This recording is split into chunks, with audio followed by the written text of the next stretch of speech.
Freya and the Beast. Published by Harley Romance Publishing 2022. Prologue. 300 years ago. The music died down, the orchestra lowering their instruments. The conductor turned and faced the ballroom. The dancing couples came to a halt, moving to the outskirts of the dance floor. I present to you Prince Aiden, Fey Prince of the Boreal Court, sole heir to the throne of the Kingdom of Idazir and the nations beyond, the royal footman announced. An expectant hush fell over the crowd as they turned their eager faces to the door where Prince Aiden stood. He looked dashing, gallant, royal, dressed in threads of silk woven by the hands of the maidens of the forest, a cloak of golden cashmere interlaced with the finest satin and velvet hanging from his shoulders that shimmered as he moved. He descended the stairs carrying himself with the air of importance he had been born into, and his loyal, reverent subjects bowed their heads. Prince Aiden floated through the crowd, nodding at his dearest loved ones and friends, who had come from all over the kingdom to celebrate his 21st birthday. The ballroom had been decorated for the occasion, with flower garlands set around the perimeter and wreaths hanging from the ceiling, sprinkled with magic that breathed life, love and light into the room. In the middle, a chandelier hung with fairy lights, shining its twinkling lights on the ballroom floor, creating a feeling of dancing in the sky. "Mother, father," Prince Aiden said, greeting his parents. The queen smiled and kissed her son on the forehead. The king nodded curtly. "You must speak to them, convey your gratitude for their presence," he directed. Aiden spun around, his cloak swishing behind him with flair, and he cast a glance over his faithful subjects. He recognized them from the different towns that lay around the castle. Blackwallow, where the finest inventions were born and presented to the realm, where magic was used to create technologies other kingdoms couldn't even fathom. Underdrift, where the Seelie forged the future of the new world, breathing new life into old magic. Credale, where the carpenters had magic fingers and created objects of such worth as the world had never seen. Vanborn, famous for its plantations that fed the mouths of thousands. Canwood, where only the best and brightest were sent to develop their magic further and become pioneers of the time. And of course the counties and cities beyond, where Aiden was yet to travel. "It means the world to me that you're here to join in my birthday celebration," he said, looking out over his people. "Tonight, we forget our troubles and unite to celebrate the beginning of a new era.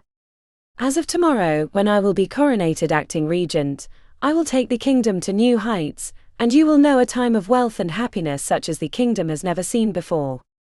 The crowd erupted in applause, and Aiden took a seat next to his mother, the queen. "You have a lot of confidence for one so unacquainted with the darkness this world has to offer," the queen said. "Hush, mother," Aiden scoffed. "I know my destiny and I intend to fulfill it." "Take heed, son," the king said. "Your mother is right. You can't sit on the throne without having suffered for it. You can't rule with a just hand and a pure soul unless you've made sacrifices and paid your dues. We're not here simply because we inherited the throne." I know, Aiden said, sounding like a sullen teenager. He sank a little in his seat, glowering at the dancing couples in front of him who had resumed their steps when the music recommenced playing. "You keep reminding me of the difficulties you faced before you could ascend the throne. But times have changed. We aren't stuck in the Dark Ages anymore. Seelie magic is powerful enough that I can overcome whatever I must." The king and queen merely shook their hands. "Vainglory won't do," the queen said. "One does not rule unless it is from a seat of humility." Aiden rolled his eyes. He was sick and tired of listening to his parents blabbering on about the qualities he should have. He was his own person, wasn't he? He would rule his way. His parents had done a wonderful job, bringing the kingdom to a place of wealth and prosperity. Aiden knew that he wouldn't just continue what they had started. Oh no, he would do better. A loud banging sounded over the music, and Aiden frowned. He lifted his hand to silence the orchestra, and the music faded to nothing. Everyone turned and looked at the doors. The sound should not have been able to travel above the music, and a ripple of something sinister slid over Aiden's skin, giving him goosebumps. "Is it the Unseelie?" the queen asked, fear in her voice. "No," the king said. "This magic is dark. I can feel it in my bones." "I'll take care of it," Aiden said, standing up. "Careful, son," the king warned. "This is not anything we've encountered before." What harm can any creature in the realm do to me? Aidan asked. I'm the prince of the Boreal Court. The queen opened her mouth, likely to argue. Probably to tell Aidan he had to be humble again, or something of the like. She was always going on about his character, as if she could make him into something he was not. He marched to the door, waving the footmen and butlers away who moved to open the door on his behalf. He would take care of whatever mage had come calling in no time so that the party could go on. He opened the door. As he did, it was as if the darkness of the night itself spilled into the ballroom, spilling into all the corners. Silence fell over the crowd, stunned by the dark magic. The woman that stood before Aidan wore a dark woolen cloak, the hood covering her head so that the shadows cast would not reveal her identity. Aidan squinted but couldn't make out her features. Please, may I have shelter from the night, your grace, she croaked, her voice cracking with every word. I'm afraid I have company tonight, he said. If you return on the morrow. I won't intrude, she said. She glanced up at Aidan, eyes shining brightly from the shadows of her face. I can go around the back, using the staff passages to remain unseen. She lowered her hood, and her face became visible. Aidan recoiled from her. Her face was pocked with warts, her lips were cracked and thin, a mere line across her face. When she smiled at him, her face twisted into a snarl, yellow shards of teeth scattered between gaps of darkness. I'm sorry, but the castle is at full capacity, Aidan said hesitantly. It is known across the kingdom that today I turn 21. I'll sleep by the hearth, she said. Her silver hair was thin, patches of her bare scalp almost glowing in the moonlight. Please, a kindness, your grace. Aidan wasn't going to allow a creature so hideous onto the premises, when the high-born fae of all the land were there to witness it. The castle was pure, filled with those that were acceptable to Aidan. It was his birthday and he could call the shots. I'm sorry, but you're not welcome here, he said. He could feel the collective intake of breath from the people behind him. But they didn't know, they didn't understand. My son, the queen called, but Aidan was not to be swayed by the opinions of others. Very well, the mage said. Aidan felt the magic grow around him, becoming thick and black, running over his skin like tar. What are you doing? He demanded. I sense you are filled with vanity and ugliness, she said. As she spoke, her face transformed. Her skin smoothed to wrinkles disappearing. Before Aidan's very eyes, her silver hair became white as snow, falling in thick locks where scraggly wisps had been before.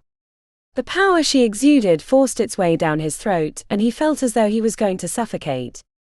Hear me, the mage said. She wasn't bent over, crooked and ugly anymore. Before Aidan stood a woman of incredible beauty, with porcelain skin and crystal eyes. In your vanity you have forsaken kindness. Your selfishness and cruelty know no bounds. You are not fit to rule a kingdom such as this. The woman levitated, raising her arms as magic swirled around them. Aidan's body ached. His skin was on fire and he felt his body started to change. His hands curled into claws, his body growing until his clothes ripped from him.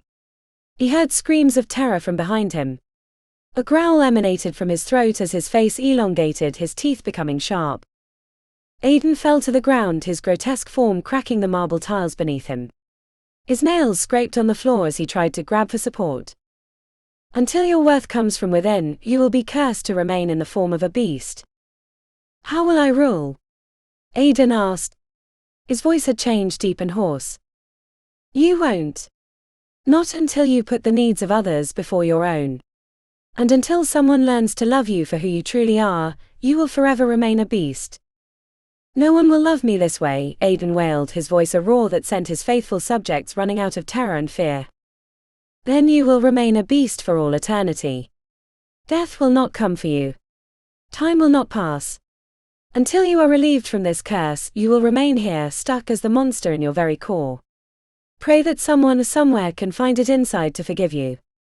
And to find the good that is inside of you. The kingdom of Idazir deserves a more worthy ruler than you. The woman and the magic disappeared, leaving the guests, the king and queen, the servants, and finally Aidan, shocked into silence.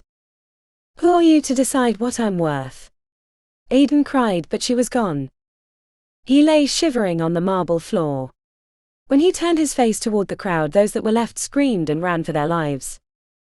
The king and queen stared at him in horror. "Mother," he whispered, stretching his hand out to her.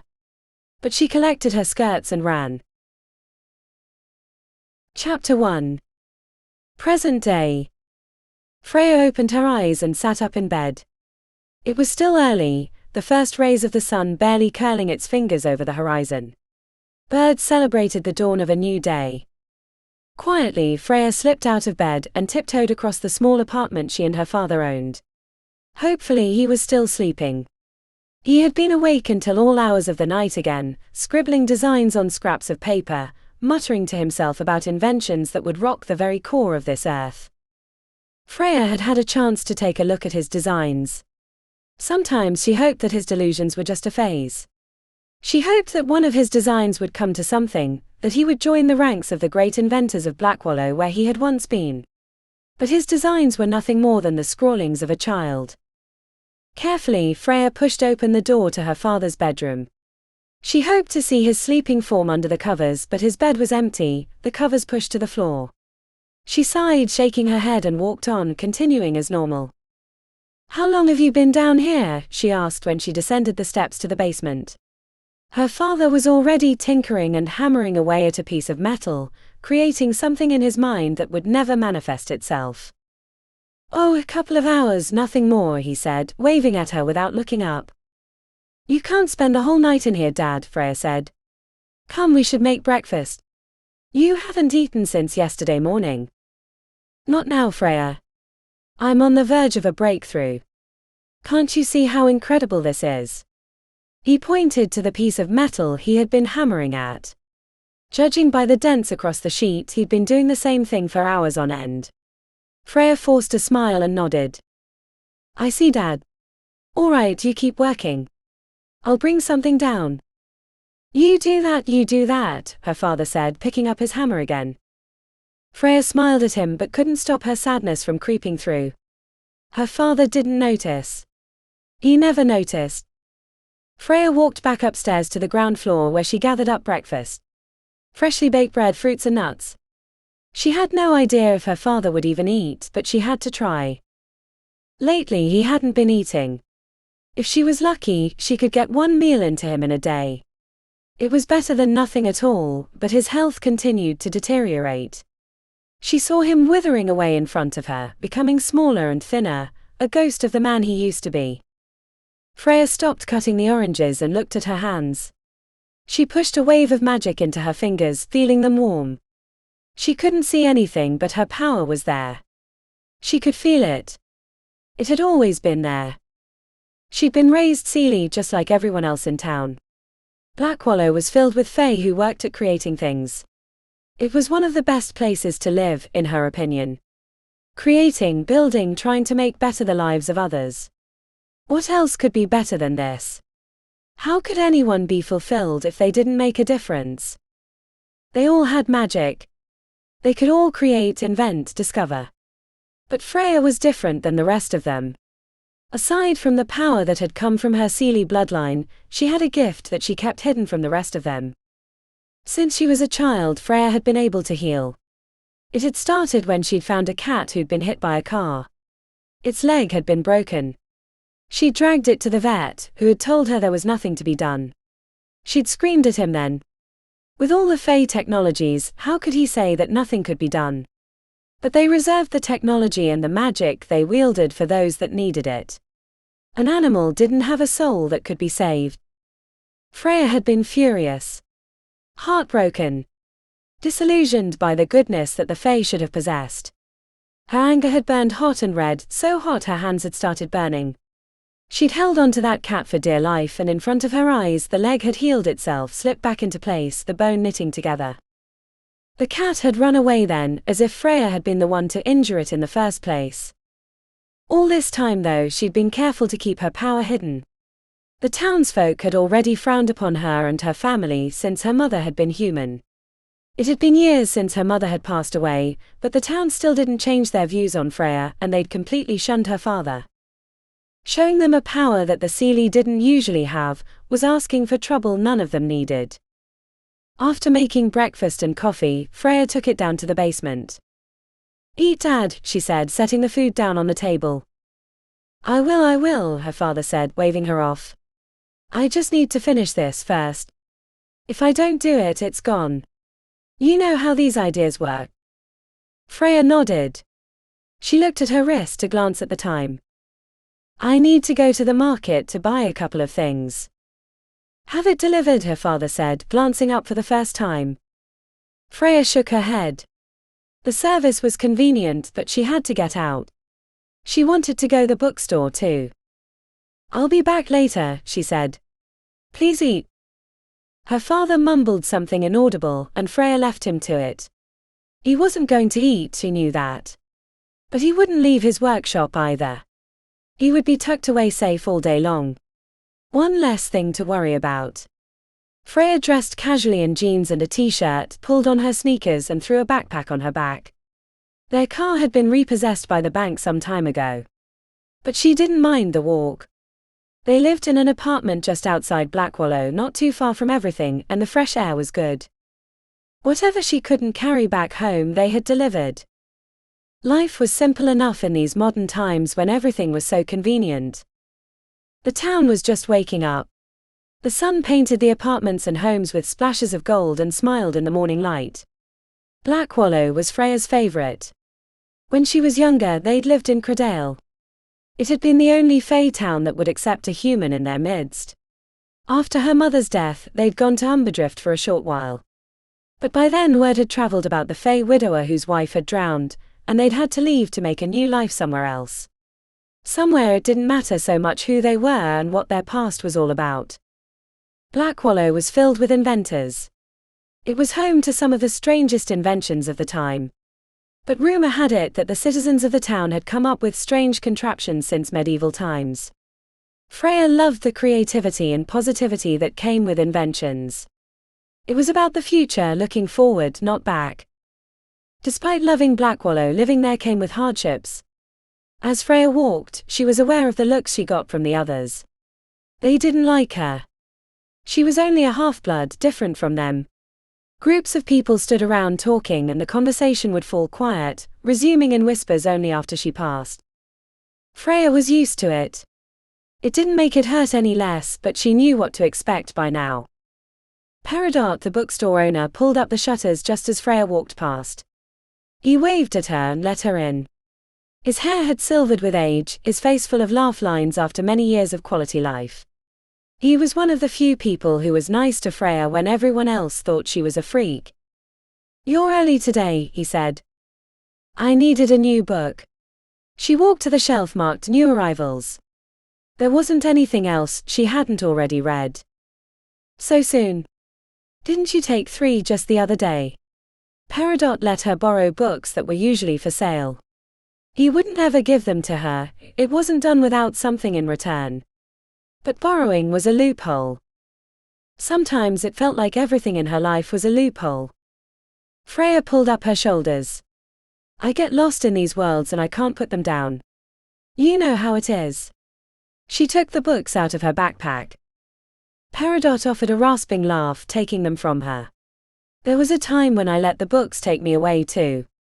But you shouldn't turn your back on reality. Oh, I face it every day, she said with a sigh. Since there's nothing new, I think I'll read this one, if I can borrow it again.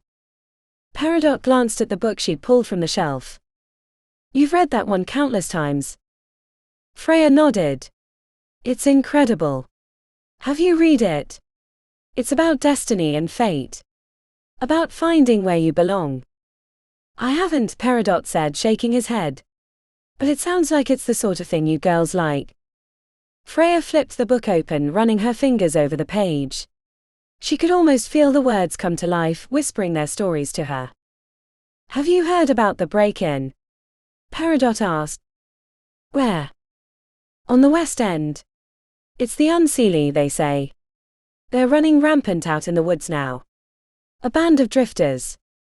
Someone ought to do something. Peridot nodded slowly. It's just difficult finding someone to do it. Harming our own has never boded well for anyone. The authorities don't want to take the chance of being cursed. They're not our own, Freya suggested. They're close enough for it to count, Peridot retorted, and Freya nodded. He was right. Her stomach turned.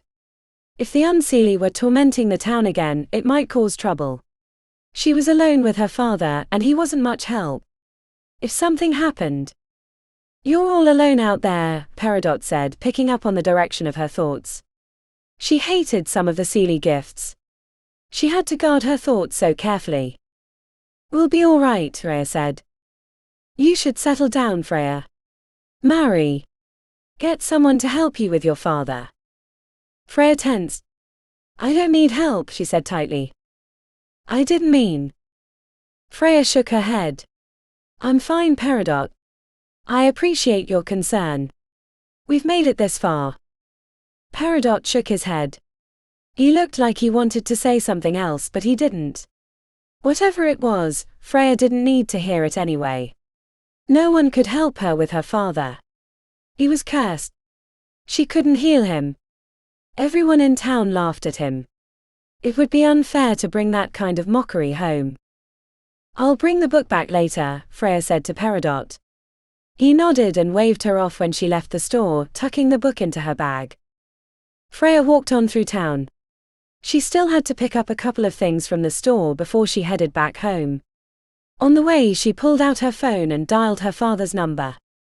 His phone rang a couple of times before it rolled over to voicemail. In the recording where he asked her to leave a message, he sounded so much younger, so full of life. So with it. I don't know, maybe we should take her an offering. Freya overheard a conversation and slowed, ending the call without leaving a message her father would never listen to. 3 sisters stood in front of the bakery in the sun, smoking. They were each a year apart, but they were all dressed the same in shorts and crop tops, and they might as well have been triplets. It was Maple who had talked about the offering, with her dark brown hair and her honey eyes. What would you have to offer her? Sky asked, with eyes the color she was named for and blonde hair pulled back in a ponytail. She blew out a cloud of smoke. I heard she'll do anything if the price is right, Maple said. The third sister, Cassia, burst out laughing. Her hair was bright red, almost flaming in the sun. When she sucked on her cigarette, the tip burned as bright red as her hair. Since when do you have any money to spare? Sky chuckled. I have savings, you know, for a rainy day. Cassie held out her hand as if to feel for raindrops in the air, smirking. Freya had stopped to listen to the conversation without realizing it. Maple glared at her, her cigarette pinched between 2 fingers, wisps of smoke curling into the air. What are you looking at? She asked. It's rude to eavesdrop, you know. Maybe she's hoping she can appease the mage, get the creature to cure her dad. No one can cure him, Sky chimed in. He's a lunatic. Freya gritted her teeth. He's not. Rage began burning inside her, and she worried whether she had powers just out of reach. Well, whatever, Maple said. The mage won't even look at a half-blood like you. Freya shook her head and kept walking. She couldn't entertain these girls, they weren't worth it. The sisters laughed, but Freya caught the back end of the conversation before she turned the corner. She only appears once every 100 years. And if you can give her the right gift, she'll give you anything your heart desires. Anything? Freya wondered. Chapter 2. The castle was surrounded by trees, a forest so thick it threatened to swallow the castle whole. The moon was bright, a round disk in the sky, casting shadows long and thin. Despite the light, the castle was cast in darkness, with clouds shrouding the night sky and blocking out the glimmer of the moon. A howling roar, fierce and loud, pierced the night air, rattling the very foundations and shuddering the earth for miles around. Freya jolted awake, sitting up in bed. She was panting, her heart was racing, pajamas drenched in sweat. It had only been a dream, she told herself, but it had felt so very real, she could still feel the echo of the roar in her bones. She slid out of bed and walked to her father's room.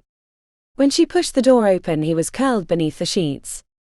Despite being asleep, he still muttered to himself, saying things that no one would understand. Freya's heart went out to her father. She wished with all her might that she could help him. How many times had she tried to heal him with her power? And how many times had she failed? It had been like this for years. At first, after her mother had died, neither of them had thought anything would come to pass. But as time had gone by, her father had deteriorated, becoming a shell of who he once was. Her mother had died, it hadn't been his fault. There was an accident, but her father would never elaborate on what happened. Freya knew it hurt him too deeply to talk about, so she didn't ask him questions when he brought her up. But still, the Fae community believed that he'd had a hand in her death, and they had cursed him accordingly. Because it was against the law to harm your loved ones in any way, you were only harming yourself instead. After checking on her father, Freya crawled back into bed. She closed her eyes, trying to fall asleep again. But she couldn't.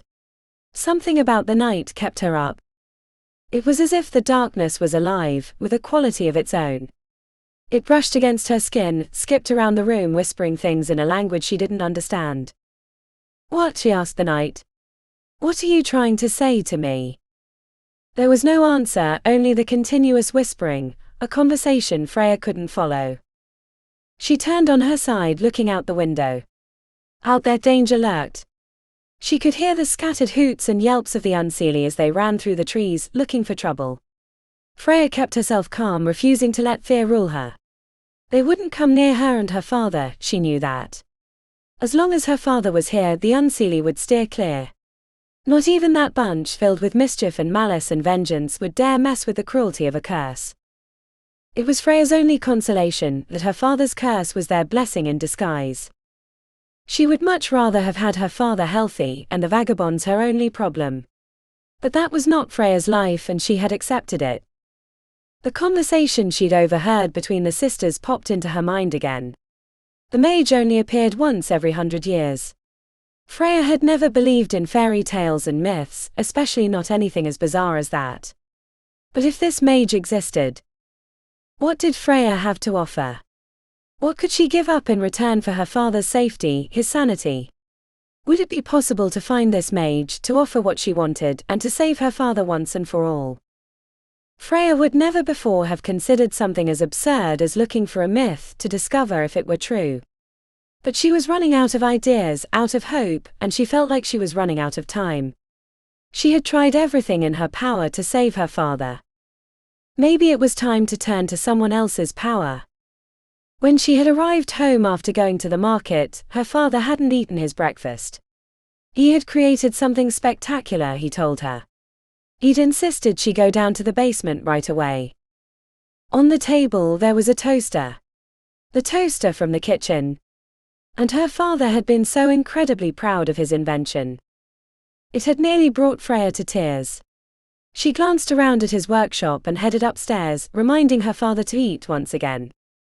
Freya had suddenly become tired, but instead of taking the opportunity to nap, she nestled onto the couch with a blanket and a book. Just as she opened her book, she closed her eyes, took a deep breath, and shut out the sounds of the outside world. Maybe, just maybe, there could be an answer to her question. She would try to find this mage and set her father free. Within a few moments, Freya had fallen asleep.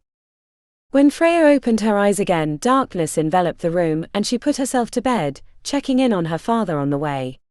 He must have put himself to bed earlier, as she could hear the slight snore drifting from his room.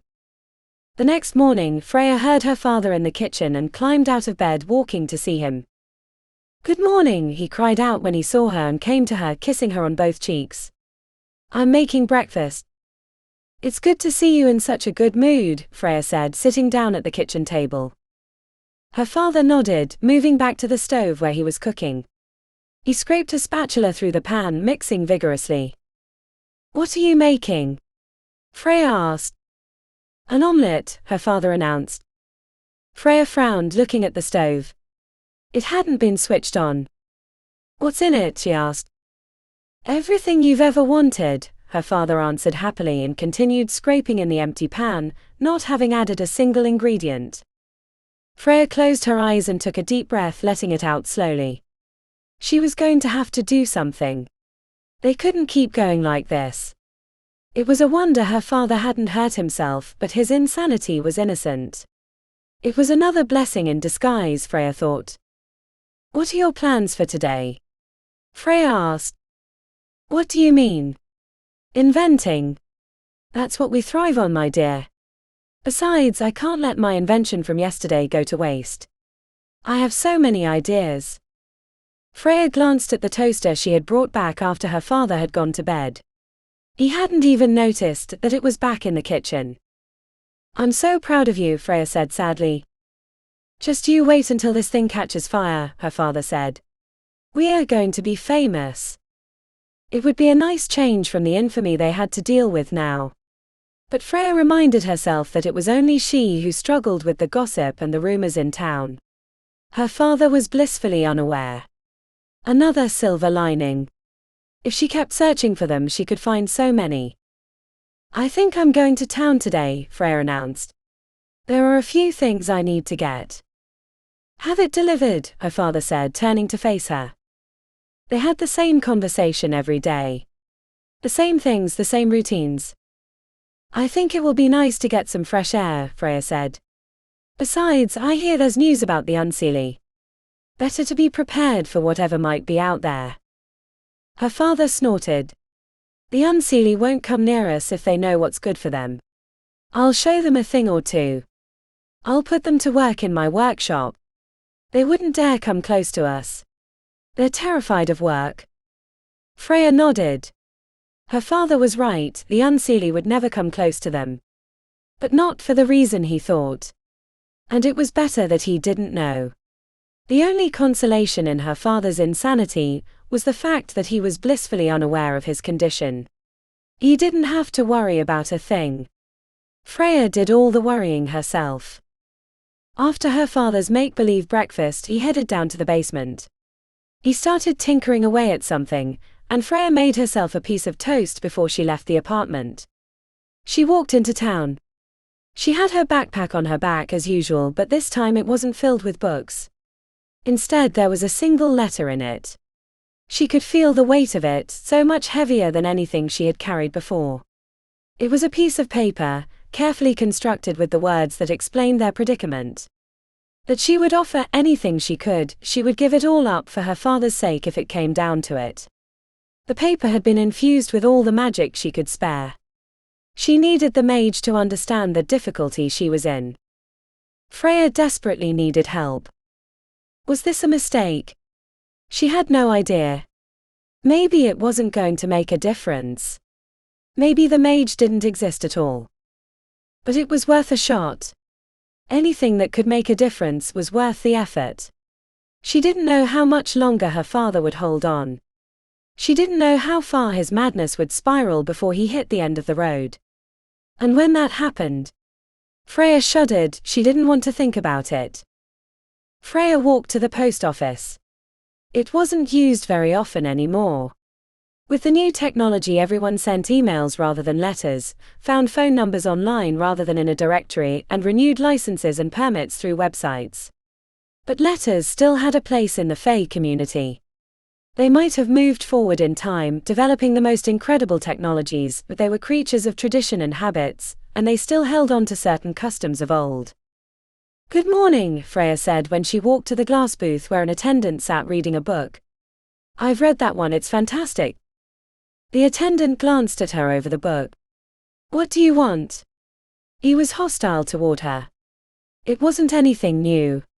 She steeled herself against it. I'd like to mail this, Freya said. She handed the letter to the attendant, who glanced at it. There isn't an address. Freya nodded again. It will reach its destination if the destination is pure and true. The attendant looked skeptical. Don't tell me you believe in that kind of magic. Shouldn't we all? We are Seelie. Times change, the attendant said. It won't do to keep holding on to myths and legends. If it doesn't reach its destination, it will end up in a bin somewhere. But if it does, either way, it's nothing to you to mail it for me. The attendant grumbled, stamped the envelope, and threw it into a big red box.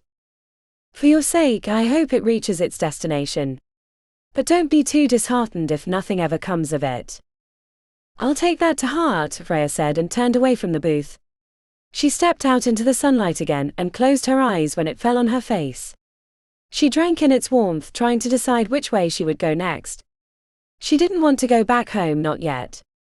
It was stifling to be in the apartment with her father, who lived a life that didn't exist.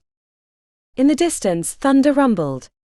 Freya frowned and turned her head in the direction of the sound. On the horizon, dark clouds had collected. Lightning flashed, jumping between the clouds, but the storm was far away. "Odd weather," she heard one of the Seelies say to his partner as he walked past. "Indeed, but it never comes closer," his partner answered. Never. Freya had heard the thunder before, but she had never seen the clouds collect as they did now. What did it mean?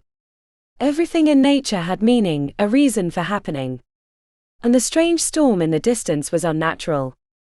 Freya started walking down the road, taking in the sights and sounds and smells of the town. The smell of freshly baked bread wafted toward her from the bakery, making her stomach turn and grumble. The scent of fresh coffee overpowered the smell of bread when she walked past the coffee shop with 100 clocks on its walls, none of them showing the right time. Conversation drifted from the open door, laughter following on its heels as the Fae came together and strengthened their bond. Freya stood on the outside looking in. Something tugged at her gut, a yearning to be a part of it. But she was forever an outsider, looking in. Freya didn't belong. Half-bloods just didn't mix with the Seelie the way purebloods did. And Freya wasn't going to try, only to be rejected. "Go away, old man." Freya heard from the store next door, a loud voice booming. "But you must look at it before you pass judgment," another voice argued, and Freya's blood ran cold. She knew that voice all too well. She stormed into the shop. "Dad, what are you doing here?" "I need to sell this invention, it's going to change life as we know it." The toaster stood on the counter, and the salesman behind it looked at Freya's father as if he had lost his mind. Well, he had. "Dad, let's take it home. I think you can still do so much more with it. Don't give up before you've reached your breakthrough." "Do you think so, Freya?" her father asked. Freya nodded, glancing at the salesman who looked irritated with both of them. "Go on back to the apartment, I'll be there in a moment." Her father looked reluctant, but he tucked the toaster under his arm. He glared at the salesman. "You'll be sorry that you rejected me," he said.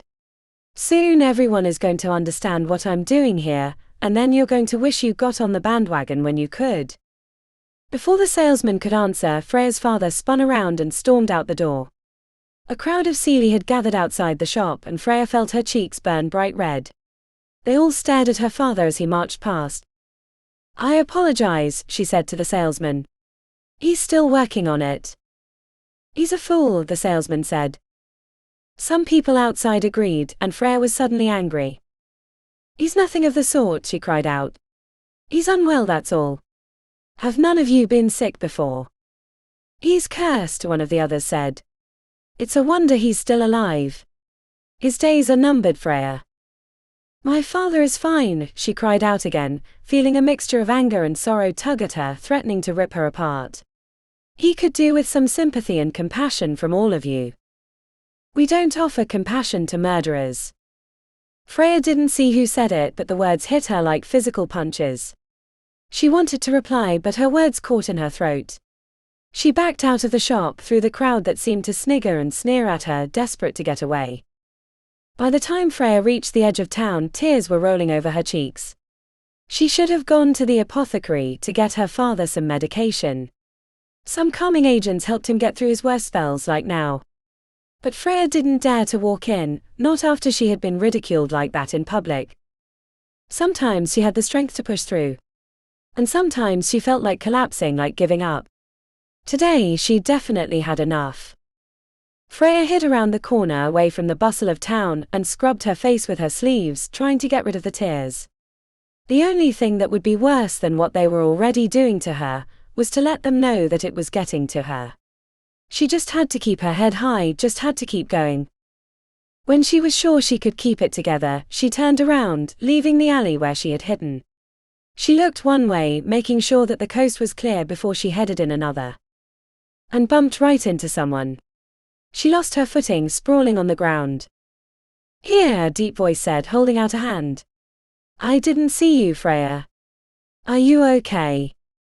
That question alone made her want to fall apart all over again. But she nodded instead, swallowed her tears, and took the hand that was held out to her. Chapter 3. Where are you headed in such a hurry? Novus asked. Freya cleared her throat. I was going home. My father needs help around the house. Yes, I noticed. Freya felt her cheeks color again. She couldn't take more mockery, not today. Please let me go, she said. She started turning away, but Novus put a large, gentle hand on her shoulder, stopping her. Hey, it's going to be okay, he said. I saw what happened at the shop. It's not fair that they are treating you this way. Freya nodded, struggling to keep it together. She could deal with contempt and ridicule, but it was kindness that threatened to break her. Today is a difficult day. I understand. Novus' voice was gentle, but Freya didn't believe him. He tried to understand, sure. But he didn't. He would never know what it was like to be different, to be an outcast, a reject from the start. And to have to deal with her father's condition. Novus had never had to deal with anything like that. I know you don't think I do, Novus said. Freya looked up at him. His eyes were a bright violet, offset by his long black hair that he kept pulled back in a low ponytail. He had a square jaw, broad shoulders, and all the women in town swooned over him, the sisters most of all. We just have very different lives, Freya said. Of course. But that doesn't mean that there is anything wrong with yours. You know how much I admire you. Freya shook her head. It's true, he added. You have a lot to deal with, and it can't be easy. But you always keep your chin up. That takes a lot of courage. Why are you being so kind to me? Freya asked. Novus offered her a smile. How can you still ask that? You know how I feel about you. Freya shook her head again. I don't understand what you're playing at. Playing at? Novus looked hurt. What makes you think that this is the game? Is it so difficult for you to understand that someone might be interested in you? You have been treated so poorly, but should you be so suspicious when someone shows you kindness? Freya didn't respond. How else was she supposed to see it? A group of Seelie walked by. They whispered something to each other and giggled, and Freya knew that it was about her and her father. She gritted her teeth and balled her hands into fists. Keep moving, Novus snapped at them. You should be ashamed of yourselves judging someone you don't know. Have you ever taken a moment to get to know the old man? The Seelie hurried away without answering. You don't have to defend my dad, Freya said. Someone has to. You are so used to doing it all alone, you feel uncomfortable with help. Come, let me walk you home. Freya shook her head, but Novus turned in the direction of her apartment and held out his arm, gesturing for her to join him. She didn't have much of a choice. She took a step and then another. Novus was being kind, but she was suspicious. She didn't trust him. There wasn't a specific reason other than the fact that the sisters fawned over him, but something about him made her uncertain. And no kind deed he could do for her would negate that. She knew that he was interested in her. He had mentioned marriage more than once. But she wasn't drawn to him. She never had been. The sisters were all but willing to sacrifice their lives for him. Freya had seen how they followed him around. It was pathetic. She had never understood what they saw in him. Then again, there wasn't much to them. They were shallow and two-dimensional, in her opinion. Look at me judging them as if I know any more about them than they know about me. I saw you leave the bookstore yesterday, Novus said. Did you find anything new? Freya glanced at him. No, nothing new. But I can find enough to entertain myself with. Don't you feel like you should stimulate yourself in other ways? Freya frowned. How? Novus pulled up his shoulders. You have other talents, Freya. It's wrong that you're locked up with a book all day. You should realize your potential, do something more. Leave something behind that will mark your existence. It's all sounded very noble, but Freya didn't have the time or the energy to do something other than what she was doing now. Her father needed to be taken care of. And books allowed her to escape from her reality. It allowed her to escape from the darkness that seemed to follow her around. Finally, they reached the apartment. Freya turned to Novus, relieved that she had a reason to get rid of him now. I appreciate your accompanying me home, but this is where it must end. Goodbye, Novus. Take care of yourself, Freya, he said. He lifted a hand and ran a finger along her jawline. Freya leaned away from Novus, his touch making her cringe. I will, she said. He winked at her before he walked away. Freya let out a breath of relief that he was gone and stepped through the front door. The apartment was quiet. She frowned, walking to the basement. Her father wasn't there, tinkering away at something. The toaster he had brought home after their incident in the store lay on the table, dismantled. Freya sighed. She would have to get her hands on a new one. Her father couldn't put it back together again. She climbed the stairs and found him in the living room, in front of the television. It was blaring something about the unseelie tormenting Canwood. Her father had fallen asleep and he was snoring lightly. Freya picked up the remote and clicked the television off. She walked to her room and threw the windows open, letting the fresh air blow in. Her curtains billowed in the breeze. Freya closed her eyes and breathed in the scents that traveled to her. In the air she smelled rain and snow. She heard the rumble of thunder again. But when she opened her eyes, there were no dark clouds in the distance and the sun was shining brightly. There was no hint of rain or snow. Whispers skittered toward her on the breeze, carrying promises with it she didn't understand. She frowned, trying to hear what the words said, but the whispers laughed and snickered when she didn't understand and skipped around her room before dying down again. Magic was in the room. It washed in through the open window. From where? She couldn't tell. Freya let her magic go from where she held it, and it flared out around her like a cloud, shimmering around her in the room. Her skin was warm and glowing and she tilted her head back and wallowed in it. It was warm, as if she lay in the sun. It's time, she thought, and had no idea where the thought had come from. It's time. Freya shook her head. When she opened her eyes, the magic in the room had disappeared. Her magic died down, seeping away again like water through the sand, and she stood alone in her room, shivering in the chill that suddenly blew through the window. She rubbed her arms and pulled the window shut again. She walked to the kitchen and put a stew on to simmer for dinner. A hearty meal, enough to carry her father through to when he would bother eating again. He was losing weight with how little he ate. Freya was constantly worried about him. The curse was one thing, but it was starting to affect his physical health too. And soon, if she didn't do anything, he wouldn't be able to fight back anymore. The curse would take over and her father would wither away until there was nothing left at all. And then, the only person who had understood her would be gone. And Freya would be left behind. Alone. Chapter 4. Freya felt feverish the next morning. She'd had a difficult night, tossing and turning, plagued by nightmares. Whenever she woke up, she felt as though she was still dreaming. She was stuck in a world between waking and sleeping. The sun was yet to rise when Freya opened her eyes. She tried to climb out of bed, but her body felt like lead and her head pounded and ached between her temples so sharp she cried out when she sat up. Her father, where was he? She had to get up to take care of him, but she couldn't get out of bed. Dad, she called. No answer. Maybe he was still sleeping. Or maybe he was in the basement. As long as he was still home. As long as he was safe. She sank back into her pillows, giving up. When she pressed her hand to her forehead, her hair was dripping wet. She groaned. She slipped back into sleep and it felt like she was floating. A warm wind brushed over her skin, which was uncomfortable when she was already so hot. She was wrapped in darkness. Freya wriggled, trying to break free, trying to move her arms and legs, but found she couldn't. She became exhausted, her energy draining as she fought and failed. And finally she gave up and let the darkness swallow her whole. Freya, a voice said in the darkness, and she turned, trying to see where it had come from.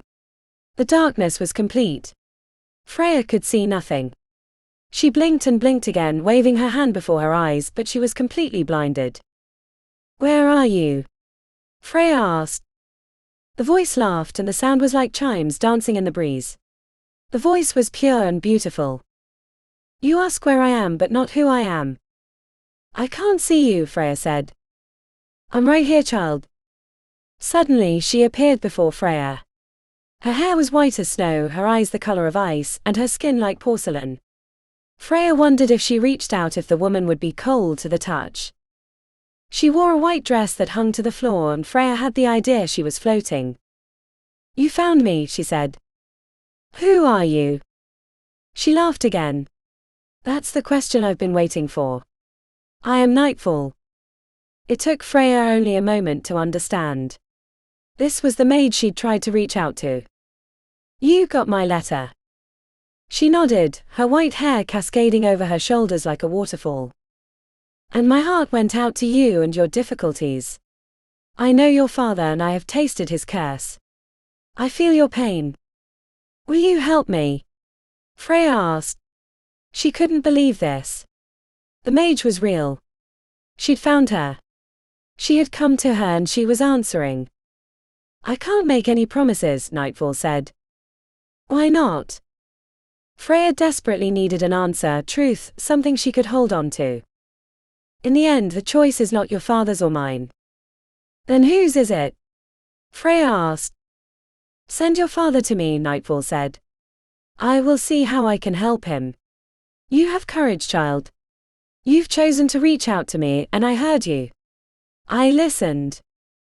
It means so much to me," Freya said. "We will come to you tomorrow." "No," Nightfall said, her voice sharp like a whip. Freya bounced back from her. "He must travel alone." "I'm scared he won't make it," Freya said. "He's not well, don't you understand?" "He'll make it," Nightfall said. She disappeared and Freya was caught in the darkness alone. "Please," he called out. "Let me bring him to you." There was no answer. "Please," he cried out again, but still there was nothing. Freya opened her eyes. The fever was gone, as was the headache. She felt normal again. She heard her father humming in his room. She got up from her bed and waited for a spell of dizziness, but there was nothing. When she walked to her father's room, he was making his bed, sounding like he was in a good mood. "Freya, my sweet little rose, you look beautiful today," he said. Freya smiled and kissed him on both cheeks. "You are in a good mood today." He nodded and sat down on the bed, patting the mattress next to him for Freya to join him. "Tell me what's bothering you." His eyes were bright and clear, and he looked like he'd always looked before he'd started losing his mind and seeing things that weren't there. "I'm worried about you," Freya admitted. Her father sighed. "I know. I'm sick." Freya nodded. He was in one of his good spells, where the insanity retreated for a time, and she had her father back. She didn't know how long it would last, but she needed to use the opportunity and talk to him about seeing the mage. "I have made arrangements for you." Her father frowned. "What sort of arrangements?" "Well, I contacted a mage." Her father's eyes widened. "Did you find one?" "They only appear once.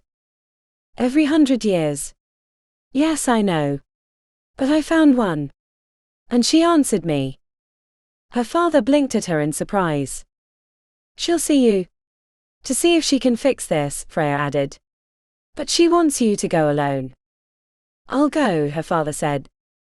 Freya shook her head. "No. I'm not letting you go alone. I couldn't find her to tell her that.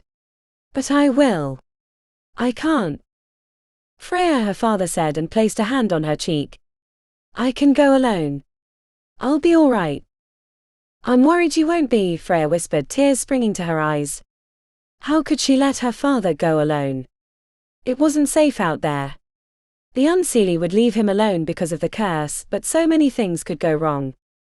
No, she was going to reach Nightfall again and give her a piece of her mind. She would make it quite clear that her father wouldn't go without her. "Freya, my darling," her father said. He reached out to hold her hand. He gently looked up at her, sealing the connection between their eyes. "I know what I'm doing. And I know how serious this is. Let's use this moment that I'm still here to act. When must I leave?" "As soon as possible," Freya said, although she had no idea how she knew that. "Then I'll leave right away. When I'm like this, you know you can trust that I'll do things right." Freya nodded. Her father was right. When he was of sound mind like this, he could travel alone. She just didn't know how long it would last. What if he slipped away again before he left? Or just afterward? What if Freya couldn't help him? It's going to be okay, her father said. It's time. Those were the same words Freya had heard yesterday. She had to trust that she was on the right path. What else could they do to heal her father? She wasn't able to do it herself. She had tried everything else already. Not even the medicines worked so well anymore. There was nothing left to do. It was time. What will it cost us? Her father asked. Freya had never asked, he realized with a pang. But she remembered what the sister had said. A sacrifice. Her father frowned. What are we willing to lose? I can lose everything except you. He looked emotional. My darling, the price might be too high. We don't know. All I know is that if we don't do this, we lose. And I can't lose. I can't lose you, and I can't lose this battle after we've been fighting for so long. Please. Her father nodded. Okay. We'll get everything our heart desires if this works, Freya added, remembering the rest of the conversation. I just want more time like this. With you, her father said. Freya nodded, throwing her arms around her father and holding on tightly. When he was like this, normal, the man she used to know, she wanted to hold on to him and never let go. It wasn't going to last very long. They had to hurry. And then when he returned, hopefully he would come back to her the man he used to be. So that she would never have to lose him again. Freya helped him pack. He was of sound mind while he packed, thinking of everything. Freya fussed and stressed, but he kept reminding her he was going to be okay. Finally, when they called a car to take him west, Freya and her father stood by the door to their apartment. I don't like this, he said. What if something happens to you? What if something goes wrong? It's going to be okay, her father said. I don't want this life for you, Freya. You shouldn't have to look after me. You're stuck in a prison, looking after me when I lose my sanity, and I hate putting you through it. I'm going to the mage, and when I come back I'll be a new man. And we can start living again. Freya nodded, fighting back tears. She had to trust that it was going to be okay.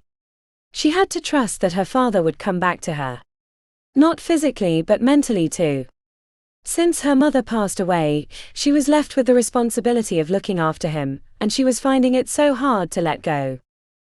The mage had said she wasn't making any promises, but Freya hoped beyond hope that she would give them what she desperately needed. That she could get her father back healthy and fit. They loaded his bag into the trunk. The driver was from a different town and didn't know her father. It was a good start. He wouldn't mock him or hurt him in any way. Where do I go? He asked. Go where the magic takes you, Freya told him. It was the same magic that had guided the letter. And if I can't? The driver asked. Drive until you can't anymore, Freya said. The rest will work itself out. The cab driver nodded, and Freya was relieved he didn't argue. But power was in the air around them like static between them, and the driver could feel it too. Be careful, she told her father when he ducked into the cab. And call me, let me know every step of the way how things are and how you're doing. I will, her father promised. She reached for his hand and kissed his knuckles. He pulled the door closed, waving at her one last time, and the car pulled off. She watched the taillights until they disappeared around a corner, and then she was completely alone. Please, he whispered as she clasped her hands against her chest. Bring him back to me. Chapter 5. The very moment Freya stepped back into the apartment, her phone rang. Her father's name flashed on the caller ID and her heart started racing, fear clutching at her throat. Had something already gone wrong? Dad. What is it? She asked into the phone when she answered, struggling to keep the panic out of her voice. Her dad chuckled on the other end of the line. Everything is fine, Freya. I'm just calling to let you know I'm on my way. Are you joking? Freya asked, surprised. Yes. You told me to let you know every step of the way. Well, this is the first step. Freya laughed. How long had it been since she had heard a joke from her dad? The fact that he was compos mentis still seemed like a miracle to her. She expected him to slip back into his insanity at any moment, the curse taking over where it had let up for a moment of reprieve. "Thank you, Dad," she said. "I appreciate you checking in with me. Have a safe journey and I'll speak to you soon. Before you know it, this nightmare will be over." They ended the call and Freya was relieved that things had progressed so well. She was glad that her father was in a good space, that his mental state was healthy for the moment. The longer he could hold on, the better. If he could remain stable until he reached nightfall, it would only make the whole process smoother. Freya was sure of it. And seeing that things had been good for so long, her father hadn't been sound for this long in quite some time, Freya had faith that it would continue to work out in their favor. After ending the call, Freya looked around the apartment. She didn't know what to do now that her father wasn't there. Usually she took care of him. Now with him not around, she felt lost, lonely. She descended the staircase to the basement and looked around. Everywhere there were signs of her father's insanity. Inventions that were nothing more than pieces of metal, appliances that had been created by someone else long ago, trinkets that he had pulled apart and put together in a way that had made them unrecognizable. "Soon it will all be over," she said out loud. "Soon we will have our happily ever after." Magic rippled over her skin when she said it, and Freya took it as confirmation that she was right. The alternative she didn't want to think about. After tidying up the basement a little, putting away the pieces that could mean something, returning the appliances to their rightful positions and throwing away the scrap, she moved through the rest of the apartment. She tidied up until the place was spotless. She made herself lunch, feeling unsettled by the fact that she was only making lunch for one. But this was a good thing. Her father was on his way to be set free from his curse. She wasn't only making one meal because he was home and refusing to eat. There was nothing to worry about. She just wished that she could relax, stop worrying, stop thinking about everything that could possibly go wrong. Now and then, Freya caught herself panicking about what the future might hold. What if her father didn't reach his destination? What if the mage didn't exist? What if lifting the curse didn't work? There were so many questions, so many ways things could be derailed. But nightfall was real. Freya had the vision about her. And she knew that the driver would take her father to the right destination because she had felt the magic when her father had climbed into the car.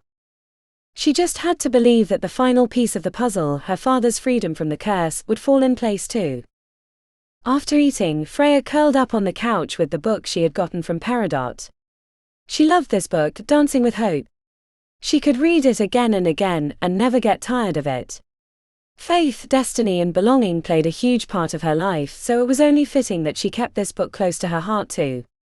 Dancing with Hope became her support when she needed lifting up, and with her father gone she definitely needed lifting up. It is a truth, she read, seldom known, that our destination has already been decided.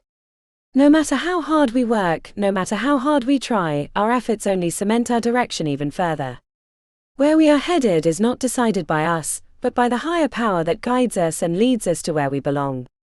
Our journey does nothing other than to shape us, so that once we arrive at our final destination, we are only to step into the virtue that comes with it, for we have arrived. Such was the case with Verily Bennett, the girl who believed she could change her fate and found out that fate had a way of throwing her back onto the path that was destined for her, and the more she fought it, the more certain her fate became. Freya sighed, lowering the book to her lap and closing her eyes. She had read the story of Verily Bennett so many times. She knew how it ended and could recite any passage from any page if she was asked.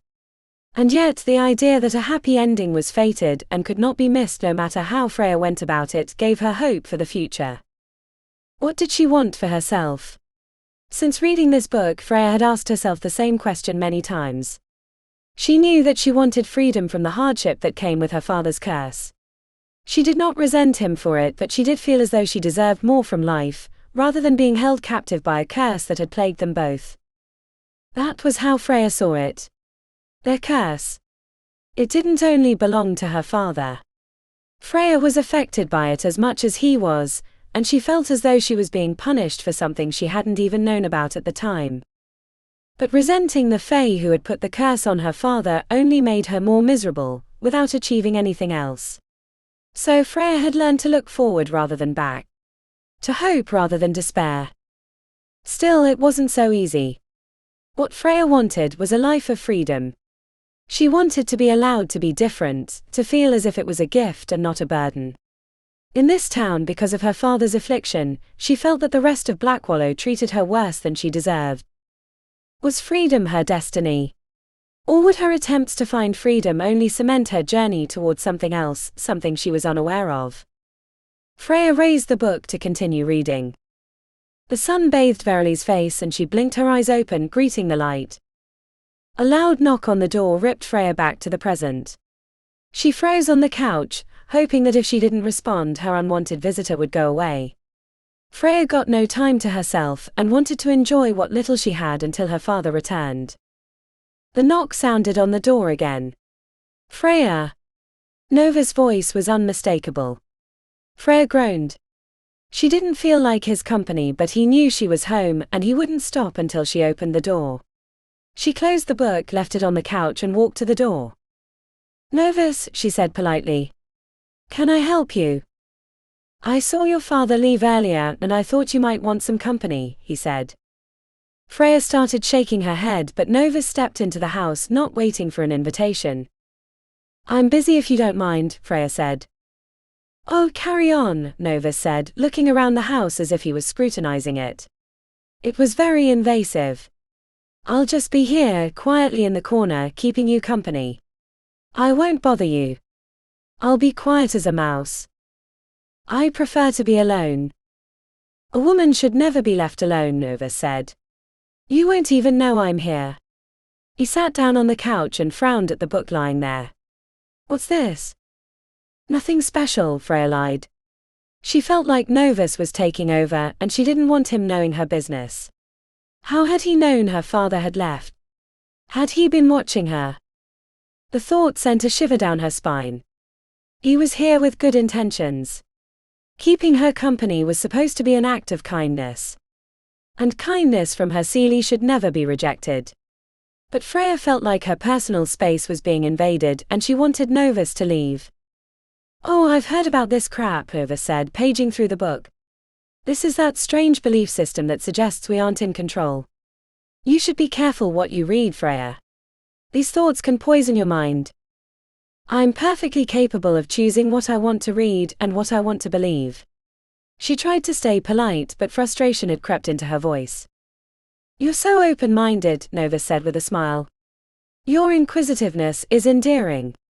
But the world is a dangerous place, and if you set yourself open to anything, you won't know what you might pick up. Freya frowned. Are you suggesting I am naive? I'm suggesting you need someone to look after you, Novus said in a gentle voice, but it only served to come across as condescending. His smile was unnerving and it made Freya quiver. I'll keep that in mind, Freya said tightly. Now if you don't mind, I want to get back to my chores. She walked to the door to open it for him. Chores. The place is spotless, Freya. Give yourself a break. Come sit down. He put the book on the coffee table and patted the couch next to him. Freya wasn't going to sit down next to Novus. She already felt uncomfortable with him in her apartment, let alone sitting next to him. She let out a deep breath and closed the door again. Instead of sitting on the couch with Novus, she perched on the edge of the coffee table. Novus looked disappointed but swallowed it quickly and leaned back, throwing his arms open over the back of the couch. So where is your father going? He had some appointments, Freya said. Where? It's personal business, Freya said, not wanting to share with Novus what had happened the past couple of days. They were details better left unannounced. She didn't want to proclaim that her father might get better, only to have him come back worse. You're very secretive, Freya. It's not a good trait. You're very invasive, it's very impolite. Novus raised his eyebrows before a smile spread across his lips. Well, I haven't seen this side of you. Feistiness isn't altogether unattractive. Praise indeed, Freya said sarcastically. What are you doing here, Novus? What is it that you want? You told me you would stay out of my way, but you're dominating the conversation. Novus nodded. I always knew you were intelligent, he said.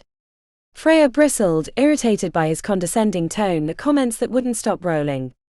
The truth is, I don't think you have things under control the way you say you do. I've offered before to help you and my offer still stands. Freya shook her head.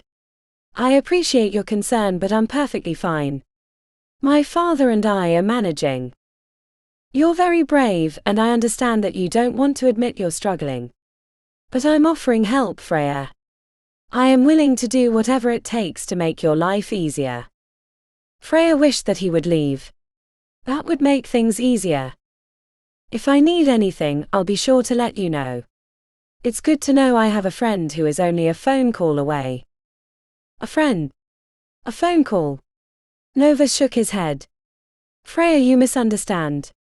I don't want to be a friend who is willing to lend a hand. I intend to marry you. Freya's ears started ringing. Marry her? It was absurd. She and Novus knew nothing about each other. He hadn't even courted her. Not to mention all the women who trailed after him around town. You have so many prospects, he tried meekly. He had caught her completely off guard with his statement. Surely there is someone you would rather be with. Why would you spend all your time with me and my father? You'll make a fine wife, Novus said. And a man wants nothing more than a woman by his side who will run his home and raise his children. Children? Freya's head spun. She felt dizzy. No wishes. There was no way she was going to marry Novus, bear his children, and turn into the submissive wife who always had to listen to his condescending comments and resort to being just the woman on his arm. Novus, Freya said, her voice firm. I'm not marrying you. Novus smiled at first as if she were joking, but when he saw her stern expression, his smile faded. He frowned. And with his frown came a surge of power that filled the room, pushing out into the corners. Yes, Freya, you are, he said. Do I need to remind you of the Seelie Code? The Seelie Code has nothing to do with this, Freya bit back. Novus was trying to manipulate her with his magic. She couldn't believe that he had gone that far. It was a very unseelie thing to do. Well, two could play at this game. Freya had never been one to roll over and show her belly. She wasn't like the others. She wasn't going to be told what to do. And she wasn't going to fall at Novus' feet the way he expected her to. She sent a wave of her power, and it radiated in the room, clashing with his. Novus's eyes widened. What are you? He spat. My own agent, Freya answered. She pushed another wave of power toward him to make her point. She wasn't going to allow him to manipulate her. She wasn't going to have him force her into doing something she didn't want. She believed that her fate and her destiny were decided for her, but not like this. Novus wasn't the person she wanted to be with. Especially not now after he had tried to force her into something. Novus jumped up. You're a freak just like everyone says, he hissed. I'd rather be a freak than your wife, Freya clapped back. You're just as bad as the old man. I was going to stick up for you. I was willing to help you to make your life a little easier. But you deserve the hardship. I can't believe I wasted my time. I can't believe you tried either, Freya snapped. Now if you don't mind, I want to be alone. The latter was added with forced politeness. Not that Novus deserved it, but she wasn't going to be mean about it. Not more than was necessary, at least. Novus stormed to the door. He spun around after yanking it open, glaring at Freya. You'll regret this, he threatened. Freya didn't answer him. She only rippled more of her power, reminding him that she was the stronger one. But why was she the stronger one? She had no idea, as she was half human. Novus was trying to flee her presence, even though he was adding threats to it to make it look good. He didn't say anything else because she hadn't replied. Any other threats would have sounded ridiculous anyway. He slammed the door behind him, and she heard his footsteps as they faded into the distance. Freya finally let out a deep breath and collapsed onto the couch. She pressed a hand against her forehead. Her skin was burning with a strange fever. She tried to shake it off, to get rid of the odd light-headed feeling that had come with the rush of adrenaline when she'd stood up for herself. Every time the townsfolk had laughed at her, made fun of her, humiliated her, Freya had run away. This time she had stood up and fought for herself. That counted for something, didn't it? Freya closed her eyes and tried to calm down, focusing on her breathing, relaxing every muscle in her body. When she was finally calm enough that her breathing had returned to normal, she turned her attention back to the book that still lay on the coffee table. She picked it up and started reading again, set on regaining her relaxation that had been so rudely interrupted. Freya was so absorbed by the book that she only noticed the time when it started getting too dark to read. Where had the hours gone?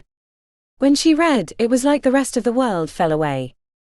Freya checked her phone. There were no messages or calls from her father. She typed a quick message and sent it. Is everything okay? How are you doing? Which direction did the driver take? I miss you. Freya hoped that her father's silence didn't mean that he'd relapsed. She just had to keep faith. She thought about calling but decided against it. Instead, she walked to the kitchen to make supper. She ate alone at the kitchen table, and it was a strange sensation. Freya couldn't remember a time she had ever been alone at home. At first, she had been too young to be left at home alone, and then her father's condition had deteriorated so much that she hadn't wanted to leave him at home alone for too long. And he couldn't go out without her, although he sometimes tried. When she finished her supper, Freya glanced at her phone again, which had remained silent. She tried not to worry, it was easy to get overprotective in this case. She just had to trust that nightfall would put everything in place for her and her father. Freya was suddenly exhausted and decided to head to bed. Before she turned in, she pressed her father's contact screen and put the phone against her ear. She waited for the ringing to begin, but it didn't come. Instead, it rolled straight to his voicemail. Dad, I just wanted to check in. Give me a call when you have a chance. Again, Freya wondered if his phone being off had to do with his condition. He often switched it off without realizing it. Please, she mumbled to whoever would hear it if we would listen. Bring him back to me. Chapter 6. When Freya opened her eyes, she grabbed her phone from the nightstand immediately. She hadn't had a great night's sleep, continually waking up, the darkness wrapping around her threatening to suffocate her. She had been stuck in a sort of nightmare, although there hadn't been any images this time. And in sleep, she had known that her father wasn't there for her to reach out to. She checked her screen, her stomach dropping when she didn't see any notifications for messages or missed calls on her phone. Why hadn't she heard from her father yet? Something had to be wrong. It had been too long. He had been away for an entire day and night. If he hadn't arrived at his destination yet, she was sure he had to be close. Freya pulled up his contact and pressed connect, but the phone rolled over to voicemail just as before. This time she didn't try to leave a message. It was pointless if he hadn't gotten the last one, since he hadn't called her back or tried to contact her in any way. She rolled out of bed and paced through the apartment, trying to steady her nerves. She had to keep calm, she had to think clearly. What was she going to do? How was she going to reach her father? She didn't know where he had gone. How was she going to find him without any kind of lead? He hadn't even known where he was going, nor his driver. Suddenly, Freya was thrust into a vision. It came on so suddenly she stumbled, grabbing onto the closest doorframe to keep her balance. Nightfall, she called out, stuck in some sort of dreamscape. Where are you? It was almost as it had been before, except it wasn't dark. This time Freya was surrounded by a bright white light. Nightfall. What is it? The witch demanded, her tone snappy. It sounded like Freya had disturbed her. Where is my father? Who is your father? Nightfall asked. Freya looked around, but she couldn't see her, searching for the witch that had been built of ice and snow before. But in the bright white light, everything around her disappeared. You can't ask me that, I sent him to you. You promised you would help. I said that I couldn't make any promises. You decided to send him anyway. You told me to. I told you I tasted your pain, child. I heard your plea and I listened. Freya shook her head. It was as if she heard the Major's voice for the first time, the words she spoke. How could she have heard something different before? Before it had sounded like she was going to help. Now her words meant nothing. They had meant nothing all this time. You can't take him away from me. Freya cried. How can I find him? Where have you taken him? I took him on the journey he should follow. To reach the destination destined for him. Just like in the book, Freya thought. When it was about fate and destiny in her own life, Freya thought the concept was romantic. Now with her father missing, it was downright terrifying to have so many uncertainties let out before her. Bring him back to me, Freya pleaded. We are all on a journey, Freya. Have faith. You aren't giving me any straight answers, Freya accused. But the mage had disappeared and Freya stood alone, wrapped in the blinding lights. Nightfall, she asked. If she was wrapped in light, how could a being such as Nightfall exist at all? The vision vanished as quickly as it had appeared, and Freya fell to her knees in the absence of it, gasping. She had been betrayed, and tears rolled over her cheeks. She clutched at her heart, trying to breathe.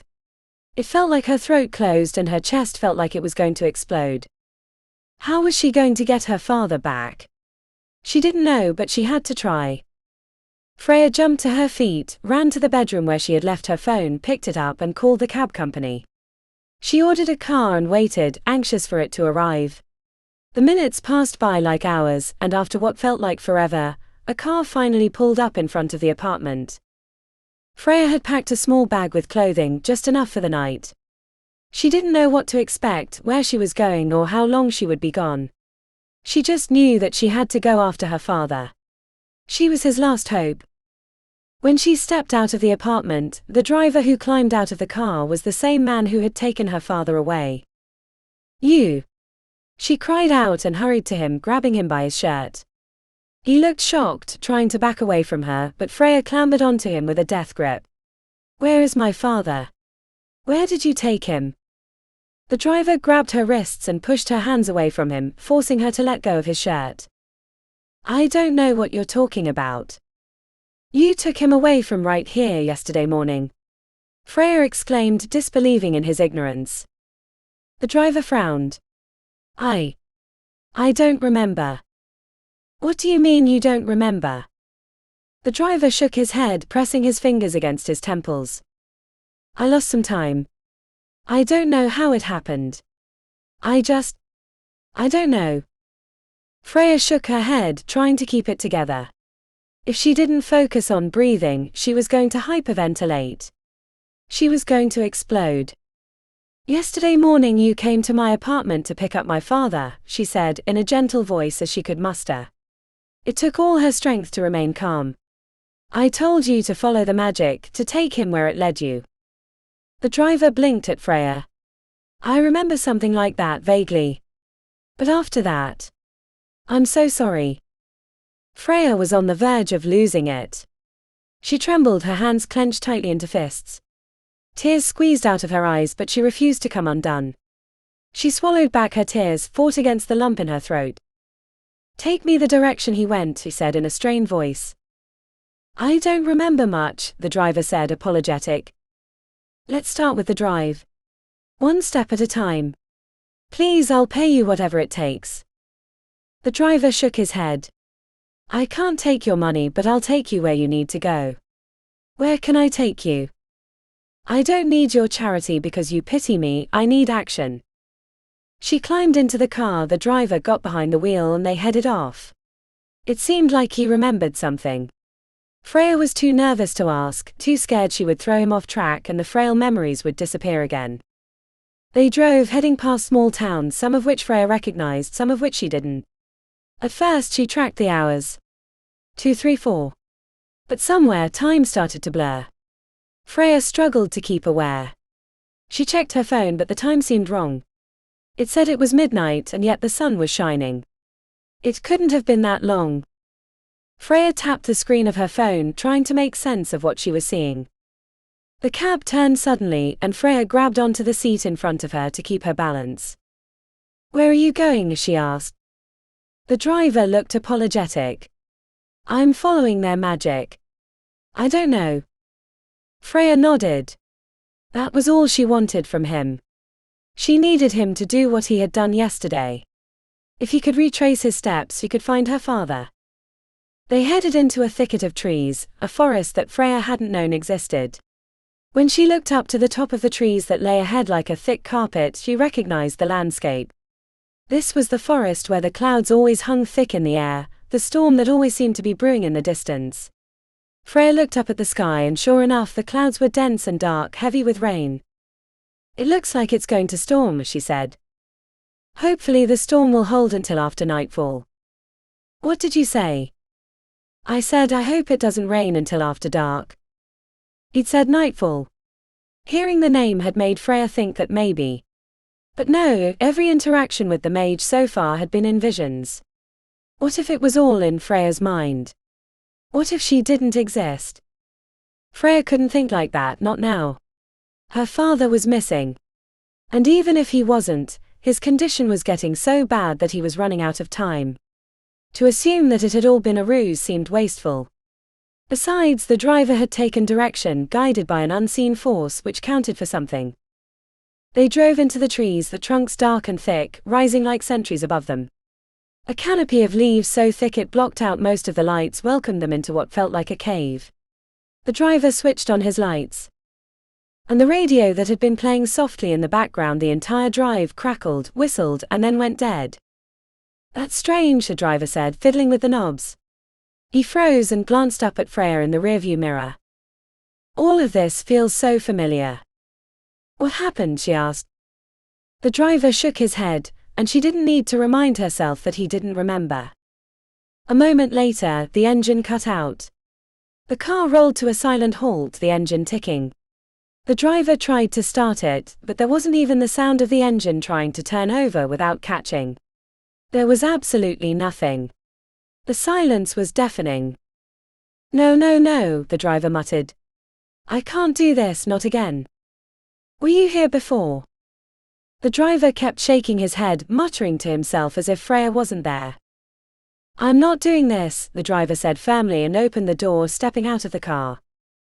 Are you going to leave me here? Freya asked, her voice thin.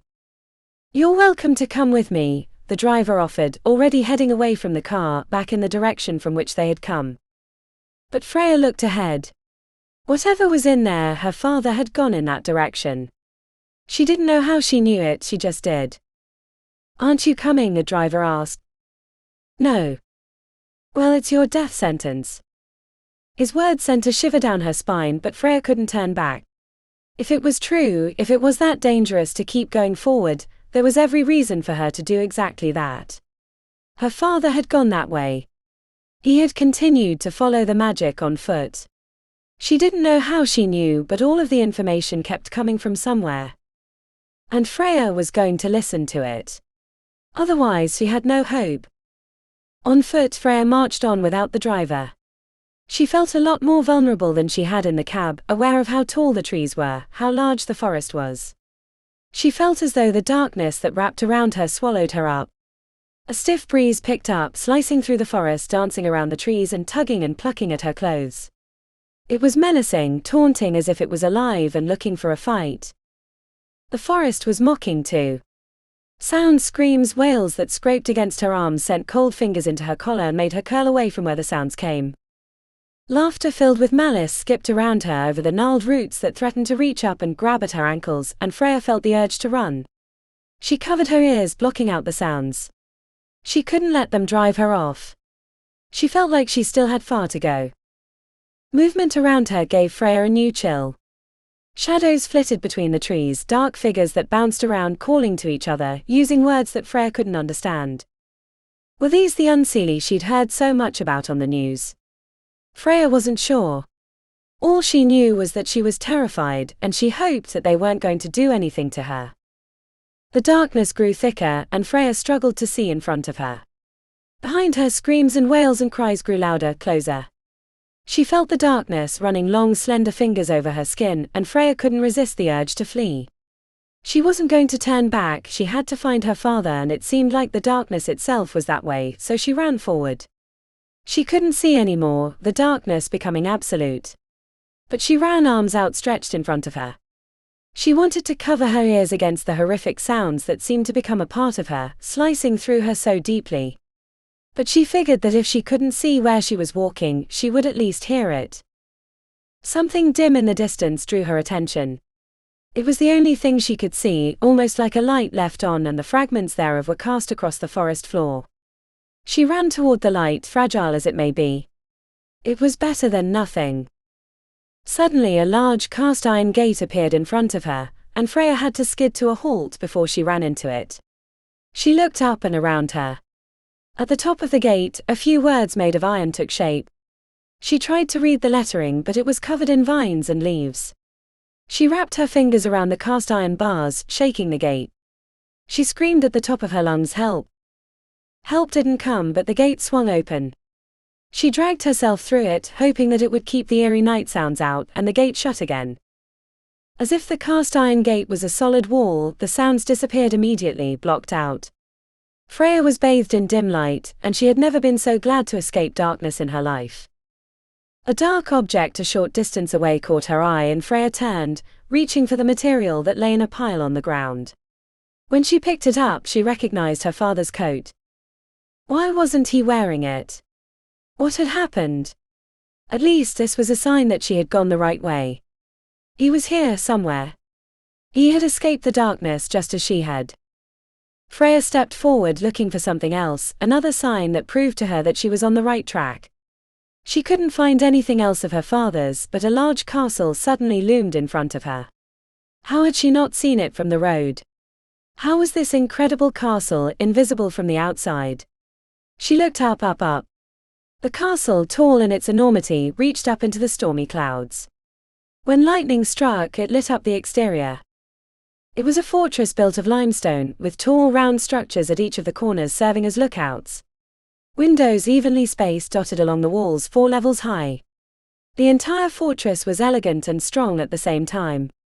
It looked incredible. Whoever had lived here must have been a nobleman, an aristocrat, or even the prince. However, from the outside it looked neglected. The walls were covered in overgrown tendrils of vine leaves. The current resident didn't tend to the pruning to limit its growth. Freya was astounded by both its vastness and its abandonment. A light in a window to the side caught Freya's eye. Perhaps not abandoned at all. Hope flickered inside of her. Perhaps she would find her father unharmed and healthy after all. Freya took one step after the other, moving closer towards the castle.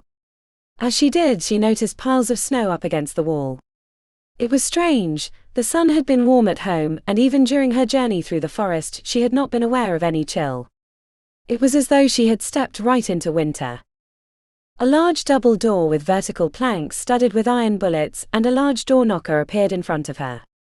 Freya, determined to find her father, stepped up, climbing the stairs that led to it. When she reached it, she lifted the large knocker and banged down 3 times. She waited. When there was no answer, she tried again. This time, as with the gate, the door opened slightly. It was a heavy door, and Freya squeezed through the gap, stepping into a large room with ceilings so high they disappeared in the darkness above. At the far end of the room was a fireplace, so tall Freya could walk right into it. A fire crackled happily, doing very little to warm up the large stone room. Freya hurried to the fireplace, holding out her frozen hands to warm them. She had not realized how cold she had become. While she warmed her hands, she looked around. Everywhere she gazed, there was darkness. It was very difficult to make out what was in the room. And she felt as though the shadows themselves were watching her. "You're spooked by what happened in the forest," she whispered to herself. The sound of her voice wasn't as soothing as she had hoped. As the chill left her body, Freya moved away from the fireplace. She became aware of the frigid temperature and wrapped her arms around herself. She wished she had taken winter jackets along with her, but she hadn't expected to need anything more than the sweatshirts she had pulled over her t-shirt. She still had her father's jacket and threw this over her shoulders. "Dad," she called out. She was almost too nervous to break the silence. But she had to find him. He had to be here somewhere. She could somehow feel his presence nearby. As she moved, Freya felt as though the shadows moved with her, but it was dark everywhere. She was being paranoid. A sliver of magic slid over her skin. It was so prominent, Freya stopped to feel what it was. The magic seemed to tug at her. Freya was accustomed to magic, used to hers being different than those all around her. This was different too. And because of it, she followed it. It felt like it was trying to lead her somewhere. Right now, Freya was willing to take whatever she could get. The magic seemed to lead in the opposite direction from where she would have liked to go, but Freya kept walking. The darkness was thick, but it wasn't impossible to see, and Freya made her way from one room to the next. She got the sense of expensive furniture covered in dust and cobwebs, the ghost of what it must once have been. She would have loved to stop and explore to see what this castle, invisible from the outside, could hold. But she needed to find her father. She found a wicket in the wall, and when she pulled it, the stairs spiraled downward into a pit of darkness. Freya shivered. She took out her phone. When she looked at the screen, it seemed scrambled, as if the glass was broken. But when she pushed the right buttons, the flashlight came on. With the bit of light that came from what seemed to be a fractured piece of glass, Freya could make her way down the stairs. She descended, feeling the cold grow thicker around her, pressing up against her until she shivered as if she was wrapped in ice. As soon as she reached the bottom, Freya knew where she was. The dungeon. Thick iron bars surrounded her, cell doors in every direction she looked. All the cells were empty save for one. When the figure behind bars shifted and turned to look at her, Freya cried out, "Dad!" Chapter 7. Freya. Her father asked, looking as if he saw a ghost. "What are you doing in here? What are you doing in the dungeon?" She ran to him and fell to her knees next to the bars. Her father sat on the floor leaning against the bars. Freya pushed her arms through and wrapped them around her father. "You can't be here, Freya. Get out of here. Go home." He sounded like he knew what he was saying, knowing exactly what was going on. It was a good sign. Freya looked up, shook the bars, hoping that the gate would open just as the iron gate and wooden door had. But this time the gate remained shut. "I'm going to get you out of here," Freya said. "Don't, Freya," her father pleaded. "Just get out of here, it's not safe." Freya wasn't going to listen. There was no way she was going to leave her father behind. She had to help him, had to get him out. When shaking and jerking the gate didn't work, Freya closed her eyes and turned her attention inward. She focused on her magic, hoping that it would make a difference. But the moment her power flowed around her, it was met with resistance. The bars had been affected by magic too. Her father was being kept in by some sort of spell. "What is this?" she asked, exasperated. "How did this happen?" "Please, Freya," her father kept saying. Freya shook her head and dug for her phone. When she took it out of her pocket, the screen didn't even flicker as before. Her phone was completely dead now. She thought about how the radio had crackled and then the car had died. It seemed as if no electronics worked here. Freya threw her phone to the side and it skittered across the stone floor. "We have to figure out another way," she said. Shadows moved on the edge of her periphery and Freya spun around. "Who are you?" she yelled into the room. There was no answer. Wherever she looked, it seemed empty, deserted. But in the shadows out of the corner of her eye, she saw movement. "There's no one here, Freya," her father said. But Freya didn't believe it. "Please help us," Freya begged. "My father is innocent. We shouldn't be here, and we will be on our way the moment he is free. Please." There was no answer. No one crept out of the shadows. But Freya knew that they weren't alone. And she got the feeling that whatever hid in the darkness just beyond her view was terrified. Of her? Surely not. Unless something terrible had happened here. A shiver ran over Freya's skin, and she braced herself tightly against the bars at her back. Something suddenly felt very wrong. She became aware of another presence in the room, something sinister, something grotesque. The power was strong and domineering. "Who's here?" Freya asked. Her father started making small yelping sounds. When Freya looked over her shoulder, he stood in the middle of the cell, looking around with an expression of awe on his face. "Such a wonder of architecture," he cried out. "My best work yet." "Now, Dad," Freya cried out, "you choose now to leave me." But reasoning with her father when he was in this state of insanity was pointless. A low growling sound emanated from just beyond the shadows, and Freya turned her attention back to the room all around her. Her father, locked behind bars, suddenly seemed so much safer than she was. "I asked, who are you?" Freya said, little less confidently, her voice small. She waited for something to happen, for someone or something to attack. The air was heavy with threats of danger, of pain, of death. Nothing happened. For a moment, Freya wondered if it was just her fear playing tricks on her. Her thought pattern was interrupted by her father crying out and falling to his knees.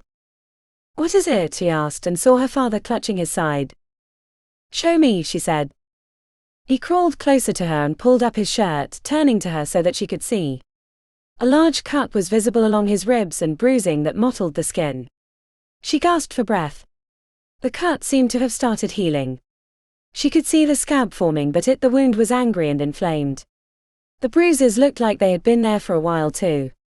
Who had done this to him? What did he do wrong? How did it happen? Freya asked. "The trees," her father said, his voice cracking. He coughed, and Freya could see how much pain it caused him. "Let me help," Freya said.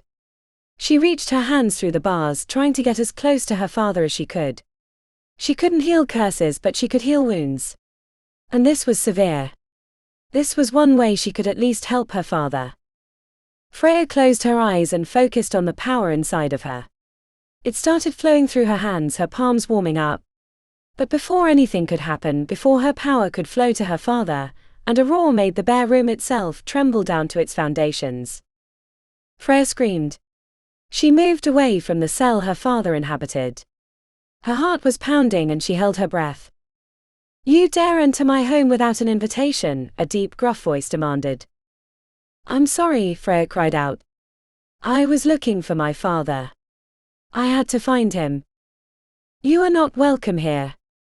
If you set him free, we'll be on our way. Please release him." "He's not going with you," the deep voice said. Freya shook her head. She knew she wasn't working with a fae. The voice was too deep, the roar had been too unnatural. "He doesn't belong to you," Freya said sternly. "He's inflicted with a curse, which means he has wronged someone. He doesn't get to leave." Freya became angry. "You know nothing about him. And who are you to decide his fate?" That same growing rage began building up inside her again, but she pushed it away. Now was not the time to experiment with what either could be additional powers, or just a physical reaction to anger. A low growling sound echoed, bouncing off the stone. Freya was terrified, but she wasn't going to back down. She wasn't leaving without her father. "What will it take for me to be able to leave with him?" she asked. The growl continued, but Freya somehow knew that the creature, whatever it was contemplating. "If you want me to release your father, I must have a soul in return," said. A soul. It seemed like an incredible price to pay. The sister's words came back to me, the conversation I'd overheard when I'd first heard of the mage. "She'll do anything if the price is right." Freya didn't know why these two were connected, but somehow they were. She knew that this was the price to pay. So was she going to leave her father behind, let him live out the remainder of his days here? Or was she going to allow him to go home, be free for the short time he had left? It was a no-brainer, she thought. She would stay and let her father go. "Take me instead." The silence that followed was deafening. "You'll take his place?"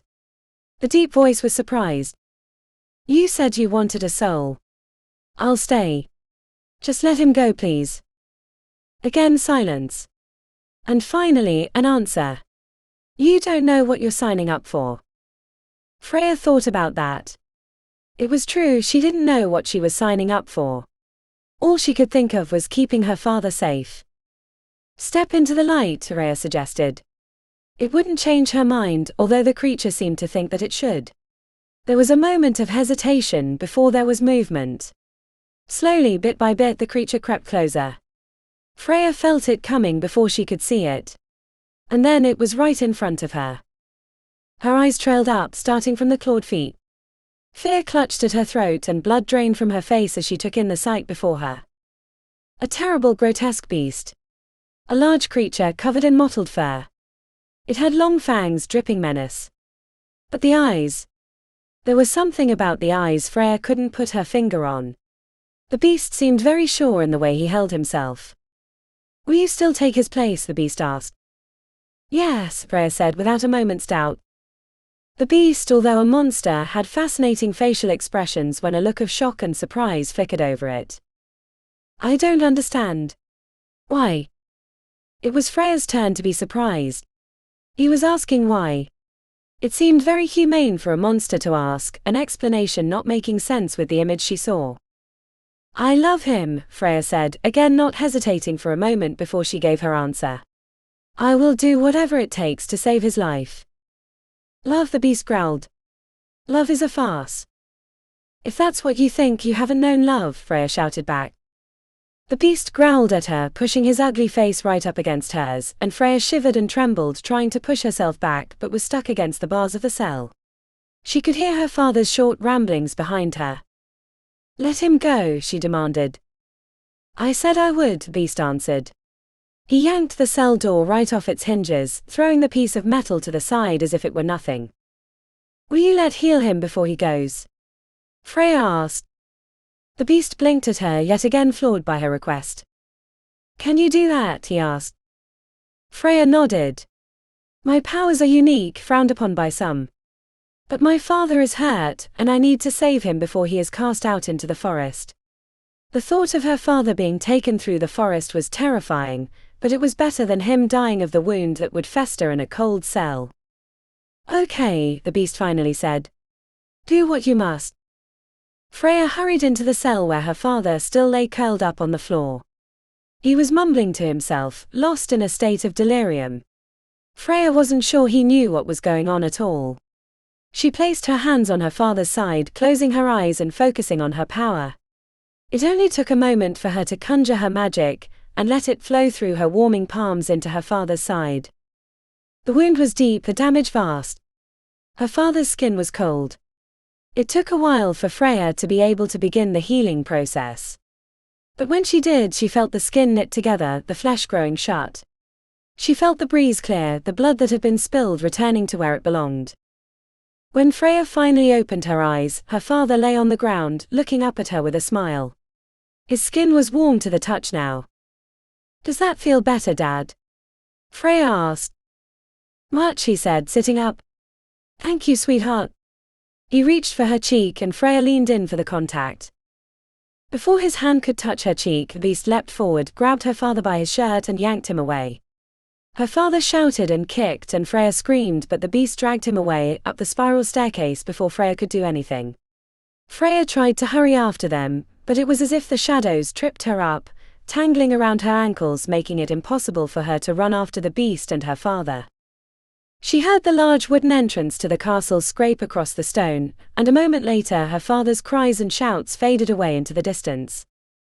By the time the beast reappeared, Freya had only made it to the top of the spiral stairs. "Where is he?" she demanded, sobbing. "I ordered one of my carriages to take him home. You got what you wanted. You could have let me say goodbye," Freya cried. Freya dropped to her knees as her legs gave out from beneath her. The beast frowned as if he didn't understand. "Come," he said gruffly and turned around. He stomped the way, his large body making the very earth quake with each step. Freya didn't want to follow, and at first she didn't. "Are you going to just sit there on the cold floor for the rest of your life?" the beast demanded. Freya knew that she couldn't, so she pushed herself up and followed. Chapter 8. The beast continued through the castle, his feet landing heavily with each step. Freya started to get the idea that he was sulking in some way, his mood foul. If he wasn't so grotesque and terrifying, Freya would have seen him almost as a sullen child. But it was impossible to view this monster as anything other than what he was. "Where are you taking me?" Freya asked, glancing at the large entrance, wondering if she could make a run for it. But no, she wouldn't dare try. She had promised she would stay in her father's place. Her father had to live. Somewhere there's a fire, the beast snapped. He led Freya through a couple of rooms, many of which Freya was sure she had passed through previously to get to the dungeon entrance. Finally they stepped into a room with a large hearth, a lot like the one where she had warmed herself at first. It was the Great Hall. This one had couches arranged in a semicircle around the fire. Most of the seats were dusty and covered in cobwebs, but one stood out amongst the others. A large red armchair with gold studs decorating the armrests and legs. This must be the only one the beast used. It was odd that besides his armchair, the rest of the room seemed to have been untouched for years. "Stand here," he demanded. Freya did as he asked. He dropped himself on the chair, and it seemed as if it shuddered beneath his weight, straining to keep him. Standing in front of the beast, Freya trembled. She was racked with fear. The beast was terrifying, more so now that he was bathed in the light that came from the fire. She could see his expression, his large body. If he had taken care of himself, his fur may not have been as mottled, and perhaps had done something about his teeth, he might have been a little more approachable. But the beast was a beast. It was his eyes that caught Freya's attention. They didn't look like the eyes of an animal. In the dungeon she hadn't been able to see them properly, but now with the firelight dancing in them, they looked like the eyes of a man. Freya frowned. The beast had said that her father was kept because of the curse. Was this a curse too? "Heal me," the beast shouted. "What's wrong with you?" Freya asked. The beast leaned forward and growled in Freya's face. "I said heal me. If you speak to me nicely, I might be more inclined to help." Her voice was snappy, and Freya didn't know where her sudden courage had come from. But there was only so much fear she could handle before she tripped out, the adrenaline pumping through her veins subsiding. And he didn't have to be so rude. He wasn't going to hurt her. At least he could speak to her like she was a living being. "Don't tell me what to do," the beast snapped, a threat in his voice. "What's wrong with you?" Freya asked again. "I thought you were smart, girl," the beast started, and it sounded so condescending, reminding her of Novus, that Freya bristled, her anger returning. "Tell me what you want from me, or I'll walk away this instant, and you won't get anything." "You have nowhere to go," the beast said. "You're wrong. There is an entire castle around me. I'm sure I can find somewhere else to be." The beast growled. "Look at me," he demanded. Freya looked. And saw a monster. But behind his eyes was a man, terrified of what he had become. How had this happened? Freya was dying to know. But somehow she knew that asking wasn't going to deliver any answers. "Do you think I would want healing if I didn't look like this?" he asked. Freya frowned. "You're cursed." "Well done," the beast said sarcastically, slowly clapping his paw-like hands. "Fix it." Freya shook her head. "I'm sorry, I can't." "What do you mean?" the beast demanded. "You healed your father.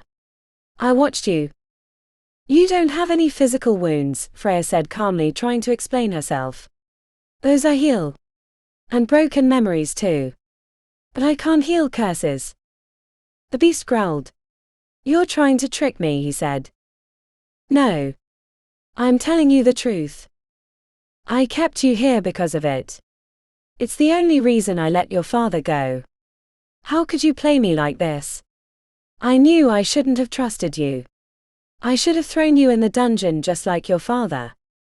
"I did nothing of the sort." Freya shouted right back at the beast. "The deal was a soul for a soul.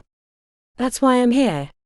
You agreed to let my father go before you found out about my ability to heal. What were you going to do if you didn't know about this at all?" The beast didn't answer, and Freya wasn't sure she wanted to know. The only thing that mattered was that her father was safe. "So I let my prisoner go in exchange for a promise that turns out to be empty," the beast growled. "There were no promises," Freya said. The beast seemed to be angry. He was making low growling noises at the back of his throat, eyes darting around the room. Freya watched his rage growing before her very eyes. If he didn't control his temper, he was going to explode. Freya watched him, seeing a ticking time bomb. It wasn't going to be long, either. "Do you know what this is like?" the beast asked, his voice surprisingly calm compared to the waves of fury that rolled from him and crackled around Freya like static. "Can you imagine what it must be like to be caught in a body like this, forced to be an animal?" "How long?" Freya asked softly. 300 years, the beast said. Freya blinked. "Excuse me? What? Are you unfamiliar with how curses work?" Freya shook her head. "Each curse is different. 300 years. That is a hell of a lot longer than anyone would want to be alive, believe me." The beast was snappy, but he wasn't fighting Freya. He answered her questions. "And if you're wondering why I didn't end it," Freya had been wondering exactly that. "I can't. No matter what I do, I'm stuck like this. I cannot leave, I cannot age. I cannot die. This is what I am cursed to be for eternity." "Surely there is a way to break the curse?" Freya asked. "Like your father's curse?" The beast countered. "Don't talk about my father," Freya warned. "Or what?" The beast asked. "You have no right to speak about him. You ripped him away from me. I'll never see him again, and I didn't even get to say goodbye. You don't get to use him against me." The beast was getting angry again, his control slipping. A moment ago he had managed. "You have no right to speak to me at all," he shouted, and the walls around her seemed to tremble down to the very foundations. "You are my prisoner and you will do as I say." Freya didn't answer. She didn't do anything. If she responded at all right now, the beast was going to lose it. But this wasn't over. Freya wasn't about to be told who she was and what she was going to do. "Is there anything else you need?" she asked flatly. "I need you to heal me," the beast said. Freya shook her head. "I thought you were a smart man." She was feeding his words back to him. The beast let out a roar so loud his mouth stretched right in front of her face so that she could see all his teeth sharp, glistening with his rage. It would take nothing of him to take her head off. And for a moment, Freya was sure it was exactly what he was going to do. There was no way she could stay here with this monster. At least her father was safe. She'd healed him. He'd managed to escape. Now it was her turn to do that too. She had to save herself. To hell with her promises. You could only be noble when you were alive. Freya turned around and ran. Chapter 9. Getting out of the castle was easier than Freya would have thought. Adrenaline and fear had spurred her to run, but she had been sure that the beast would catch up with her and claw her apart, tearing her limb from limb with his teeth. Images of pain and terror ripped through her as she feared the worst, waiting for the end to come.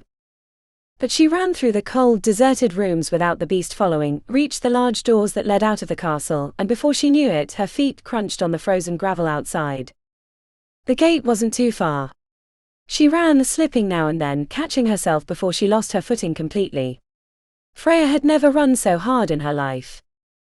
When she reached the gate, she grabbed it with both hands and shook, doing what she had done when she had come here. Ironic that she had done the same thing, prayed for her life and shaken the gate. But now it was to get out, not enter. Freya was willing to brave the outside dangers to get away from the beast within. To her surprise, the massive iron gate squealed open slowly but surely. She squeezed through as quickly as she could and finally she was free. She looked at her surroundings but kept up the same pace. As soon as she was in the forest, Freya could feel the magic tremble on her skin. She wasn't safe out there. The Unseelie would surely be keeping an eye on the castle gates. Had her father made it out to safety? Freya didn't know. All she knew was that she had to get away from the castle and this enchanted forest as quickly as she could. She checked her phone. No signal. She put it back in her pocket and kept running. It wasn't like anybody could come to help her, even if they knew about her ordeal. The only way out was by foot, to hurry through the woods as fast as she could. Freya wasn't sure in which direction to go. She ran directly away from the gate, hoping it was the way she had come.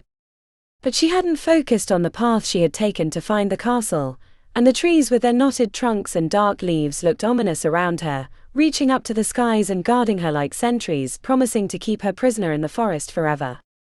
"You're going to be fine. You're going to get out of here." Her breath came in ragged gasps as she tried to talk herself through it. The further Freya ran, the more she became aware of the fact that the beast wasn't following her. Why was he letting her go if he was so intent on having a prisoner? It would have been easy for him to follow her.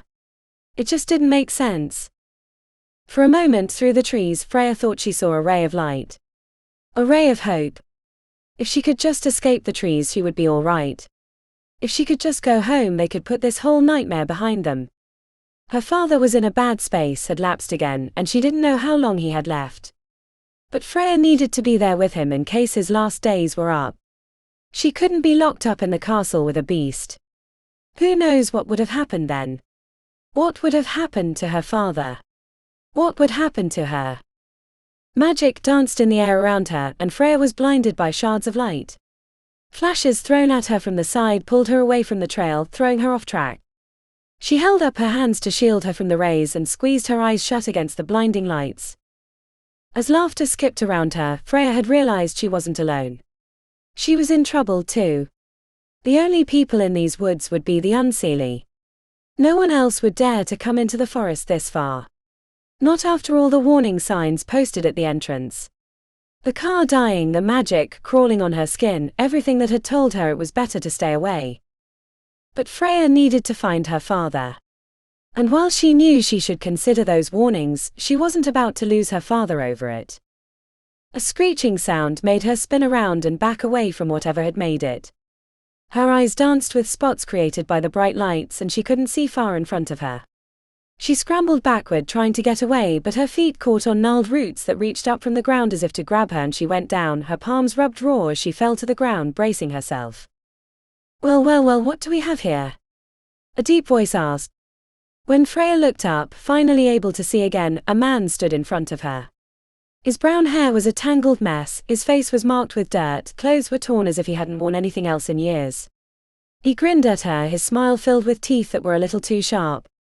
His eyes were black, with no whites around his irises. There was no way he wasn't evil. Was that all these forests concealed? Freya blinked hard, and when she looked again, the man in front of her looked normal. He'd somehow changed. The clothes weren't torn, his hair had been combed, and his smile was kind. Freya was confused. His eyes were normal too. But there was still something dangerous about him. "I think it's a Seelie," a woman's voice said to Freya's right, and she snapped her head around. She realized she was surrounded by more people, all of them had changing appearances like the man. Ugly one moment and well put together the next. "What are you doing out here, sweet pea?" another woman asked. "Don't you know it's dangerous to play alone in the woods?" As if Freya was a child who had gotten lost. "If you'll just let me be on my way, I won't come here again," Freya said. She tried her best not to sound as terrified as she felt. She wasn't sure if she succeeded. The group moved towards her, enclosing the circle. Freya spun slowly on her knees to keep her eyes on them. They loomed over her like grey clouds threatening to strike at any moment. Now, the man in front of her held his hands out, indicating he wasn't going to hurt her. "What hosts would we be if we just let you leave without showing a bit of hospitality? Come join us for supper." "I'm not hungry," Freya said, forcing herself to sound calm. They all laughed, the same skipping laughter Freya had heard just before they had appeared. "Oh honey," another one of them said. The group of people were Unseelie, Freya had no doubt about it now. The power, the creepy laughter, the double images that kept haunting her as if she wasn't sure exactly what stood in front of her. "You are supper. You look fat enough to give us our fill. Or a good appetizer at least," another said. Freya's blood ran cold. Oh God. Were they going to eat her? "The Unseelie don't eat other fae," Freya said. It was a fact she was hoping was true. The Unseelie around her burst out laughing, the sound jeering and mocking. "No, you're right. We don't eat fae. We're not cannibals." The man in front of her held out his hand so that he could help her up. Freya hesitated before she took it. When she did, a surge of magic shocked through her body and she fell, ears ringing and head spinning. Everyone laughed again. But that doesn't mean that we can't hurt you until you scream. Terror clutched Freya around the throat, threatening to choke her to death. Please, I have no business here, she said. I just want to be on my way. We can't just let you go, one of the women said. Where's the fun in that? Freya dug down deep and tried to find her magic, but it wouldn't work, not here. She couldn't fight in this forest. She couldn't fight these Fae. They were unseelie, but they were still Fae. They were much more powerful than her for her to make a difference. Her special magic was useless at this point. That was only for healing, for fixing. Not for ripping something apart. It's futile, Freya thought. I can't use my magic for anything I need. Not for protecting myself and not for saving my father. Come, little Seelie, the unseelie somewhere behind her chanted. Let's play. Freya felt around on the ground that she was still sitting on, having fallen back from the shock the man had given her. Her hand landed on a stick. It wasn't very heavy or very long, but it was better than nothing at all. She jumped to her feet and held the stick out in front of her as if she had a sword. Oh look, she's going to fight back, one of the women said with a chuckle. This is going to be fun. And here I thought we were wasting our time. The woman made to attack Freya, but Freya swung the stick in her direction as hard as she could. She narrowly missed, but the woman thought twice about trying again. Stay back. Freya shouted. I'll hurt you. I will if I have to. There were sneers and giggles all around her. Freya was terrified, her chest heaving with the gasps of air as she panted. She kneeled, keeping the stick extended in front of her, not taking her eyes off her opponents. She scraped around on the ground until she found a rock. It was about the size of an apple, and it would do. When one of the unseelie made to attack again, Freya threw the rock toward the Fae as hard as she could. The unseelie ducked just in time and it missed her head by mere inches. Another burst of laughter broke out all around her. Freya was grossly outnumbered. She counted 6 of them at least. And who knew how many of them hid between the trees? Freya didn't have any magic that could fight against them, and she only had a stick and a couple of rocks if she could manage to pick up more. This wasn't going to work. She wasn't going to win. But Freya wasn't going to go out without a fight. It wasn't like her. She had always tried her best. Even when she had known she couldn't help her father with his curse, she had kept trying to heal him. She would try to fight her way out of this mess too. Another woman attacked and Freya swung for her, but it had been a mock charge and everyone laughed at Freya's reaction, fighting back as if the attack had been real. Come on, cowards, Freya challenged. If she could just make contact with one of them, maybe she could get in a blow she could be proud of. She knew that this was it, this was the end. But if she could hurt one of the unseelie on the way down, at least she would leave something behind to be remembered by. Oh, how she wished that none of this had happened. It was her fault, wasn't it? If she hadn't tried to find the witch, she would still be at home with her father, safe and sound. Yes, they would still be caught up in a terrible nightmare where his sanity slipped away until it was far beyond his grasp. But at least there wouldn't be a beast, she wouldn't be stuck in some sort of crazy time warp, and she wouldn't be surrounded by the unseelie, who seemed set on killing her, whether they were planning on eating her or not. Oh, she's feisty, the man said in front of her. I like them feisty, another deep voice said. Until now, only 2 women and 1 man had been bantering back and forth. Well, you can't keep her to yourself, the first man snapped. None of us can keep her to ourselves, one of the women said. We just have to share. What were they talking about? Freya wasn't sure if they were referring to eating her, or even worse, committing her to slavery. Are you going to stand around all night, or are we going to get the show on the road? Freya demanded. She knew she was looking for trouble, but it was going to come her way no matter what she did. And truth be told, she wanted to get this over and done with. Standing there, holding the stick up as if she could defend herself with it, made her feel like an idiot. She knew how she looked. She knew she had no way of protecting herself. The unseelie just had to make their move and let it be done. Come on, girl, another one of them said. Freya spun around to face another unseelie. There were only 6 surrounding her, but it felt like so many more. Show us more of what you've got. It's so boring to not have entertainment when we do this. Freya didn't want to give them what they were asking for. She didn't want to give them a show, but the more she tried to fight back, the more she shouted at them, the more they seemed to be amused by her and see it as entertainment. It was frustrating. It was degrading. Maybe if she could make a run for it, she could get away. Freya had been fighting back until now. If she changed her tactic, they might not expect it. She looked for a gap between the unseelie. They stood spread out, a loose circle. Freya chose a spot between 2 women who looked smaller than the rest, hoping that she was judging the strength correctly. She mock-charged, acting like she was going to attack. As neither unseelie reacted because they didn't believe she'd actually make a move, Freya made a run for it. They didn't expect her charge.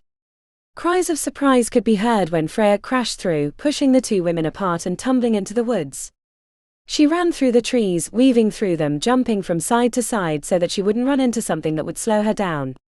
She left the unseelie behind, their calls and shouts quickly getting softer. She ran and ran, but she was stuck in the fires that seemed to stretch on forever.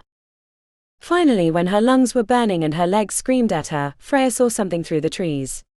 She frowned, trying to make out what it was that she was looking at. The moment she realized what it was, she tried to skid to a halt, but it was too late. She tripped over her own feet and tumbled right back into the circle of the unseelie. They stood around her again and laughed and laughed. How? Freya had run so hard and so far. But she must have run in a circle, and she was right back where she had started. Damn the unseelie magic. It was all fun and games, the man who had spoken to her first said. But you insulted us by suggesting that we would fall for your petty tricks. And now? He kneeled in front of Freya and his eyes were black again, his teeth sharp and dripping menace. Now you're going to pay. This is it, Freya thought. This is where I die. Chapter 10. The unseelie attacked, letting out an unearthly roar laced with a high-pitched tone that Freya could only describe as a squeal. She squeezed her eyes shut, waiting for the final blow. Again, Freya felt that rage building inside her again. She wanted to see what it could do, but for some reason she came up with nothing. She hated feeling like that. Like she had something more to give, but it failed her at every turn. She didn't deserve to be free, so she succumbed to her fate. She was ready to give herself up to the unseelie. Eyes still closed, it felt like that blow was taking its time to land. It was only when a loud, deafening roar overpowered anything the unseelie could do, and a large hairy body jumped in front of Freya, shielding her from the rest of the unseelie, that she knew that the beast had come to her rescue. Or to claim her back. The beast let out another roar, and it was blood-curdling. The unseelie were frozen in that moment, with terror in their eyes. But it was the male who snapped out of it first. "Oh, you got your pet to stand up for you," he sneered. The beast snapped its jaws, a lot more intimidating the unseelie, and it attacked the man first. Suddenly a fight erupted.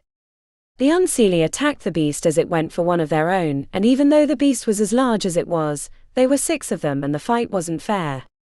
Not even with all the strength the beast could muster. The beast had the man's arm between his jaws and the man screamed, his ragged voice ripping through the trees. Another unseelie jumped in, trying to pry the first arm from the beast's mouth, only to draw back bloody fingers where the beast's sharp teeth had punctured and pierced. 2 unseelie lunged themselves onto the beast's back, and he let out a roar when they slammed claws into his neck. The man was able to jerk his arm free, and he cradled it against his body, bloody and ripped. "Kill him," he shouted. As if he was in charge and the rest were bound to listen, they all attacked the beast. They used sharp teeth and claws, scratching and biting, causing as much damage as possible. Freya watched as blood dribbled from open wounds, as fur and skin split to reveal muscle and bone, and the beast spun around trying to get the Fae off his back. She had to help him, or he wasn't going to win this fight. He was powerful, large and capable, but he was outnumbered just as she had been, and although the beast had strength on his side, the unseelie with their lithe frames in comparison had speed. At first Freya tried to jump into the fray to fight back as best she could. She attacked one of the unseelie women who stood to the side, not having been able to get in a slash or a bite. She was looking for a spot to get involved, but Freya stopped her, grabbing her by the hair and yanked her down. The Unseelie went down with a ferocious scream and unleashed her fury on Freya. She scratched Freya across the cheek, dragged a long nail down her arm, leaving a trail of blood everywhere she touched. Freya cried out in pain. It seemed to spur the beast on, who spun around and hit the Unseelie so hard with the back of its claw, the body traveled through the air like a rag doll and landed against a tree before sinking to the ground. With one down, Freya attacked the next. She didn't dare to take on the men, but she could attack the women. The next woman she charged wasn't as easy to bring down though. She was stronger and better at fighting, she had been doing this longer. She laughed when Freya tried to hurt her, slashing back at her with ease, drawing blood without even trying. Freya swallowed her screams, not wanting the beast to feel like he had to protect himself and her. She tried to fight back, but it only took a moment before the Unseelie woman had wrestled her to the ground and had her hands wrapped around Freya's neck, choking her. Freya gasped, trying to breathe, her hands clawing at the woman's wrist, but it was no use. She couldn't get any air, and her vision was starting to blur. As she looked up at the person who was about to take her life, Freya witnessed a large claw grabbing the woman by the head and yanking her off Freya as if the woman was paper thin. The beast tossed her aside with an irritated growl before he turned back to the two men he was fighting.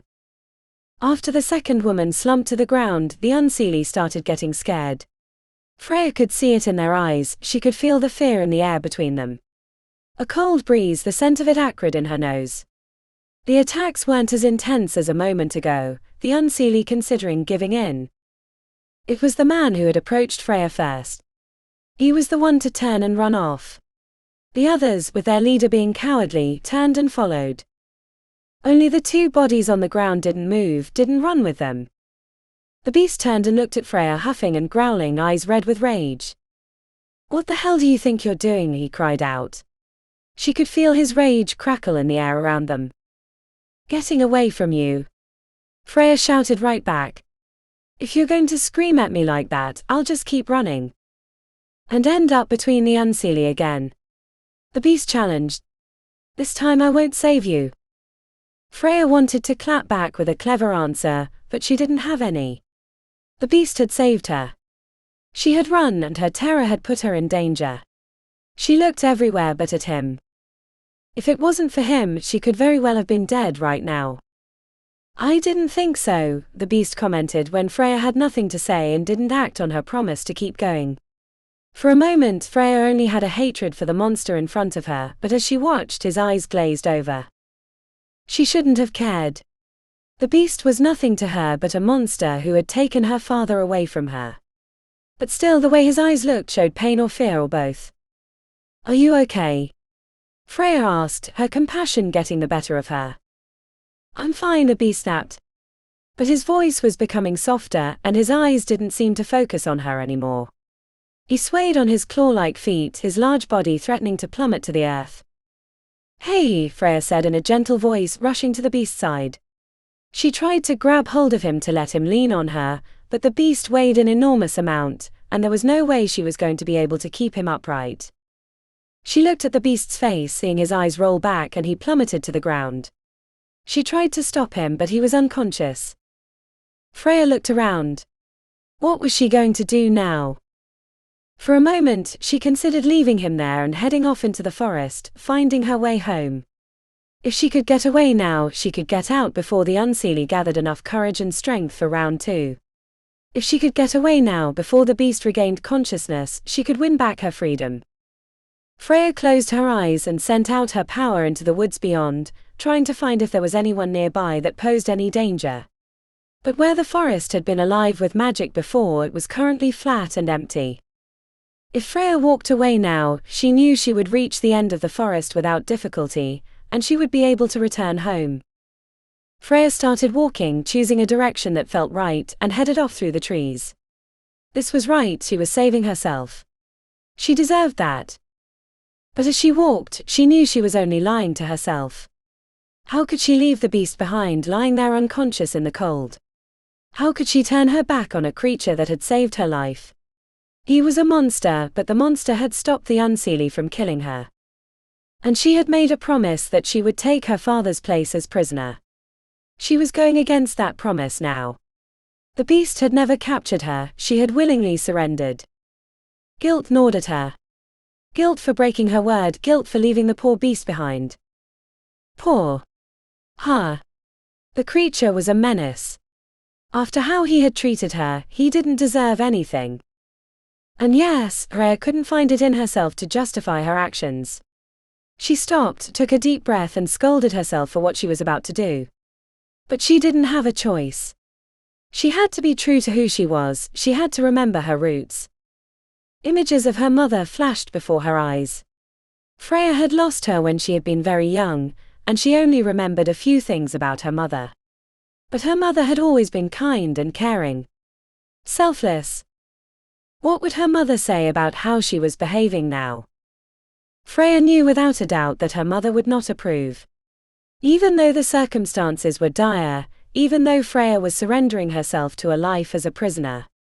It was a promise she had made, and a promise she ought to keep. Freya let out a sigh, turned around and started walking back through the trees. She kept her feelers out, her eyes and ears open, but there was no one around. Freya was completely alone. She made her way through the trees and looked down at the body that lay lifeless on the ground. Freya kneeled next to the beast and pushed her hand against his neck, looking for a pulse. How did one find the pulse of the beast who lay unconscious? She felt around a couple of times, but finally she found his pulse, light but there. He wasn't dead. He had only passed out. She definitely couldn't leave him there. Freya groaned, frustrated with the choices she knew she was going to make. She couldn't be untrue to herself though. Everything she had done until now was because she believed that certain things needed to be done. She had tried to save her father. All these years had been for his sake. How could Freya now only think of herself, saving herself, rather than thinking about those around her? It was who she was. She couldn't be selfish. The only question now was how on earth Freya was going to move this beast. Chapter 11. Freya had to dig deep and find all her magic. It took a lot for her to pour into a beast as large as this one. She sat on her knees next to him, eyes closed, hands hovering just above the beast's enormous body. She felt her power hot in her palms, her entire skin glowing. He drank in her magic, almost running her dry as she poured everything she had into him. And still he lay there unmoving. Where was all this magic going? How much more would it take to have him wake up? Freya retracted slightly. She wasn't trying to heal him completely, only enough for him to stand so that she could help him back to the castle. But if he kept taking her power, if he kept drinking in as much as had, Freya wasn't going to have enough left to help him once they returned. It felt like it took everything from her, but finally the beast's eyes fluttered open. He let out a growl and lifted a claw at Freya, but recognition flickered in his eyes and he frowned his thick brows instead. "What are you doing?" "I'm helping you," Freya said. "It wouldn't hurt for you to work with me." "I'm trying," he said. It didn't feel like he was trying, but Freya took his word for it and gave it her all. Just as she thought he was going to drain every ounce of her power, the beast managed to roll over and started pushing himself up. It took a lot of work and Freya knuckled down, gripping one of his thick arms, trying to lift him too. With a lot of grunting and groaning and growling, the beast managed to get to his feet. "Come," Freya urged. "One foot in front of the other. We'll take this one step at a time." The beast listened to her and slowly they started making progress toward the castle. It drew Freya like a beacon, she had no doubt where the castle was located. It was instinctual now. Freya didn't have time to try to understand the magic that laid her, to guess at why this was happening in the first place. She had her hands full trying to get the beast to keep moving, to use his momentum to move toward the castle rather than down toward the ground. It felt like hours before they finally made it to the castle gate. This time they weren't running for their lives, shaking the gates to get through. The whole process was painstakingly slow. When they finally reached their destination, the beast nudged the gate with a large claw and it swung open with ease. They made their way through and Freya helped the beast up the broad, shallow steps that led to the enormous front door. Once inside, the door swung shut by itself as if it was locking them in. The finality of that sound made Freya's stomach turn. But she couldn't focus on that, not now. She had chosen this, had chosen to turn back. What she needed to do now was to help the beast. They walked to the room where the beast had demanded she heal him, and she helped him to the couch. The moment he was close enough, the beast dropped himself onto the dusty cushions. The furniture shuddered beneath his weight. "Let me heal you," Freya said. "Are you sure you can this time?" The beast asked, and there was sarcasm in his voice. It only made her angry. "Do you want to be healed or not?" Now that they were in the light of a crackling fire in the hearth, Freya could see how much damage had been done. The beast had several cuts along his arms and legs, and a large gash across his ribs. Blood seemed to drip into his eye from his forehead, and Freya was sure that if he didn't have fur she would see bruising too. This was a lot to heal, but it was something Freya knew how to do. At least it was something she would succeed at. She held her hand out to the beast as she had done in the forest, closed her eyes and dug down deep for her magic. As before, she felt the heat building in her palms, warming her body. She felt the warmth flowing into the beast, knowing that this time it was making a difference. Whatever had happened in the forest, whatever had taken so much power, had been a lot more serious than either of them would ever know. The beast gasped and Freya opened her eyes. "What?" he asked wearily. "Look," the beast said, the sound of wonder in his tone. He looked at his arm and Freya looked at it too. Before her very eyes, she saw the skin knit itself together. Freya had never watched her healing powers in action, and she had to admit she was just as awestruck as the beast was. It took a lot of time and power to heal the beast. But slowly, one by one, the cuts mended. The gash on his ribs took the longest, and that injury drained the most out of Freya. After she had poured so much of her magic into the beast in the forest, just so that he would wake up and stand, it was a wonder that Freya could heal him further at all. When the gash on his side finally closed, the beast stretched himself out on the couch and let out a growl. But it wasn't a sound that was meant to induce terror. The growl was more a sound of relief. "I didn't believe you could do this," the beast said. "You saw me heal my father," Freya said. The beast nodded. But having cuts and blood disappear is different than seeing an old man stop coughing. Maybe he was right. Freya wanted to ask him something, but suddenly she couldn't remember what it was. Her head felt light and airy, and her vision was swimming ever so slightly. "Freya," the beast said. "Are you all right? You look pale. Since when do you care about me?" Freya asked. Her words didn't come out quite as snappy or sarcastic as she meant them. The world around her started spinning, the beast rotating in her vision. Freya pressed her palm to her head. "I don't feel very well," Freya said. "Come, let me take you to one of the guest suites so that you can lie down." Freya started shaking her head. She didn't want this beast to look after her. She could look after herself, thank you very much. It was because of her own doing that she was here after all. She had gotten herself into this mess, and she was going to get herself out. Before Freya could declare her independence, her vision blurred, and then the room suddenly went dark. She collapsed to the floor. Chapter 12. Freya awoke from a dreamless sleep and stretched beneath the covers of the bed. It had been a long time since she had felt so well rested. She curled onto her side and relished in the warmth of the blankets all around her. As she slowly became more and more awake, Freya realized that she wasn't in her bed. Her eyes flew open and she looked around. She was in a large four-poster bed, tucked under thick covers that looked like they had escaped from a different era. Curtains hung from the posters around the bed, thick velvet embroidered with gold. The large windows opposite her reached toward the impossibly high ceilings, and sunlight poured in through them, lighting up the room. Freya sat up. She was lightheaded for a moment, then it went away quickly. She looked around, taking in her surroundings. The room was large and decorated extravagantly.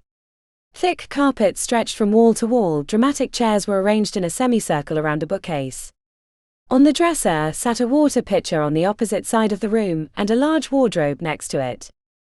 Freya flipped the covers back, swung her feet down and dug her toes into the plush carpet.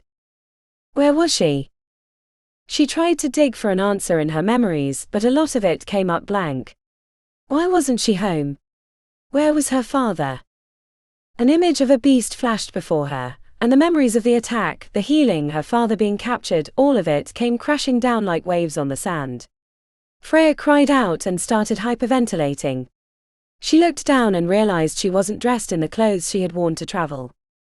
Her jeans and blouse were gone. Instead, she wore a thick cotton nightgown like something from the movies she used to watch as a kid that were set in a different time. Who the hell had undressed her? If it was the beast. Movement caught her eye and Freya looked up. A shadow disappeared in the corner of the room. She was in the castle. And there were shadows everywhere, just like there had been since she had come to help her father in the dungeon. "Please, I won't hurt you," Freya called out. "You can show yourself. It will help me feel less alone." Freya waited and at first nothing happened. She had almost given up when there was movement again. A small, timid girl stepped forward into the light. At first, Freya thought that the girl was only a child. But the longer she looked, the more she realized that this was a fully grown woman. She was just very petite. "Who are you?" Freya asked. "My name is June, my lady," the servant said and curtsied. "If you please, I am the one who dressed you. I hope you are comfortable." "I am," Freya said. "Thank you for dressing me." Freya was relieved it wasn't the beast who had stripped her of her clothes. "Are you a servant here?" "I am, my lady," June said. "Please don't call me that. I am a prisoner here." June sighed. "Aren't we all?" Freya frowned, but before she had a chance to ask what June meant, more people crept out of the shadows. 2 more women just as small and timid as June. "These are my sisters," June said. "Claudia and Arlene." They all had the same color hair, deep honey brown, and hazel eyes. But that was where the resemblance ended. June had a bronze skin and freckles, where the other 2 were porcelain skin so pale they looked like dolls. "Do you all work here?" Freya asked. The women all nodded. "We've been with His Highness from the start. There are only a few of us left." "His Highness? What happened to him?" "Your master?" Freya asked. "He was cursed," June said, her voice so soft it was almost a whisper. Freya widened her eyes. "Your master is the beast?" The women all nodded. The others all ran the night it happened. They managed to save themselves. A few of us were left behind. We didn't know what was happening. And a few of us had hidden in terror. And now we are caught here in the castle, unable to leave for the curse that surrounds this land. Freya shook her head, trying to understand. How does a curse affect so many people? They all pulled up their shoulders. How do curses work? No one knows. Freya couldn't believe what she was hearing. She knew that the Fae were cursed from time to time on their own as punishment, but she had never heard of anything that could extend to include so many.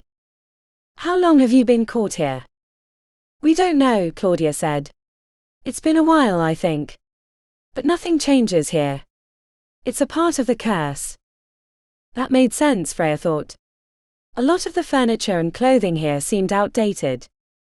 "What year is it?" Freya asked. 1790, June said. "At least the last time we had contact with the outside world." Freya gasped. 1790. How was this possible? It was impossible to believe that the curse had kept the castle and all its inhabitants were frozen in time for 300 years. "How much time has passed, my lady?" June asked. Freya shook her head. She couldn't tell them the truth. "Some." The 3 women glanced at each other, apparently understanding that it had to be serious if Freya didn't want to tell them. Freya lifted a hand and pressed it against her temple. She hadn't been aware of her headache when the conversation had started, but the pounding slowly grew and grew until it was difficult to ignore. "I have to get out of here," she said. "Yes, the master asked you to join him," June said. Freya groaned. She didn't want to do as he asked. But she was his prisoner. She had come back to make good on her promise. He would be her master now, too. She walked to the door. "My lady!" June cried out. "You cannot be in his presence in a nightgown. Let us dress you." Freya agreed, as there was no way they would let her leave the room in her nightgown. Although it didn't seem like such a big deal to her. But she had to remember that she was facing the rules and etiquette of 300 years ago. Everything was going to be different now. She let the three women change her clothes, which made Freya uncomfortable. But the women acted like it was normal, and they seemed happy to take control. They dressed her in strange underwear, followed by a frock, and then a beautiful dress that was made of pink silk. It cinched her at the waist, covered with a sash, making it difficult to breathe, and expanded in a wide skirt that fell around her feet. The women put a hoop-like structure underneath the skirt, and Freya realized that this was the era in which they wore dresses like this. Oh God! After dressing her in the hideous monstrosity, the women took care of her hair and makeup, styling her hair in ringlet curls that cascaded over her shoulders. Her face was powdered, her lips were painted, and by the time she was done she felt like she had been buried under concrete. But when June wheeled the mirror closer to her and Freya saw herself, she couldn't believe what she was looking at. She could hardly recognize herself. Her makeup felt dreadfully heavy but looked powder soft. Her lips were a shade of pink, just darker than her skin tone, and did not overpower her look. The ringlets around her shoulders were soft and bouncy. This was not what women looked like in modern day. She wasn't sure she liked it. I think the master will approve, June said with a smile, and Claudia and Arlene nodded. Freya descended the stairs outside her bedroom, moving through the castle feeling strange and out of place. She was uncomfortable in the dated attire, but she would have to wear this if she wanted to move around at all. The women weren't going to let her leave her room otherwise. Hello, Freya called out. She had no idea where to find the beast. Find him, she would. He had summoned her and she had no choice. When Freya passed the large doors that led outside, she considered running again. But no, she had decided to come back for a reason. Besides, moving through the forest in this dress wouldn't be easy. Finally, Freya heard sounds coming from the kitchen and she walked in. The beast stood hunched over a stove that looked tiny, trying to balance the teapot over an open flame. He struggled, his hands clumsy around the small thing. He growled and cursed as he tried to set the teapot straight. Can I help you? Freya asked. I don't need your help, the beast thundered. Either you accept my help or you burn yourself and I have to heal you again. Just face it, you need me. The beast grunted and looked sullen. Fine, he grumbled. Freya walked to him and the beast slid his eyes down her body. She felt herself blush. You look nice, the beast said tightly. Thank you. Your servants wouldn't allow me to leave the room without getting dressed first. The beast frowned. They speak to you. Freya nodded. Don't they speak to you? The beast shook his head. I haven't seen them since that night. I know they are around because my food gets cooked and my castle gets cleaned. Only the Great Hall is off limits to them, except to light the fire. But they are terrified of me and won't show their faces. They blame me for this, you know. The curse. The beast nodded. What happened? Freya asked, putting the teapot on the fire and waiting for it to boil. She set out 2 teacups, one for her and one for the beast. I don't want to talk about it. Freya wanted to argue, to tell him that he owed her that much, but she wasn't going to push it. Things were almost decent between them right now and she wanted to keep it that way. They stood quietly together while they waited for the tea to boil, but the silence was an awkward one. Finally, when the kettle started to whistle, Freya took it from the flames and poured each a cup. Why don't you let the servants do this then too? Freya asked when she handed the beast the cup. When he took it from her, the porcelain was ridiculously small in his large palms. It was nothing more than a sip to him. Sometimes I just want to be able to do something for myself again. It's been so long. Did the beast know how much time had passed? Or had he been caught in a timeless limbo just like the servants? Freya didn't want to ask. To find out 300 years had passed would be shattering. She walked to a large table at the center of the kitchen and sat down. It was difficult to move around with her cumbersome dress, but she found it easier to sit down than she had thought. She sipped her tea. Her mind drifted to her father. She wished she could sit and have a cup of tea with him. Was he okay? Had he made it home safely? Freya had to trust that he had, or she would go mad with worry, and there was nothing she could do about it.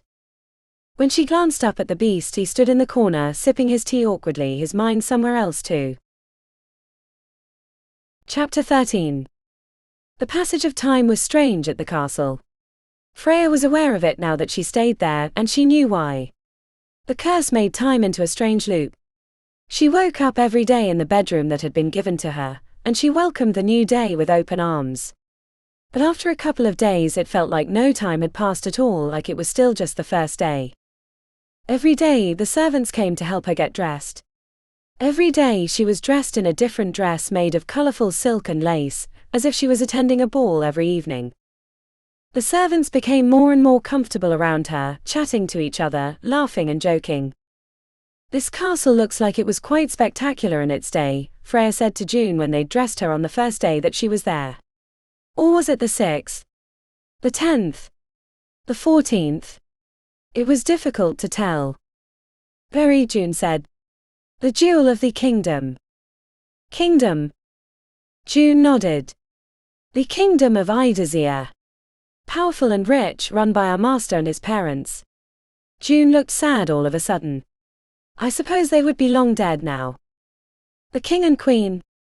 Freya asked, trying to remember her history of the region. She had learned something about it being a kingdom once, but it had fallen to ruin and had been divided into little towns. No one knew why that had happened. Now Freya understood. And if it had been 300 years and the king and queen had escaped, then yes, they would have passed centuries ago. "I'm sorry for your loss," Freya said sadly. Claudia shook her head. "No use crying about the past. You should ask our master to give you a tour of the castle." "He won't do that," Arlene scolded. "Why not?" Freya asked. "He is very protective of his home, acting like he doesn't want anyone to be around. It's why we all hide away from him." Freya shook her head. "I don't think that's what he means. He's lonely, hurting." "He's terrifying," Arlene said. Claudia and June nodded in agreement. Freya could understand why they would be terrified of the beast. She had felt the same about him at first. But as she had gotten to know him a little, had conversations with him, she had started to realize that he was like a bear with a sore paw. He would snap at everyone around him because he wasn't happy. And it would be interpreted as a reign of terror when it was nothing more than pain. "I think I will ask him," she said. The servants froze for just a moment before they continued to dress her. When Freya left her room in search of the beast, she was determined to find out a little more about what the castle could have been like. "Absolutely not," the beast said when she found him and asked him to show her the castle. "Why not?" she challenged. "It's mine." Freya shook her head. "You sound like a spoiled child." The beast huffed. "It's my castle." But the fight left his words a little and his shoulders slumped. "I don't like anyone else being here." "Don't lie to me," Freya said. "Just the other day you told me how lonely you are. Don't make it seem like this is what you want." A growl hummed at the back of the beast's throat, threatening her, but Freya had learned not to let it bother her. "This is my home now too. You can show me what it's all about at least." The beast considered it for a moment before he nodded. They started at the great doors that led into the castle, and the beast took her from room to room. Now that she knew that it was 300 years old, Freya looked at everything through different eyes. The furniture was lavish and extravagant, probably at the height of its time. Everything was laced with gold, plush and expensive. It was clean too. The servants did everything in their power to keep the castle perfect. "This is the ballroom," the beast said, gesturing to a door that was closed. "Can I see it?" Freya asked. The beast hesitated before he nodded and pushed open the doors. The ballroom was beautiful, decorated with flowers set in stone. Everywhere there were gold embellishments, and the dance floor was vast, with more than enough space for at least 100 couples. Freya walked to the center of the room and spun around, looking up at the ceiling that had been painted with delicate, sophisticated paintings of royal images. The walls were embellished with intricate leaves and flowers in gold, surrounded by amazing landscape paintings. On one side of the ballroom there was a stage, room for a small orchestra, and the conductor's lectern was covered in a white sheet, most likely to protect it from dust. Oh, what it must have been like to dance here, she cried out. My parents used to host lavish parties all the time. Freya was surprised that he was sharing something with her. We would invite all the aristocracy of the kingdom, and they would come draped in the latest fashions, showing off what was available for my mother to acquire for herself. My parents were well loved. The kingdom fawned at their feet. He looked toward the 3 thrones at the far end of the room and took a deep breath, letting it out slowly. When I was a little boy, I used to sit between those 2 thrones, between my parents, holding my mother's hand. I didn't want to sit on my throne, although it had been created for me the moment I was born. And my parents always let me stay up late, watching the couples bring the music to life. When the beast talked about the dances and the parties, Freya could feel the nostalgia. It had an air of sorrow to it, and it smelled like the forest after the first rains. Sorrow always smelled like rain to her. It was something about the power behind emotions. It sounds very special, Freya said. It was as if the beast snapped back to reality. What would you know? He asked. I have memories of my parents that mean a lot to me too. Your life would have been nothing like mine. You are a peasant that lives in one of the villages, and I am the prince. Freya's jaw dropped. Was this how he had always been? If this is how you treat people, it's no wonder the servants don't want to come close to you. They don't want to come close to me because they blame me for the curse, the beast shouted. I am the victim here, not them. But I am being punished for it, over and over again. Freya narrowed her eyes at the beast. The victim? From what I can tell, you rule with fear. Everyone else is a victim to your tantrums. What did you just say to me? The beast asked in a soft voice that was laced with danger. You heard me, Freya said. The beast's anger crackled in the air around her and she was getting scared. But she was damned if she was going to show any fear. Who do you think you are? You are my prisoner, you can't talk to me this way. So I must cower in fear like the rest of your servants, hiding in the shadows because I'm too scared to face you. Is that it? Is that what you want? I gave you a room of your own.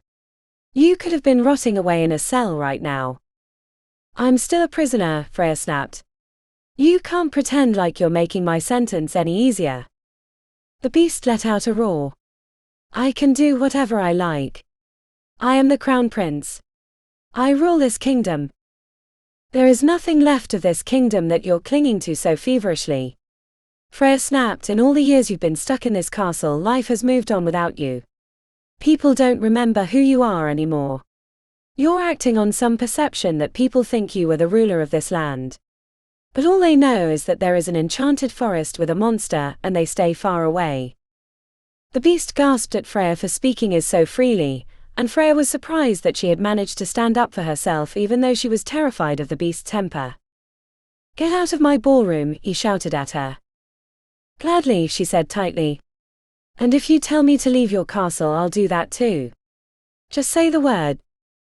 Freya hoped that he would set her free, that he would be so angry with her that he didn't want her around anymore.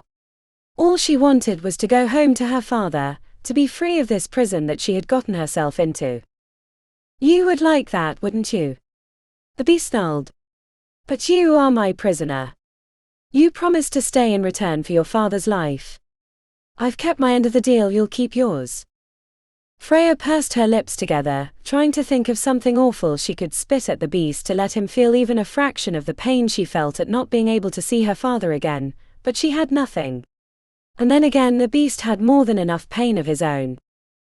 So she turned around and stormed away without saying another word. She marched through the castle that she knew a little better now, all the way until she reached her room. There she slammed the door shut and sank to the floor, tears rolling over her cheeks. She expected her servants to appear to try to console her. But they were nowhere to be found.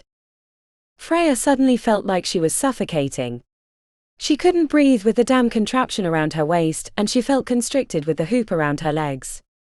She kicked out the hoop, flinging it across the room. She tried to undo the buttons at her back, ripping the fabric in the process.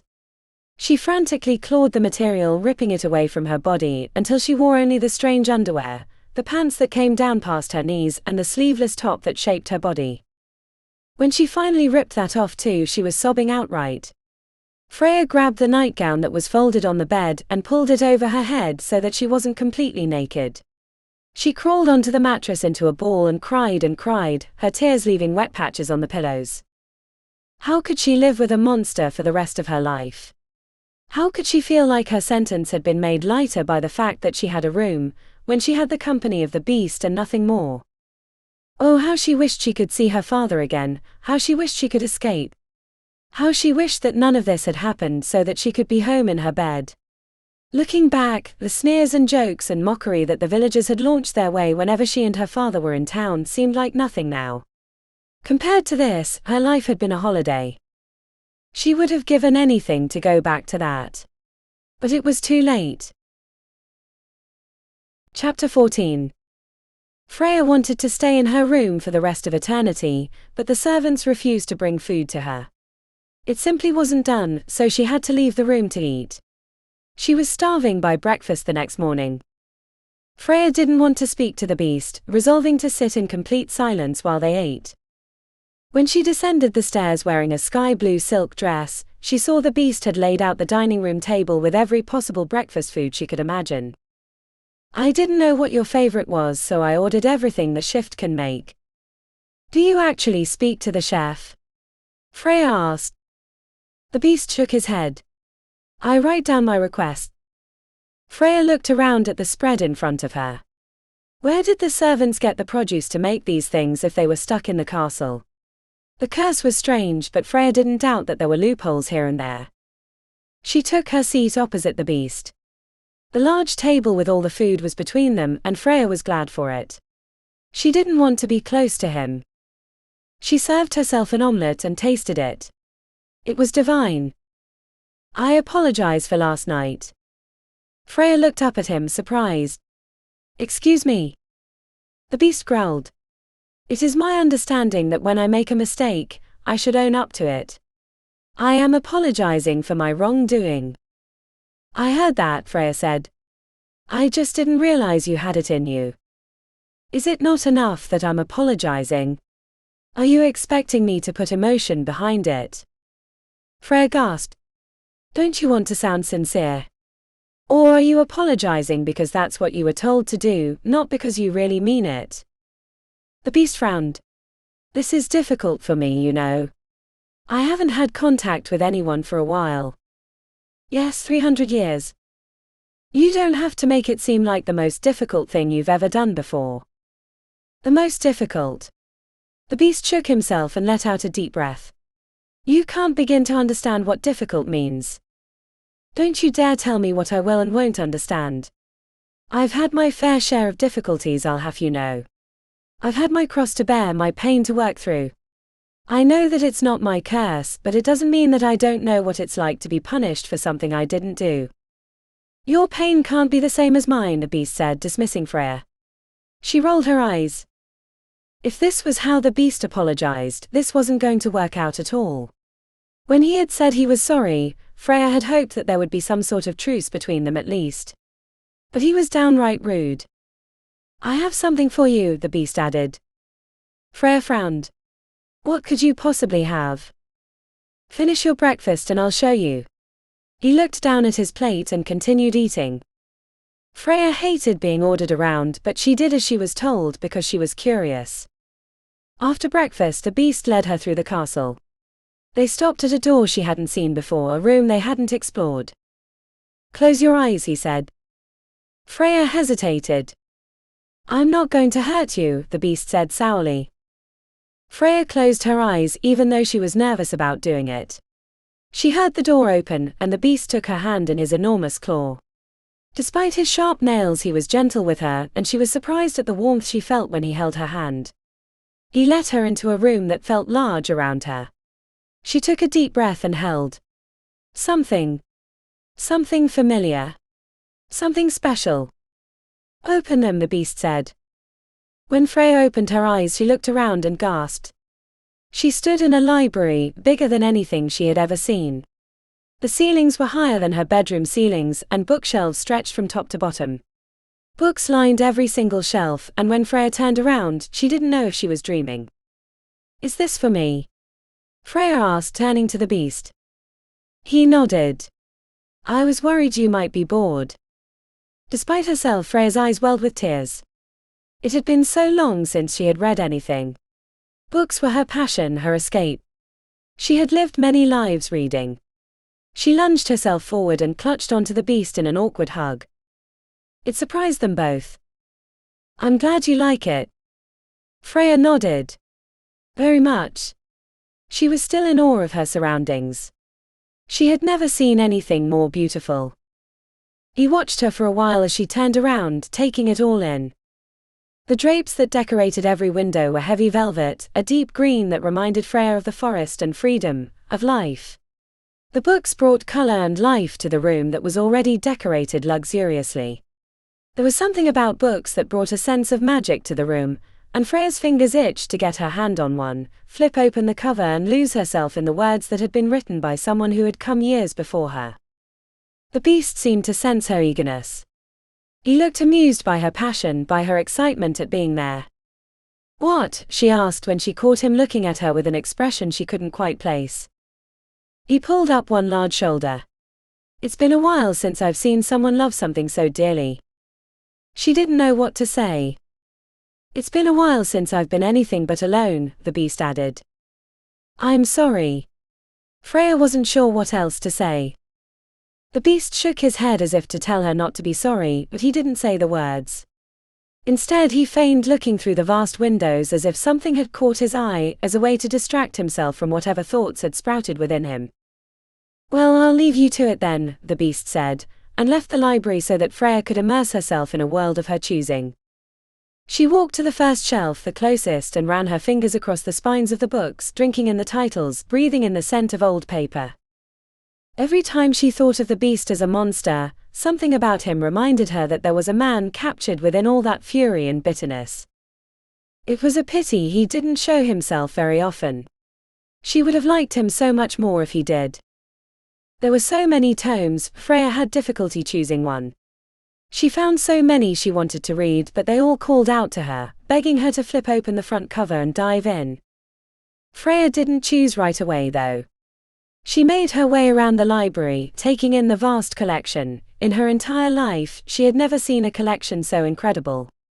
She would never even have been able to dream of a collection so large. Freya. She spun around. Who had said that? She was alone in the library. It was empty. Even the shadows of the servants who seemed to follow her around were absent. And yet she had been sure. Maybe she was imagining it. Freya. Her name was spoken so quietly, Freya was almost not sure it was what she had heard. But she couldn't have imagined it. Who are you? She asked. There was no answer. Freya stepped in the direction she thought she might have heard the whispers from, but she wasn't sure. Come closer. This time she was sure she had heard it. It was as if someone or something was calling to her. What do you want? Freya asked. This time the response was again a whisper, but it was as if more voices spoke at the same time, and she couldn't quite make out the words. Carefully, she crept closer and closer to where the sound was originating. It was a bookshelf on the far side of the library. A secret passage, perhaps. When Freya reached the bookshelf, she realized that the whispers did not belong to a person. Instead, it was almost as if the books themselves were whispering to her. Freya, over here. Pick me, you'll love me, I promise. No, pick me, I'm what you're in the mood for. If you choose me, I will take you on an adventure you'll never forget. Were the books competing for her attention? Everything in this castle was strange. Freya stood before the bookshelf, not sure what to do. She had never been put in a situation where she might disappoint a book for not reading it. Her eyes fell on a dark purple cover to the bottom left of the bookshelf. Why she turned her attention that way, she didn't know. There were so many, and most of them so high that she would need a ladder to reach them. But this book, for some reason, drew her like a magnet. It didn't whisper like the rest of them. But when Freya extended her hand reaching down for it, she felt a shiver tremble up her arm and over her shoulders, back down her spine. She touched the deep purple cover and something strange, something magical rippled over her body. When she pulled the book off the shelf, she heard the other books sigh collectively, disappointed. "I'll get round to you," she promised, and the moment she said it, she felt silly for promising books that she would read them. She carried the purple book to a couch that had been placed in the center of the library, a place to curl up and read. Freya perched on the edge of the couch, sinking into the velvet cushions despite her attempts to stay upright. It was as if the piece of furniture was swallowing her, urging her to kick back and relax while she read. What was this book she had to take off the shelf? Why had it called out to her so strongly? It hadn't even used a voice like the rest of them had, but Freya had felt the desperate urge to find out what was written between its pages. She started to read. In the book, she learned about a witch who ruled the kingdom by ruling the royal family. The story was about a woman who used magic to get others to do her bidding, who used curses to punish and blessings to be rewarded, although the latter was far more solemnly used. Freya frowned, thinking that it was strange that the description of this mage was so very akin to what she knew of Nightfall. But no, that couldn't be true. This was just a story. And Nightfall was... What was she? Was she real?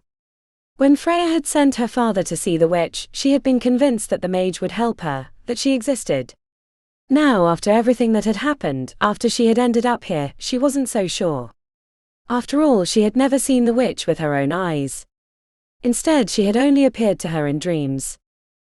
What if that was all it was? She flipped through the pages, feeling a strange sense of urgency to get to the end. She didn't know what it was that prodded her along like that, but when she flipped open the back page, there was a list of several history books of the kingdom of Idazir. Freya frowned. Why would there be a list of historical books in the back of a fiction novel? Unless... Freya wasn't sure what it was that lifted her from the couch and moved her feet to another shelf. It was as if she was being guided by her subconscious.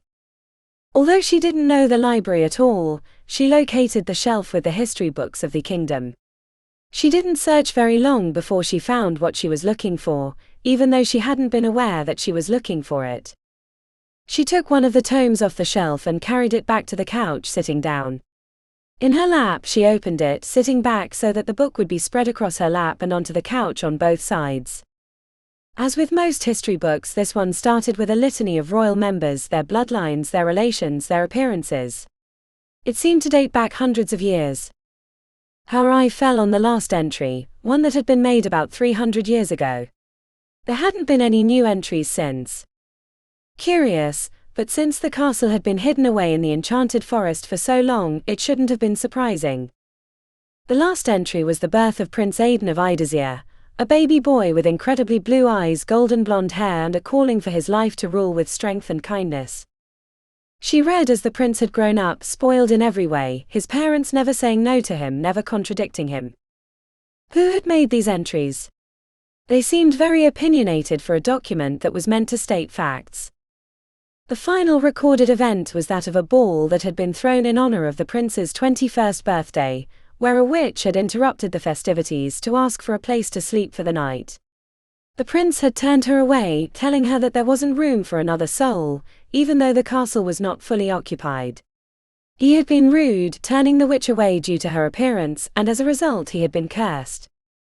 As Freya read the tale, she felt engrossed, absorbed by the story that presented itself as historical fact. She was under no illusion, this was the story of what had happened to the beast. Prince Aidan. Freya thought about the beast. About how he had been cursed for the past 300 years because he had failed to be respectful and kind. It seemed like a terrible punishment, and Freya wondered how the curse might have been still in place. Was there a way to break it? But no, she decided it wasn't her problem. She had to focus on her father, the curse that Nightfall should have left. Was it possible that Nightfall and the witch in the tale were the same person? She had heard before that witches could manipulate time, and that was what had happened here at the castle. And it wouldn't be strange for the witch to still be alive either. They were known for their immortality. Freya hadn't personally heard of any other witches before. She wondered if it could be the same one, if it was possible at all. If that were the case, this was a lot more complicated than she imagined. How had she ended up at the beast's castle? How had her father ended up there? Why? Freya had so many questions and she didn't know how to find the answers. When she turned her face back to the books, ready to listen to the whispers, to be guided to find another book to read that would give her something to go by, the library was quiet. No whispers were vying her for attention. There were no directions as to which book she should pick up next. She was in the library completely alone, just as she had started. But this time the loneliness was almost unbearable. Was this what the beast felt? The loneliness was heartbreaking. Freya didn't know how he could have held out for so long. How did he survive? The servants were too scared of him to show their faces, and he'd had no one to speak to for a very, very long time. After closing the books she'd read and returning them to their rightful places on the shelves, Freya wandered around the library a little longer, taking in the titles on the spines. But her urgent need to read, to lose herself in the tales, had disappeared. Instead, she found her mind spinning with the information she had just learned, with questions that she didn't know how to answer or who to ask, plans that she didn't know how to execute. She knew that it was up to her to break this curse. But how? And what about the curse of her father? She knew that the beast wasn't her problem, but in a way she felt he was, not only because she had promised to stay, but because if it was the same witch, she and the beast were closely connected in one way or another. Freya's mind ran in circles, going over the same things again and again, until she felt like she was going to scream. She rubbed her temples and closed her eyes, willing herself to relax, calm down. Willing her thoughts to be quiet. She took a deep breath and let it out slowly. She would have to ask the servants. They would know, wouldn't they? They would have something to tell her. She would just have to ask the right questions. After all, they had been caught in the castle for 300 years too. They knew nothing of the outside world either. Their style of clothing, for instance, was enough proof that they had been left behind when the rest of the world had moved on. Fear suddenly clutched Freya's throat. What if she was stuck here for the next century too? What if living here with the beast meant that she would be caught in a medieval world forever? If she was stuck in a time bubble, did that mean that she would never die? Did it mean that she was here for eternity, living out a promise she didn't realize the depth of when she'd made it? It was too much to handle, and Freya fled the library. Chapter 15. When Freya was back in her room and the servants emerged to dress her for dinner, she felt a little better. Now that she was away from the library, it was almost as if events that had taken place there had been a dream. She stood in front of the mirror as the three women fussed about, dressing her in the exaggerated underwear, hoop skirt and dress that made her feel like she couldn't breathe or walk. "Have you never considered doing something else than what you've been taught?" Freya asked. "What do you mean, my lady?" June asked, pulling a tight corset around Freya's waist. "What else should we do?" "I don't know. Doesn't it get boring after so long? Repetitive." Claudia and Arlene, who had been choosing ribbons for Freya's hair, glanced at each other. "There is safety in routine," Arlene said. "And we are good at what we do. Why should we change it? It keeps the master happy." Freya nodded. She had supposed in a sense routine and habit were good. But 300 years of the same thing. Freya had to remind herself that to the beast and the servants it didn't feel like 100 years had passed. Even to her it didn't seem to be more than a week since she had arrived, and yet when she counted the days it was true. There was something different about the way that time passed at the castle. "What about the clothing and hairstyles?" Freya asked. "Don't you ever feel like you want to do something else?" The girls all looked at each other, confused, as if Freya had spoken in a different language. "What other styles are there?" Of course they wouldn't have noticed how fashion had changed over the centuries, because they had never been able to leave the castle. "Well, in the outside world," Freya started to explain, "the clothes have become a lot more efficient. Dresses don't have these hoops and the underwear is different too. A lot less material. Just enough to support, but not so much that you'll suffocate." "That sounds crazy," Claudia said. Freya giggled. It probably did sound crazy. It was strange to think about how fashion had changed over the years. "Would you be open to looking at different kinds of fashion?" Freya asked. "Where will we find it?" Arlene asked. I'll show you, Freya said, suddenly thinking of an idea. I'll help you and we can make some new outfits. The servants all glanced at each other nervously. The beast isn't going to be angry, Freya reassured them. He is caught up in his misery and won't notice when we do things like that. And if he does, I'll talk to him. No one crosses the beast, June said reverently. Oh, I've done it a couple of times, and I'm sure it will happen a couple of times more. Freya sniffed. He has a terrible temper on him, and I just can't stand how he thinks it's acceptable to behave that way. He's been alone for a long time, Claudia said, defending him.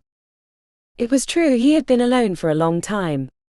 But Freya learned from the books she had read that the beast was rude and arrogant long before he had been cursed. What was it like? Freya asked. Before the curse, when the castle was filled with servants. When there was a royal family here who ruled. Oh, it was beautiful, June said, and her eyes became dreamy. The family often hosted balls and parties, with the guests traveling from far and wide to visit. It was quite an honor to be allowed into the royal court, and the king and queen were well loved by all. And the prince?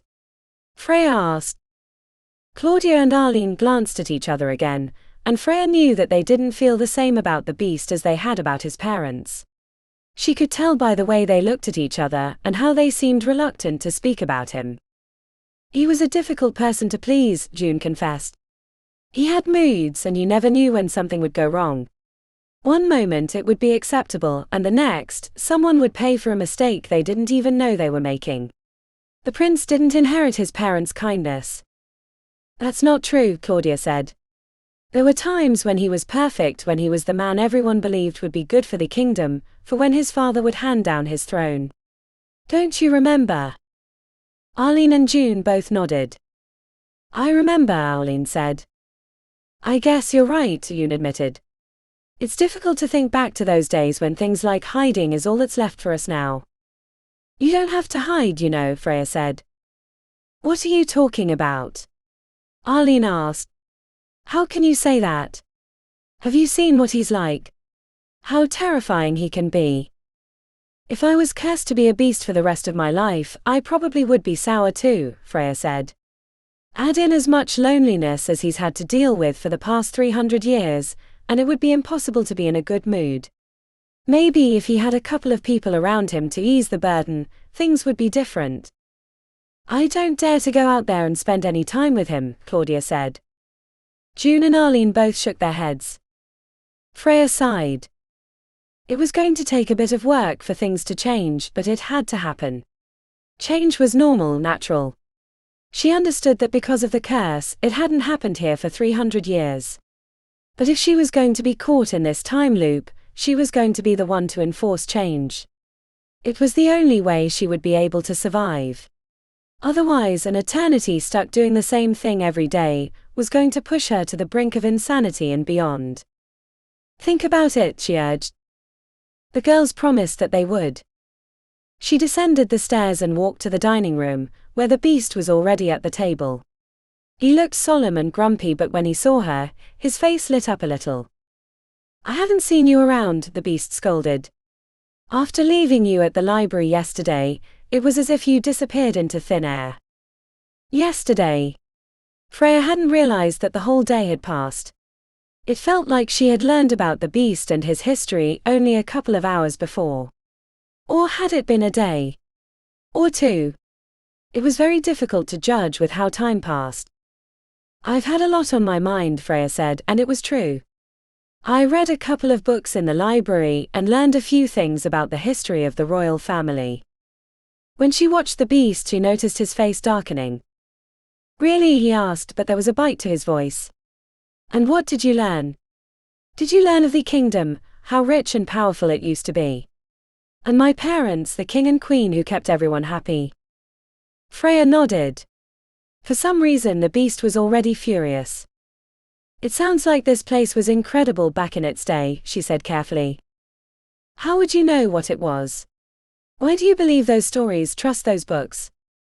Freya chose her words carefully. The magic with which those books were written prevents them from lying. The beast snorted. Magic ruins everything.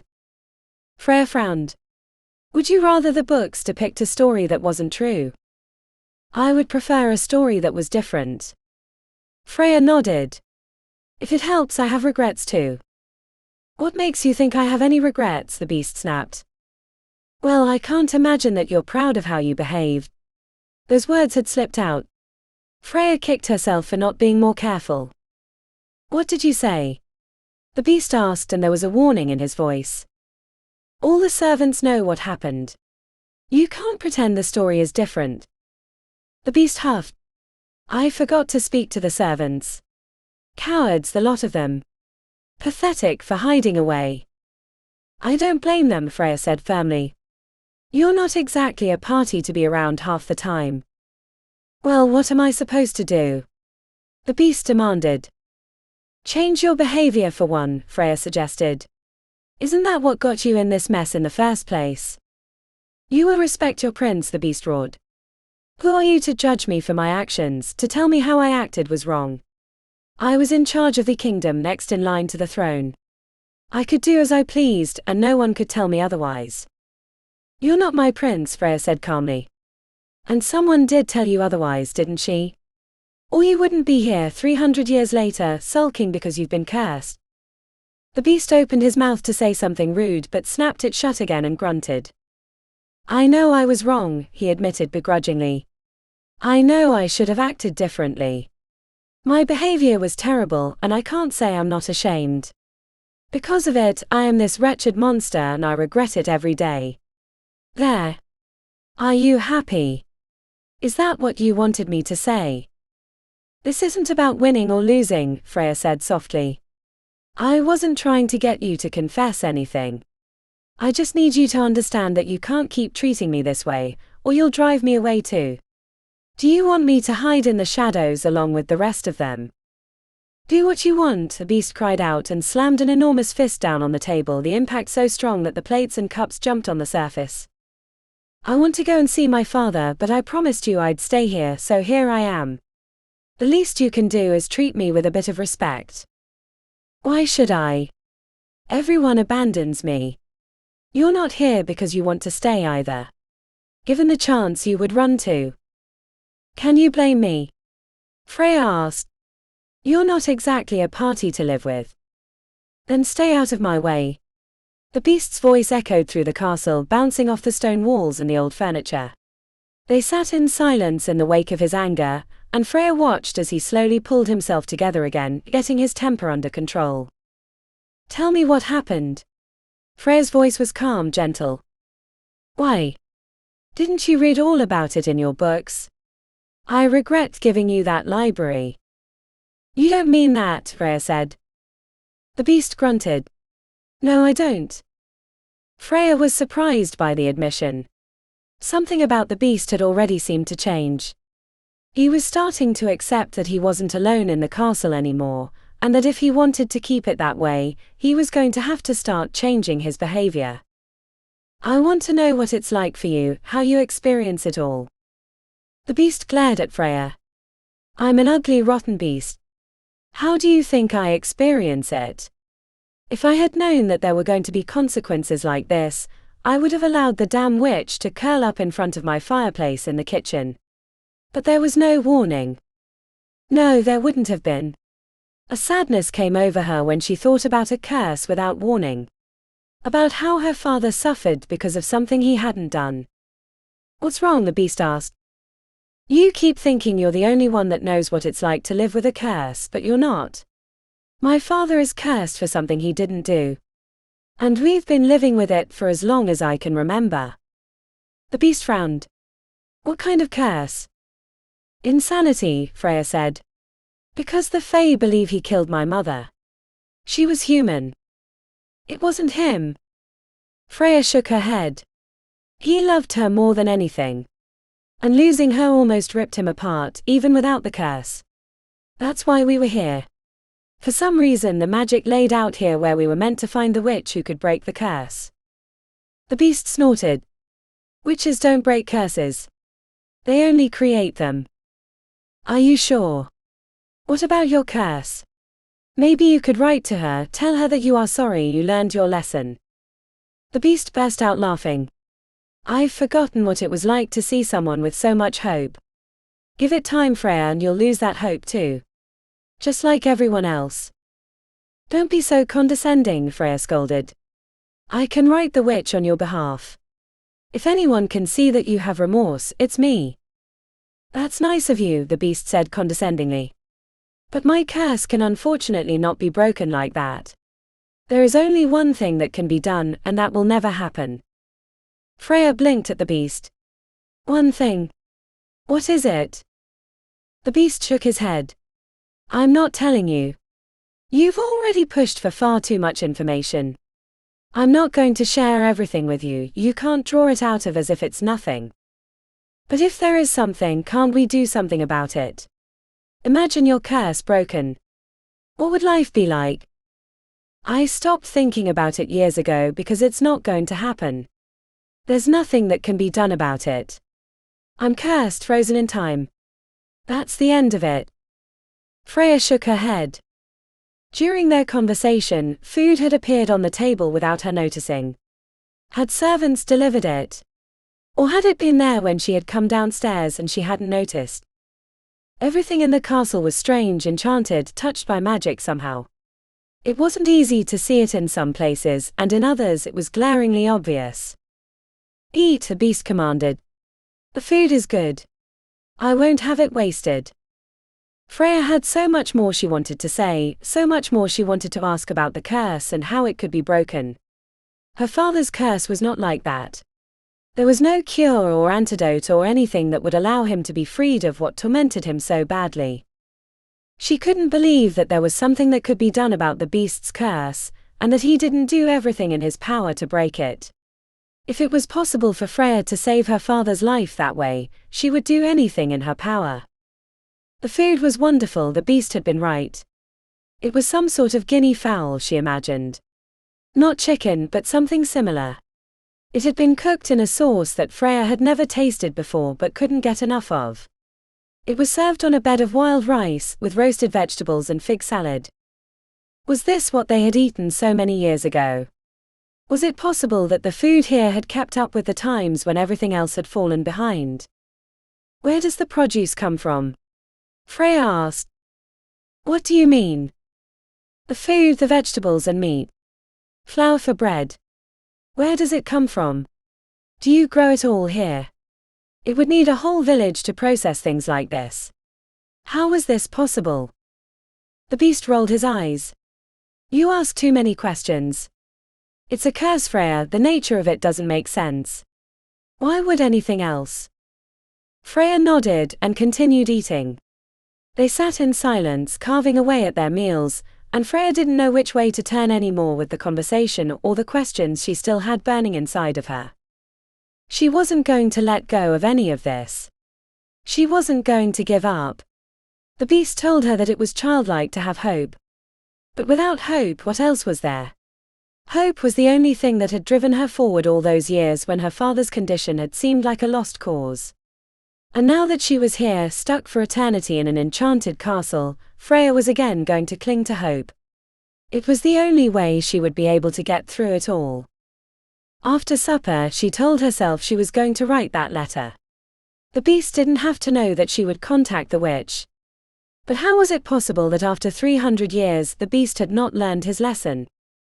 Freya understood the punishment, but now she started feeling that perhaps it had been taken too far. Freya didn't know why she wanted to help the beast. He didn't deserve it for how he treated her or anyone else, but her heart went out to him. He was a prisoner for eternity, and no one deserved that kind of punishment.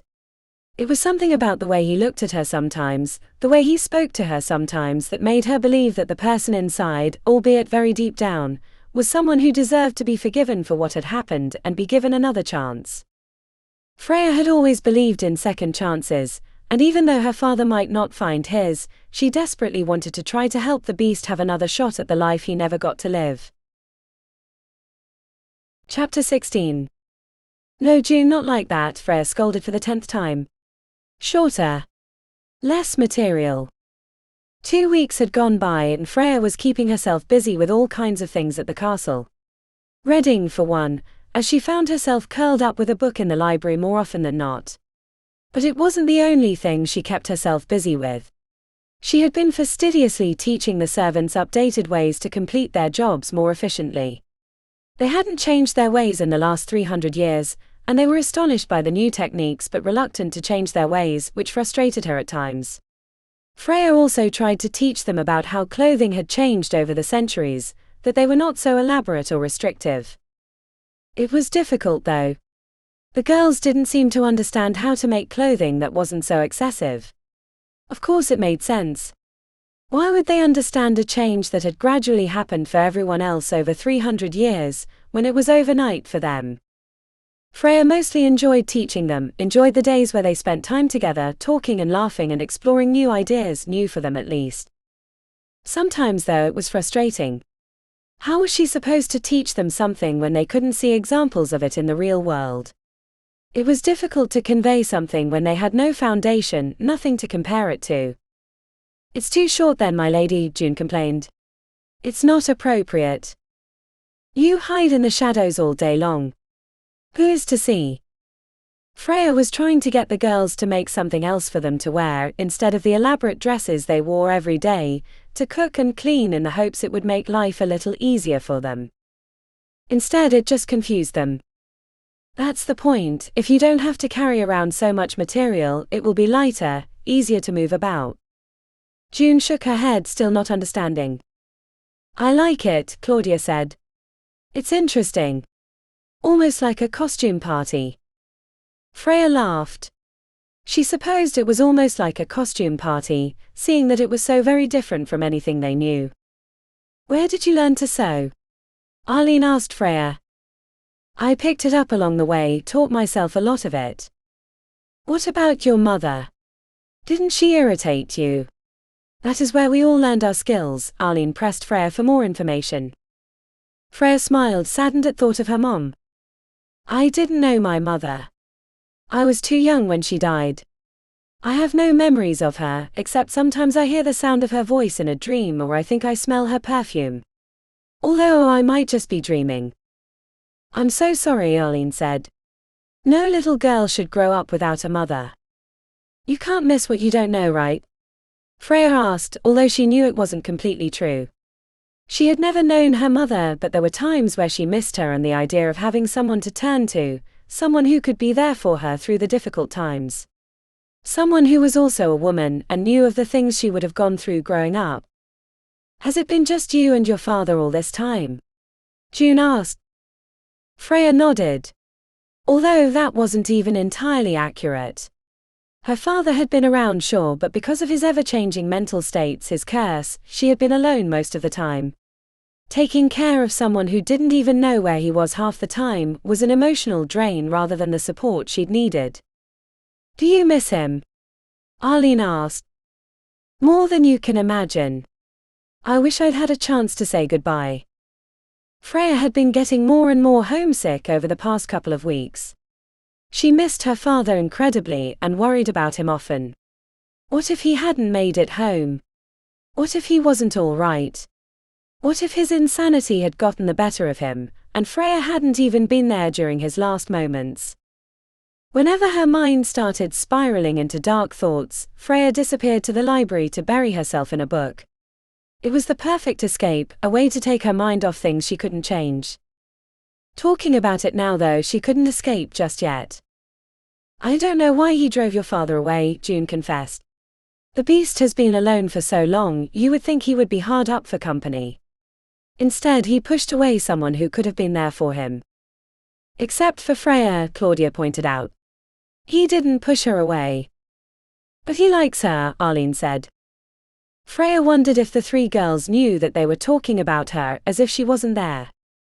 "Maybe she could be the one to," Arlene started, but June cut off. "Hush, Arlene." "Sorry," Arlene mumbled. "The one to what?" Freya asked. "Nothing," June insisted. "It's nothing." Freya frowned. It didn't sound like nothing to her. But no matter how hard she tried, she couldn't get the girls to say anything else. Were they talking about the same thing the beast had mentioned? The only way to break the curse? Why was everyone so hush-hush about it? Freya imagined that if there was a way to end the misery, then surely everyone would be on board to make it happen. Instead, everyone acted as if it was some big secret. If only Freya knew what it was. "I can't do this," Claudia complained, throwing down the pair of scissors she had been using to cut her material. "I know that this is interesting and fun, something new, but it's odd." "You don't have to continue," Freya said. "We can carry on another day." The girls all nodded and disappeared to take care of their duties, which were familiar and comfortable. It was difficult to imagine that the servants liked the cleaning better than creating, but it was all they knew. Freya looked at the table that was littered with scraps of material she had tried to teach them how to sew with. She was working on something too. A dress that was much better than anything she was forced to wear. Alone at the table, she continued cutting and sewing, making her dress. What else was she going to do? The material, like everything else at the castle, had appeared mysteriously in one of the cupboards. Again, Freya didn't know where everything came from. Villagers were needed to produce these things, but she didn't complain. "What are you doing here all alone?" the beast asked behind her, and Freya spun around. He came to the table and frowned at the material. "What's this?" "I'm making myself something to wear. Something that doesn't scream French Versailles." "What?" Freya shook her head. "I just thought it would be nice to have something else to wear. And I was teaching the girls, but they've given up." "Ah yes, the elusive servants. Your friends." "You make it sound like they're my imaginary friends," Freya said with a chuckle. The beast pulled up his shoulders. "Might as well be. I haven't seen them in centuries." "Give them time," Freya said. The beast shrugged his shoulders again and watched her as she cut material. They stood in silence for a long time. Freya didn't feel uncomfortable with the beast around her, watching her every move like that. She knew that he was lonely and wanted company, but that he didn't necessarily want to talk. After 300 years of being completely alone, conversing wasn't a skill that was particularly developed. "What's on your mind?" he asked suddenly. Freya looked up at him. "What do you mean?" "You're thinking about something. Something that is making you sad." "How do you know that?" she asked. The beast shrugged one shoulder. "I don't know. I guess I can feel it. Something is bothering you. Tell me." Freya took a deep breath. The beast was being kind, he was reaching out to her. A couple of weeks ago, when she had first arrived at the castle, he had been nothing but sullen and rude. He was changing toward her. Maybe it was because for the first time in 300 years he had someone to speak to. And such kindness deserved politeness return. "I worry about my father," Freya admitted. "Why?" Freya looked up at the beast, frowning. "You're asking why?" The beast nodded. "I sent him home, so I can't see what could have gone wrong." Freya was suddenly angry. "What do you mean you can't see what could have gone wrong? I told you he's been cursed with something that makes him lose his mind. He doesn't always know where he is or what he's doing. Even if he got home safely, which is questionable considering where we are and where he was sent, how do I know that he is managing every day without me? Sometimes he thinks he's creating things when he's working on nothing at all. Sometimes he thinks he's making food, but he's buttering the plate without any bread. How can he feed himself? How can he stay out of trouble if he doesn't even know who he is?" The beast blinked at Freya. "I didn't realize it was so serious. Did you think that the curse was a joke? Of all people, I thought you would understand. Insanity isn't something that can be taken lightly. But you ripped him away from me, sent him away without the care and help he needs." The beast huffed and started pacing the room. It seemed like he was the one that was upset, and that only irritated Freya further. What did the beast have to be upset about? He had no duties or obligations. The servants took care of him, even if they did it from the shadows. All the beast had to do was to exist. But Freya's father. If he was still alive, Freya knew that his life would be terrible. She knew that he wouldn't manage without her. And no one else would look after him the way she did. In Blackwallow they saw him as nothing more than a laughingstock. Finally the beast spun around and faced her. "You should go to him. Freya blinked, not sure that she heard him right. What? Her voice was small. You should go to see him. Make sure he's all right. But what about my promise? I am a prisoner here. Then I release you as my prisoner, the beast said. There was pain in his voice when he said it, but he was serious. He was setting her free. Freya was stupefied by what she was hearing. She couldn't believe that the beast had somehow found it inside himself to let her go, instead of holding on to her to suffering the same punishment he had to suffer. You should find that witch, get her to help your father. Freya shook her head. It's a noble idea to be sure. But I doubt that she will do anything for him. I doubt she cares. There are times when I don't even know if she's real anymore. The beast grunted. She's real all right. If she wasn't, I wouldn't be stuck here as a beast. I would have lived my life as the prince I was born as. She is out there, you just need to find her. Freya couldn't believe what she was hearing, and even though the beast was being incredibly generous by allowing her to leave, she didn't think the witch was going to help her. She had written her about the beast and his curse, about her father, and had heard nothing. The mage might as well have been a figment of her imagination. The books, the library. It all could be a dream. And the beast. He had a curse that was very real. But Freya still wasn't sure that it would make any difference. Go, Freya, the beast said, interrupting her train of thought.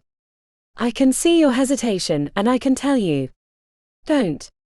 You shouldn't hesitate. You should take this opportunity with both hands and run with it. I am giving you your freedom, which is something I can never have. You don't deserve to be punished, to be held prisoner here as I am. You deserve to live your life, to be happy. Freya gaped at the beast, her mouth wide open. Suddenly, without knowing what she was doing, she ran to him and grabbed onto him, hugging him tightly. He hesitated for a moment before he closed his arms around her too. Finally, when she pulled away, he looked down at her and she could have sworn that he had tears in his eyes. But when he blinked, they were gone, and she wondered if she had imagined it. Freya ran through the castle, flying up to her bedroom. She grabbed a box and started putting in the clothes she had made for herself. Dresses that weren't as elaborate as what the servants dressed her in. Pants, skirts, blouses. But halfway through she stopped. What was she going to do with the box? She couldn't carry it back home, could she?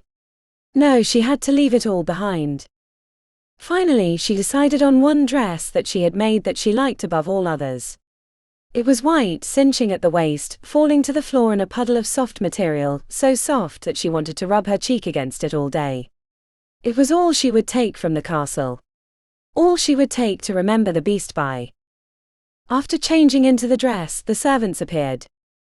You dressed, my lady, June said. Her voice was subdued. Freya nodded. I'm leaving. We know, Claudia said. We heard.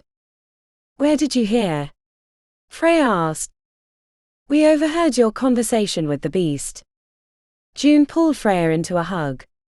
You have no idea what it means to all of us that you were here. And what it did for him.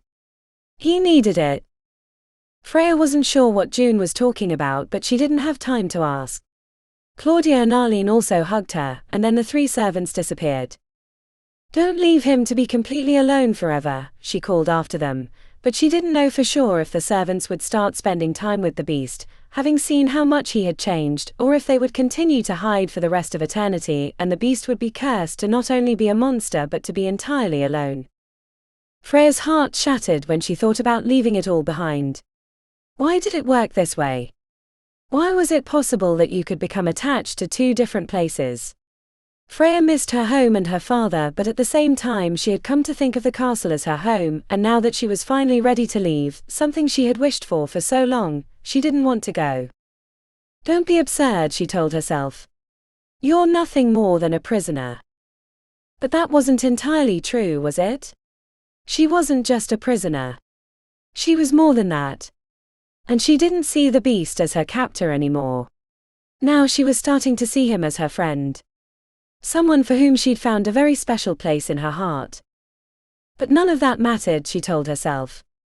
Her father needed. He meant everything to her, as he was all she had left in this world. If she didn't look after him, he would die. And she didn't want that to happen. As she left her room wearing only the clothes on her body, the phone she had arrived with in her hand that was still not working, she went to find the beast. "Thank you," was all she could say to him. "Go, Freya. Don't waste it," he urged. "Do what is right." Freya nodded. "I will." When she left the castle, it was as if Freya had left a part of her behind. She didn't know how to explain it, but something about the goodbye had ripped her apart. As she stepped through the giant gate and into the forest, the magic around her felt dead. She walked through the trees, keeping an eye out for the unseelie who had attacked her before, but there were no screams and shouts and calls through the trees. There were no bouts of manic laughter, nor an air of danger all around her. It was as if this forest was like any other.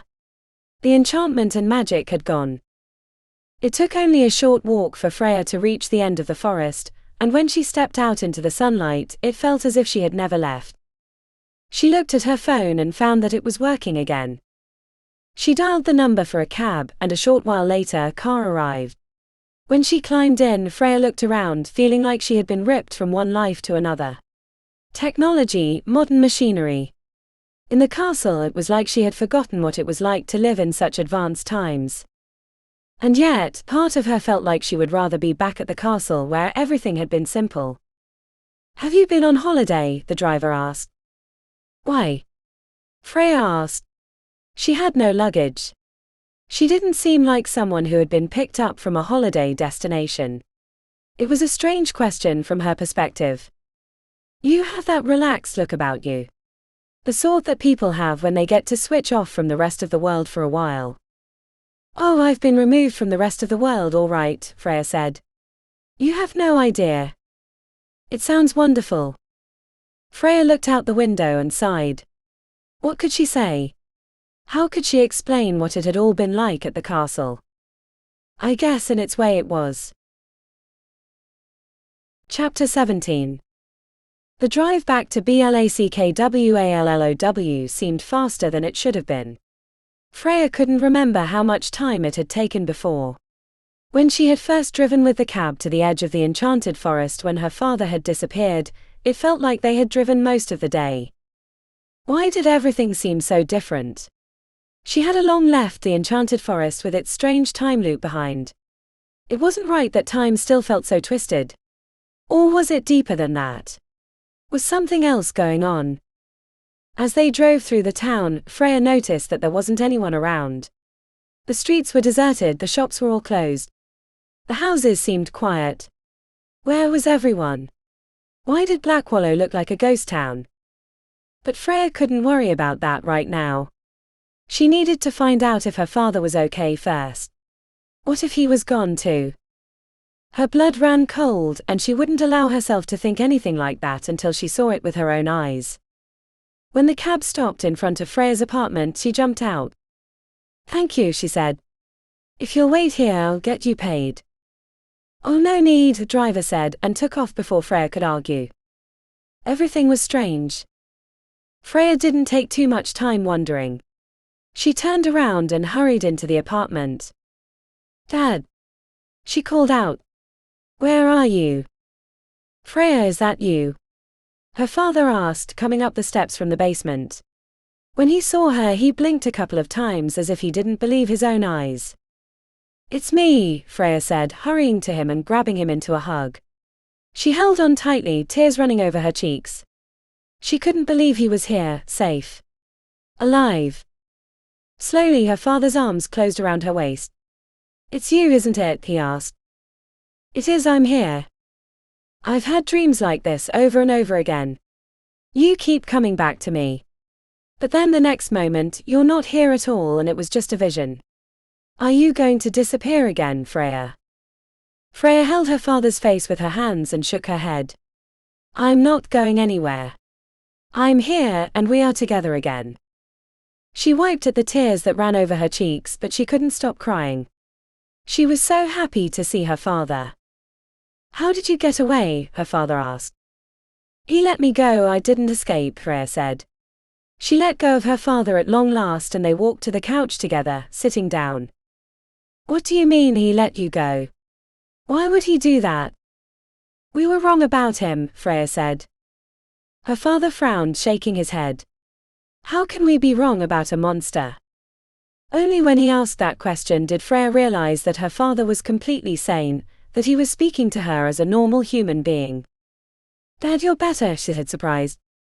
He took a deep breath and let it out slowly. For now, yes.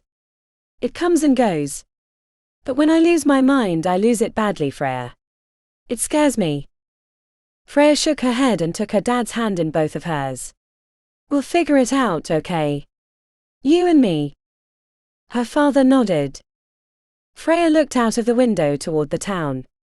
Seeing her father looking safe and healthy had momentarily let her forget about how eerily quiet everything was. Where is everyone? Freya asked. Why is everything so quiet? What happened here? Nothing happened here, her father said, shaking his head. They're off to the monster. Freya blinked at her father, not understanding. The beast, Freya. They set out to kill it. Dread filled Freya. Her beast. Were they going to kill her beast? How do they know about him? Freya asked. You didn't tell them, did you? Her father laughed bitterly. None of them would believe me. But why believe an old crazy man, right? Even if he comes home without his daughter. Freya grabbed her father by the shoulders and shook him gently. Please, Dad, this is important. Are they going to kill him? It's what he deserves, her father said angrily. He kept you there, Freya, a prisoner. It's not right. Freya shook her head. You don't understand, he's not a bad person. He's not a person at all. But that's just the thing. She dropped her hands from his shoulders, exasperated. He is a person. He's been cursed just like you. He's been turned into a beast by a wicked witch who punished him for being disrespectful. He's been caught in that enchanted forest for 300 years, but he isn't a bad person. He's only sullen, irritated, forgotten and abandoned. I would be just as upset after so much time. We can't let them kill him, Dad. Her father took her hands in his. I'm afraid it's too late. Novus is already there, leading all the villagers in an attack. Freya blinked.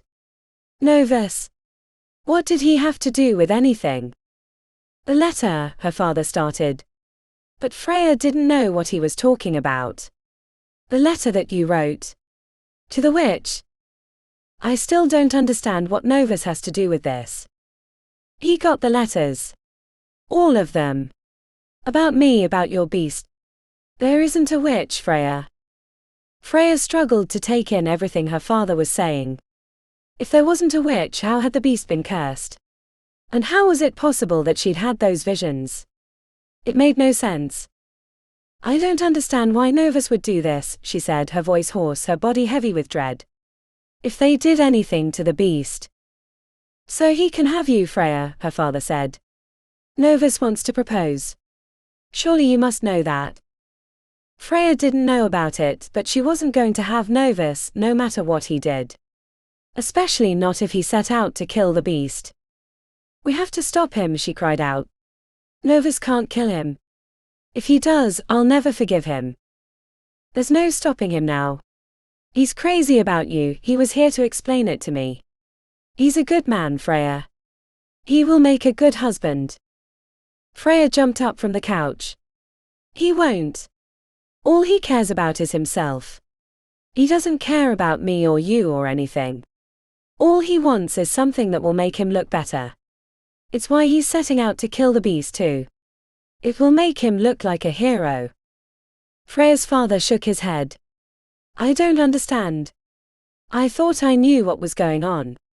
It was so simple, you were a prisoner, so Novus was going to save you. The beast was going to be taken care of. Isn't that how it's supposed to work? And then it will be followed by a happily ever after. There are no happily ever afters, Dad. Freya cried out. At least, not ones that fall into your lap like it was meant to be all along. We have to make our own stories, we have to push for our happiness. Surely you understand that by now. If Novus kills the beast. She couldn't even finish that sentence. Couldn't get the words past her lips that he wouldn't have his happily ever after either. After being punished for 300 years, it was unfair that all he had endured would end in death. Why do you keep defending him? Her father asked. Freya sighed and sank back onto the couch. Because he's not a bad person. He is good and kind. He knows what he did wrong, the mistakes he made.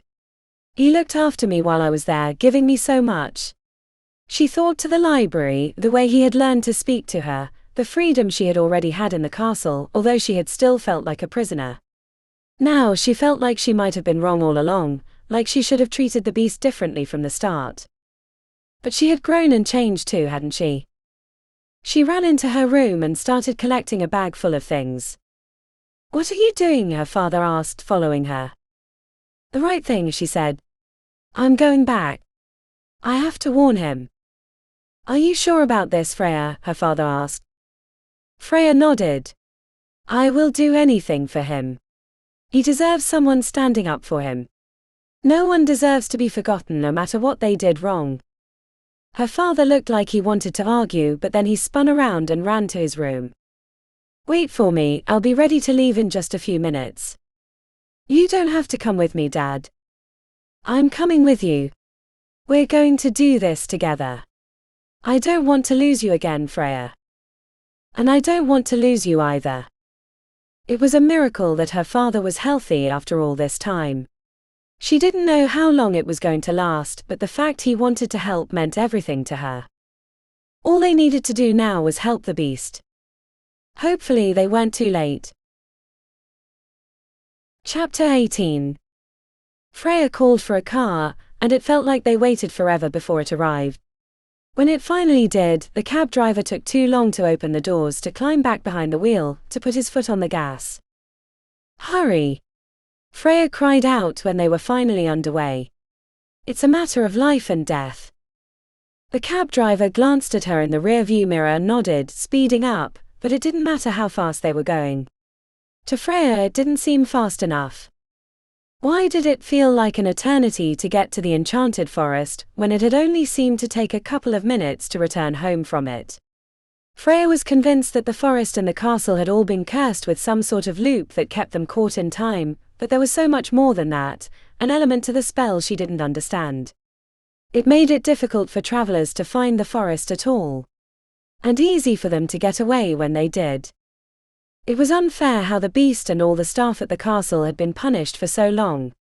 To cut them off from the outside world was a punishment on top of the beast having been transformed into a monster. Underway, Freya glanced at her father. She couldn't understand why he was of sound mind and didn't know how long it would last, but she was grateful for the time being. And what would they encounter when they arrived at the castle? If Novus was there to kill the beast, it would be war. Was her father up to it? He had been so set on coming along, and Freya hadn't had the heart to leave him behind. She had only just gotten him back. She began to silently pray to whoever would listen, that they would get out on the other end in one piece. That her father would be spared as much as possible. Finally, they arrived at the edge of the enchanted forest. Don't go any further, Freya told the driver. We'll get out here. Are you sure? The cab driver asked. You can't move nearly as fast on foot. Perfectly sure, Freya said. She didn't try to explain to the driver that his car would stop working anyway, or that he would risk being caught in the time loop as well. There wasn't time to go into detail, to try to convince him of something that sounded incredibly bizarre. Instead, she climbed out of the cab, helped her father out, and together they set into the forest. The trees were tall and dark around them, blocking out the light so that they moved through perpetual dusk. Freya shivered as the weather changed, getting colder and grayer. Fog swirled around the roots of the gnarled trees, and next to her father shivered too. Not much longer, she said. Movement between the trees caught her eyes. The unseelie. Damn. We should move faster, Freya urged, hurrying her father along. The sooner we get to the castle, the better. Laughter skipped through the trees, malicious mocking. There were shadows between the trunks, leering. You don't have the beast on your side today, little Seelie, a voice whispered through the trees. Get back. Freya shouted. I may not have the beast on my side, but I have a rage that will replace any backup I might need. There was laughter again, but it drifted off this time as if it was hesitant, unsure. As long as they stayed away, Freya would leave them alone. She hoped that they wouldn't attack, since she didn't know if she really would be able to fight them off. Right now she needed to get to the beast, and she would do everything in her power to make that happen. She also knew that she and her father weren't exactly matched to battle the horde of unseelie that ran through the trees, tormenting anyone who would set foot in the forest. What if they get to us? Her father whispered. I'll protect us, Freya said, reaching down deep for her magic, pulling it up and feeling its heat in her palms. Her magic wasn't for fighting, but she could adjust. She had done it before, she could do it again. She had never used her magic for aggression, but she would try. Since they had stepped in between the trees, everything had changed. Time seemed to stand still. The trees swayed gently in the frigid breeze and brought a terrible chill along with it. Freya couldn't see which way she should go. What if she ran in circles? What if they got lost? They walked for what felt like forever, legs aching after a while, the cold seeping into the marrow. Freya wrapped her arms around herself, wishing she had thought to bring warmer clothes if nothing else.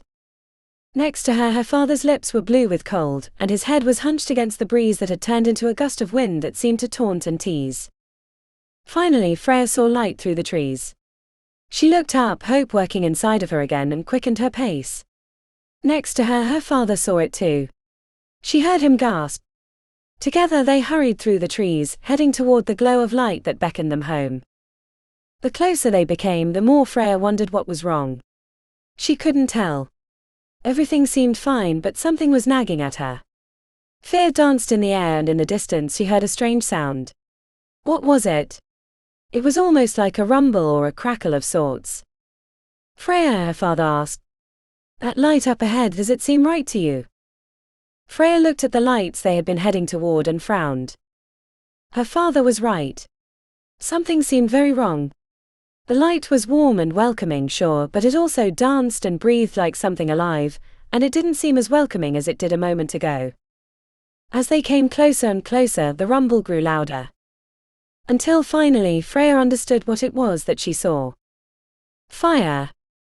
And it seemed to be consuming the forest around them, dancing between the trees, licking at its trunks and chewing on the dried leaves. The laughter of the unseelie had long disappeared, although Freya hadn't noticed it.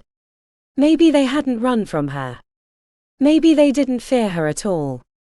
Maybe they had run from the flames that would consume everything, a fire that was stronger than she would ever be. She looked around her. The fire had crept around on both sides so that they were trapped. If they stayed there, if they didn't get away as soon as possible, they were going to be burned alive. Run! Freya shouted, her voice barely rising above the roar of the flames. Her father didn't need encouragement. He headed through the trees, down the tunnel that the fire was creating for them, taking the only way out. Freya felt claustrophobic, trapped. The inferno burned on all sides, leaving them a very narrow passageway through which to escape. What if the passageway ended? What if the blaze blocked them completely and there was nowhere to go? Wouldn't it be better to run in the opposite direction, moving along with the fire toward the edge of the forest so they could escape? Freya was terrified of being killed. But if they turned around and ran in the opposite direction, they would be running away from the castle and the beast, and she knew that he needed her. She had to stop Novus from whatever evil he had planned. She had to convince him and all the townsfolk that the beast wasn't a monster, that he was kind and that he hadn't done anything to harm her. Freya could only hope that the firehead wouldn't block them off, that they weren't running to their death. Out of nowhere, the large cast-iron gates of the castle appeared. Freya couldn't believe it. "Come, we can find refuge at the castle," she cried out, and she and her father ran toward the gate, slamming it shut behind them as if the gate would be able to keep out the flames. When Freya turned around, ready to rush to the castle, she stopped dead in her tracks and looked up at. Dread clutched at her. The castle was burning too. It was probably where the fire had come from. It had started here and Novus must have done it. And it had spread through the forest. No. Freya cried out when she realized that the beast was still inside and that the staff who were hiding were trapped now. "We have to save them." Freya, we can't, her father answered. How are we supposed to do it? The fire is completely out of control, and going into the castle would be suicide. Freya shook her head. She understood what her father was saying, but she couldn't do this. She couldn't stand idly by while everyone she had learned to love died a gruesome death just a few feet away. Learn to love. Freya repeated the thought in her mind. It didn't offend her. Stay here, she commanded. Freya, her father asked, but she shook her head and ran toward the large doors that led into the castle. Freya, he cried out after her. Come back. But Freya kept running. She ignored her father, feeling this disaster was partly her fault. She had started it all by sending the letter to the witch. A letter that Novus had intercepted. It was her fault he had found the enchanted forest, and he had discovered the beast. She had to help the beast in any way she could. She had to save him, even if it seemed impossible.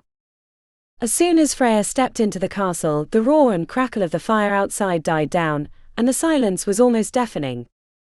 Smoke hung thick in the air like an artificial sky, and Freya coughed a couple of times before she covered her mouth with her sleeve. She grabbed her skirt in one hand, still wearing the dress she had made, and cursed herself for not having changed. Moving around with the dress in one hand made it easier to make her way through the castle, and she started searching. When Freya turned the corner, a handful of the townsfolk she often saw when she went to the marketplace were throwing furniture into the fire to encourage the flames. Why won't it burn? Someone yelled. This place is cursed.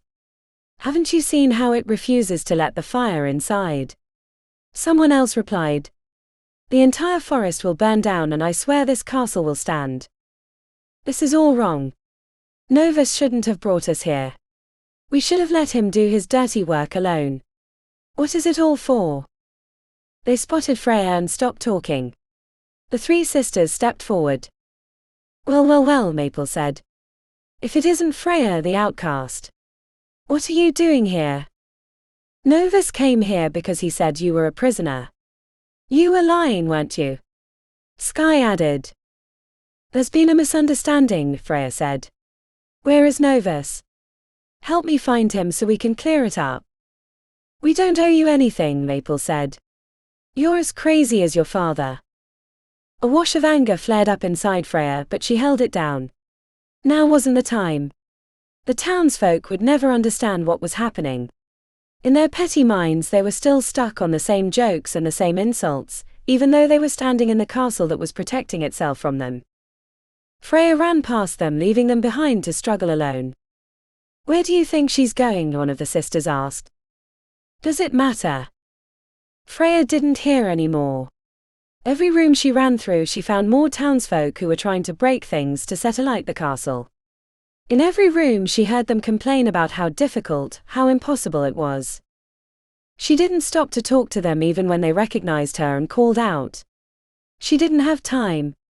The beast was somewhere in the castle, and she didn't doubt that Novus would be after him. If she could find the beast before Novus did, she could save his life. The beast didn't know what was coming, although judging by the fire and all the smoke in the castle that crept in from outside, Freya knew that he would have guessed by now. Freya felt like she searched the entire castle. She even went as far as to go down to the dungeon and look there, but the beast was nowhere to be found. Neither were the staff. Had they hidden? Were they staying safe? Freya hoped that it was the case, that they hadn't been already found. The townsfolk were still trying to ruin the castle, which gave Freya some hope that the inhabitants were still safe. Otherwise she might have seen war. Where was the beast? Freya wanted to call out to him, but didn't want him to give away his location. She wanted him to stay safe. She thought back to the way he had fought the Unseelie in the forest, when she had run away and been attacked by them. He had been so aggressive then. He had put up such a fight. Why wasn't he here now, defending himself? Freya heard a noise coming from somewhere up above, and she ran to a staircase that spiraled up toward the second level. She had never been in this part of the castle. Her tour with the beast had been cut short when he had led her through from room to room. But she was determined to find what was going on. It sounded like fighting. shouting and crashing, nothing like what the townsfolk were trying to do to the castle and furniture. "Stop!" Freya shouted as she ran up the stairs, unable to keep quiet anymore. "This is madness. I'm not a prisoner, please stop." She heard Novus' voice bellowing out in a loud laugh. "If it isn't the little weirdo," he said when she burst into a room. She froze, blinking at him. "Weirdo." The room was large, with high ceilings and luxurious furniture. It looked like a private parlor or suite, with thick velvet drapes in front of the windows, a plush carpet beneath her feet, elegant gold finishes all around her. "What are you doing?" she asked Novus. The beast was nowhere to be seen. A part of Freya was relieved, but a part of her trembled in fear. What if Novus had injured him or worse, killed him?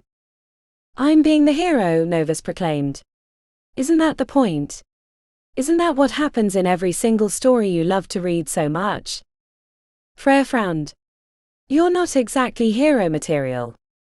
Novus's smug smile slipped away, replaced by an expression of rage. "No matter what I do, it will never be good enough for you, will it?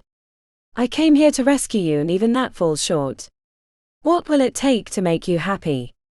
What will it take to make you realize I am the man of your dreams?" "You are the furthest from any of my dreams," Freya snapped. "Why are you here, Novus?" He laughed mockingly, circling Freya as she turned to keep him in her line of sight. Novus had wanted to marry her, but she was under no illusion that he was her friend. She didn't trust him at all, and didn't want him at her back. "Look at you, thinking you can come back here and save the day. I knew from the start that you weren't a prisoner here. There was no way that anyone would want you." "You're disgusting," Freya spat. Novus laughed. "Everyone else thinks I'm a catch, why can't you get on board? I was willing to look after you, Freya, to help you and your pathetic father. But you rejected me as if you don't need help, and now you've missed out on the best thing that could ever happen to you." "The beast is the best thing that ever happened to me," Freya retorted. "He's nothing like you, he's kind and caring and attentive. And he doesn't think anything of himself, he only thinks of others. How can the beast think anything of himself other than what a monster he is? If anything at all, I would say he is crazy. But that seems to be your thing, isn't it?" Freya balled her hands into fists. Novus was saying things that angered her, but she couldn't give him the satisfaction of a reaction. That was what Novus wanted. "Now that you know there isn't any danger, why don't you and your people leave?" "My people?" "Yes, Freya, I like it when you put it that way. In a sense, I guess they are my people. But no, we won't leave yet. We're having too much fun. Haven't you seen the chaos that they are creating downstairs? What I saw was that they're failing. The magic in this castle isn't going to allow you to do it." Novus burst out laughing, shaking his head. "Oh Freya, you are so naive sometimes. It was endearing when you believed in magic as a child, but now that you're all grown up, it's pathetic. Is that what you're doing here? Is that why you came? Did you think there would be magic for your father, to save him from his insanity?" "My father is quite sane, thank you very much." Novus was still walking in a circle around her, and it was making Freya dizzy. What was this tactic? She shook it off and focused on her power, rolling it around inside of her, hoping that it would help her. "For now," Novus said, nodding. "It comes and goes, we all know that. But this is like the silence before the storm. It's only a matter of time before he loses it completely. And then what will you have? Nothing." When he shouted the word, it danced around the room, echoing from the walls. "Not even me." "And whose fault is that, Freya?" "I won't be with you no matter what. Even if we were the last two people on Earth.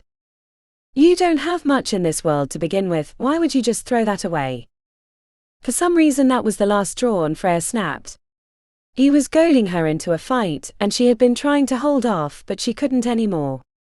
She responded, letting out a scream and running toward Novus, arms extended. What was she going to do when she reached him? She didn't know. Scratch his eyes out maybe, so that he couldn't see her anymore.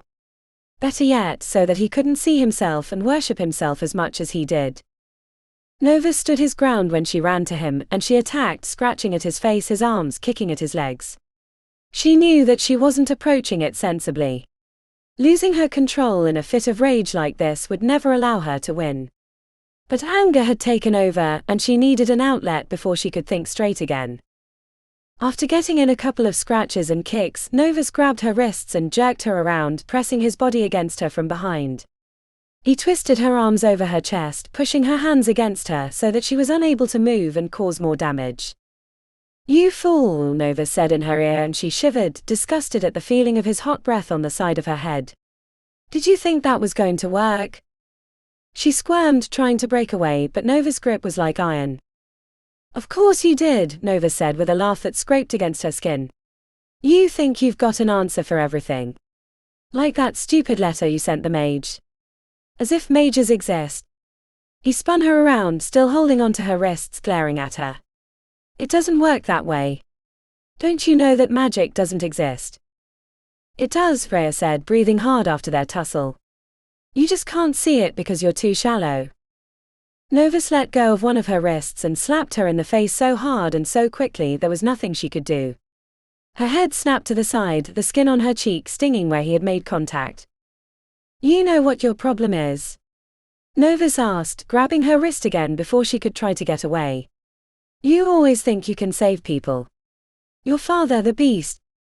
But you can't, Freya. You can't even save yourself. There isn't anything out there for you. There is no magic, there are no mages and curses to be broken. You keep looking for a happy ending, but you're never going to find it because it doesn't exist. The only thing you're going to find is heartbreak and despair. And all the people you love so much, the people you're trying to save. There are nothing but monsters." Freya managed to yank herself out of Novus' grip. She didn't know if he let her go or if she managed to get away this time, but she backed away from him. "You're wrong," she said. "You don't know how it works." "Do you think I'm an idiot?" Novus asked. "I know exactly how it works." Freya shook her head. Novus headed toward her, taking one long step after the other. Freya backed away, fear grabbing at her. She could see in Novus' eyes that he wasn't going to spare her. Whatever he was going to do to her now, it would be the end. Novus cornered her, and there was nowhere for Freya to run. She tried to fight back, but he was stronger than she was and laughed at her attempts. A loud roar suddenly filled the room and Novus froze. Freya wilted in relief, looking over his shoulder. The beast stood at the door to the room, larger than life. His eyes were filled with anger, his teeth bared, dripping menace. Claws were out, nails sharp, and his eyes were trained on Novus. "Let her go," the beast said in a very deep, menacing voice. "If you release her right now, I might consider letting you live." Novus spun around, his back to Freya. "Why bother with her when it's you I've been looking for all along?" he asked and ran toward the beast. He withdrew a short sword from a sheath Freya hadn't noticed before. Novus had always been proud of his fighting skills, and to slay the beast with a sword would be the ultimate prize to him. Chapter 19. "Watch out!" Freya shouted when Novus ran at the beast. "He knows what he's doing." "Did you hear that?"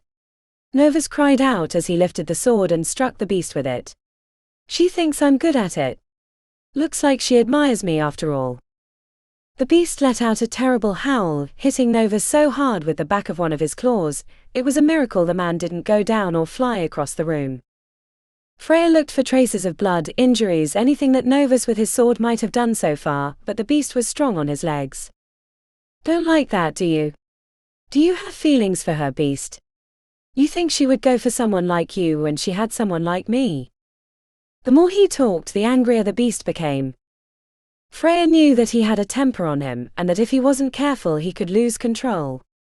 Even though the beast was much bigger than Novus, she knew Novus was a skilled fighter, and if the beast didn't stay in control of himself, Novus could gain the upper hand. She wished she could help. As she watched, the beast stumbled. What was wrong? Why was he weaker than usual? She didn't want to ask, didn't want to draw Novus' attention to it. "Let me explain this to you, beast," Novus continued as he thrust his sword at the beast again and again. It took of all the energy the beast had to avoid the blade, and Freya noticed how sluggish he was becoming, struggling more and more. "I am the hero here. I am going to slay the monster, I'm going to take over the castle, going to rule this land. And I'm going to get the girl. The girl. A moment ago, Novus had told Freya how pathetic she was and that he didn't want her. And now he was telling the beast that they would be together. But he was only doing it to make the beast angry. And somehow it seemed to be working. You love her, don't you? Novus asked. He brought the blade down from above, wanted to slice into the beast's shoulder, but the beast caught the blade with its claws. Freya flinched when the metal bit into his palms, blood pouring out, matting the fur around his wrists. I knew it, Novus said, satisfied when the beast growled in pain.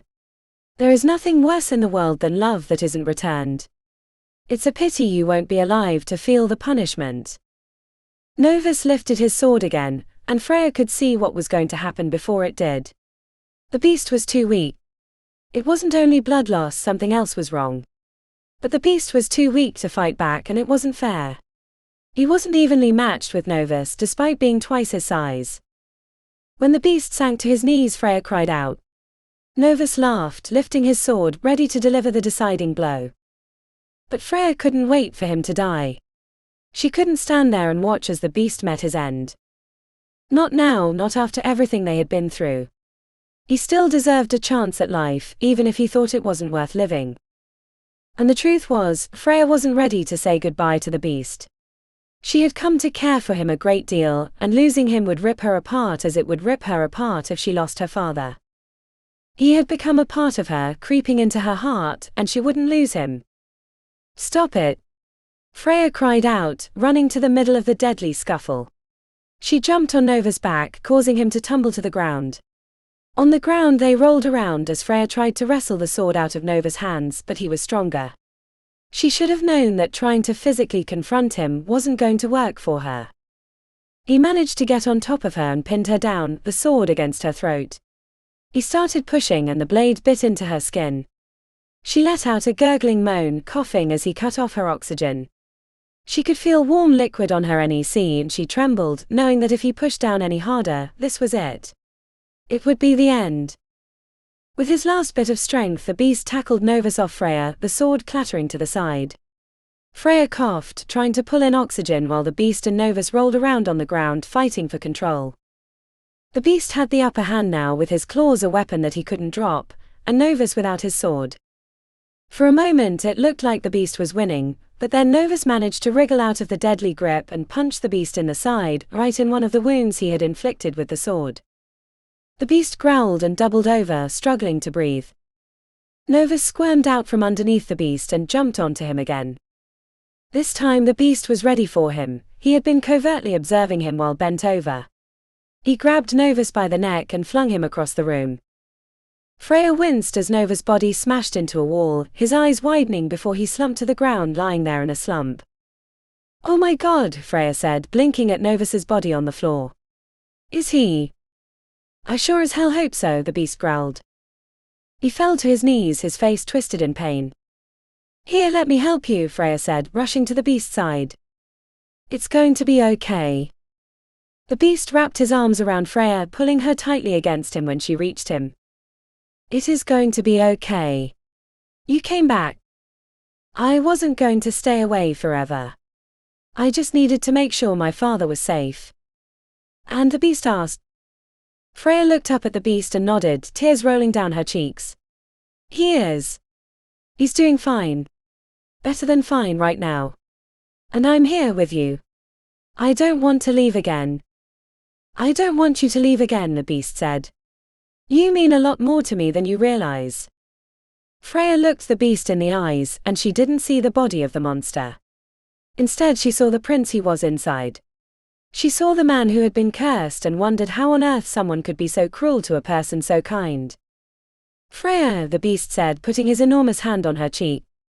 I've been trying to find the words to tell you this for some time now. After you left, I thought I would never be able to. But now that you're back. What is it?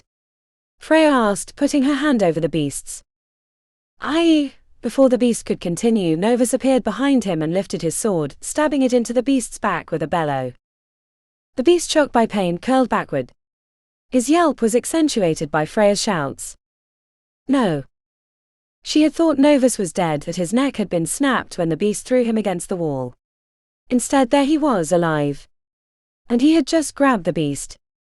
That is what happens when you choose someone else over me, Novus sneered. Freya watched as the beast crumpled to the floor, horrified when his face sagged and he lost his balance, falling heavily to one side. Novus laughed, a sound dancing around the room, malicious and filled with hatred. What makes you think I want you now? She screamed at Novus. Novus grabbed her by the wrist and pulled her up. He tried to kiss her, but she backed away and slapped him hard. If that's how you want to do this, Novus said, lifting the bloodied sword he had pulled out of the beast's back. I can play it either way. Chapter 20. Freya was caught between Novus and the wall.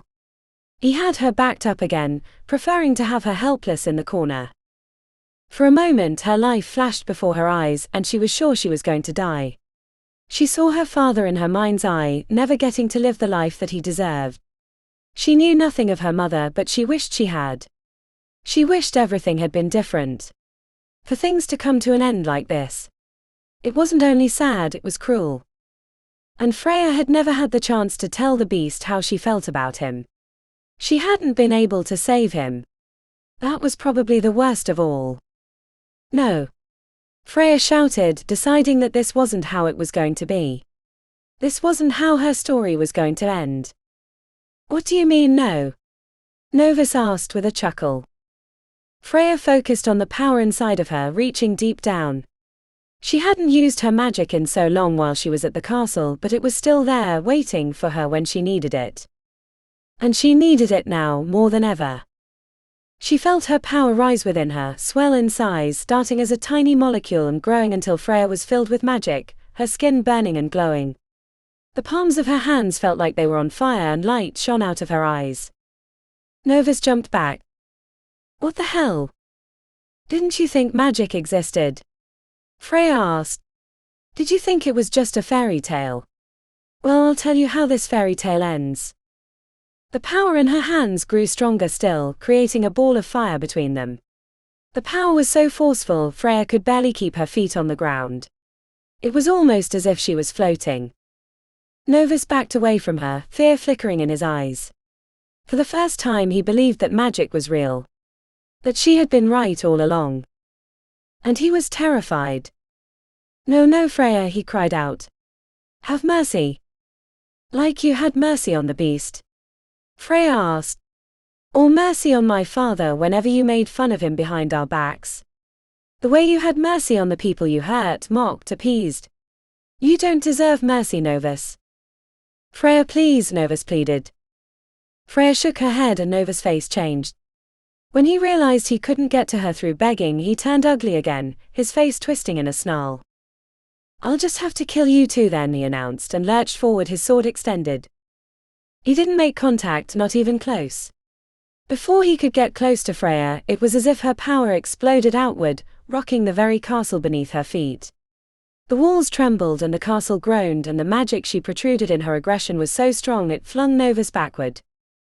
He shouted as his body flew across the room, and Freya felt the power as it carried him along, not willing to set him down where he would have landed.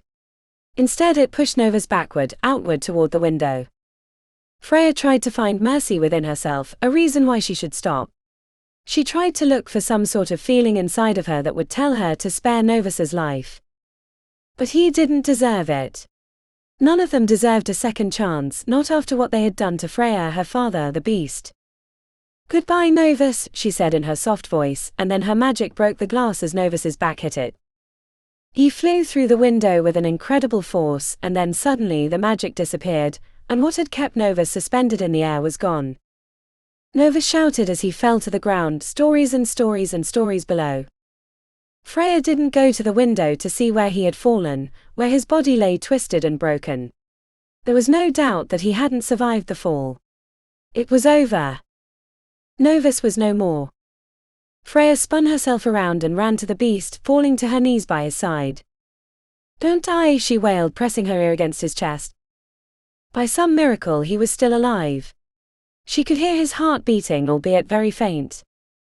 I can fix this, he cried out, pushing her hands into his fur.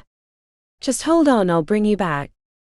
Freya closed her eyes and dug deep for her healing magic, feeling for a second time her skin warm up.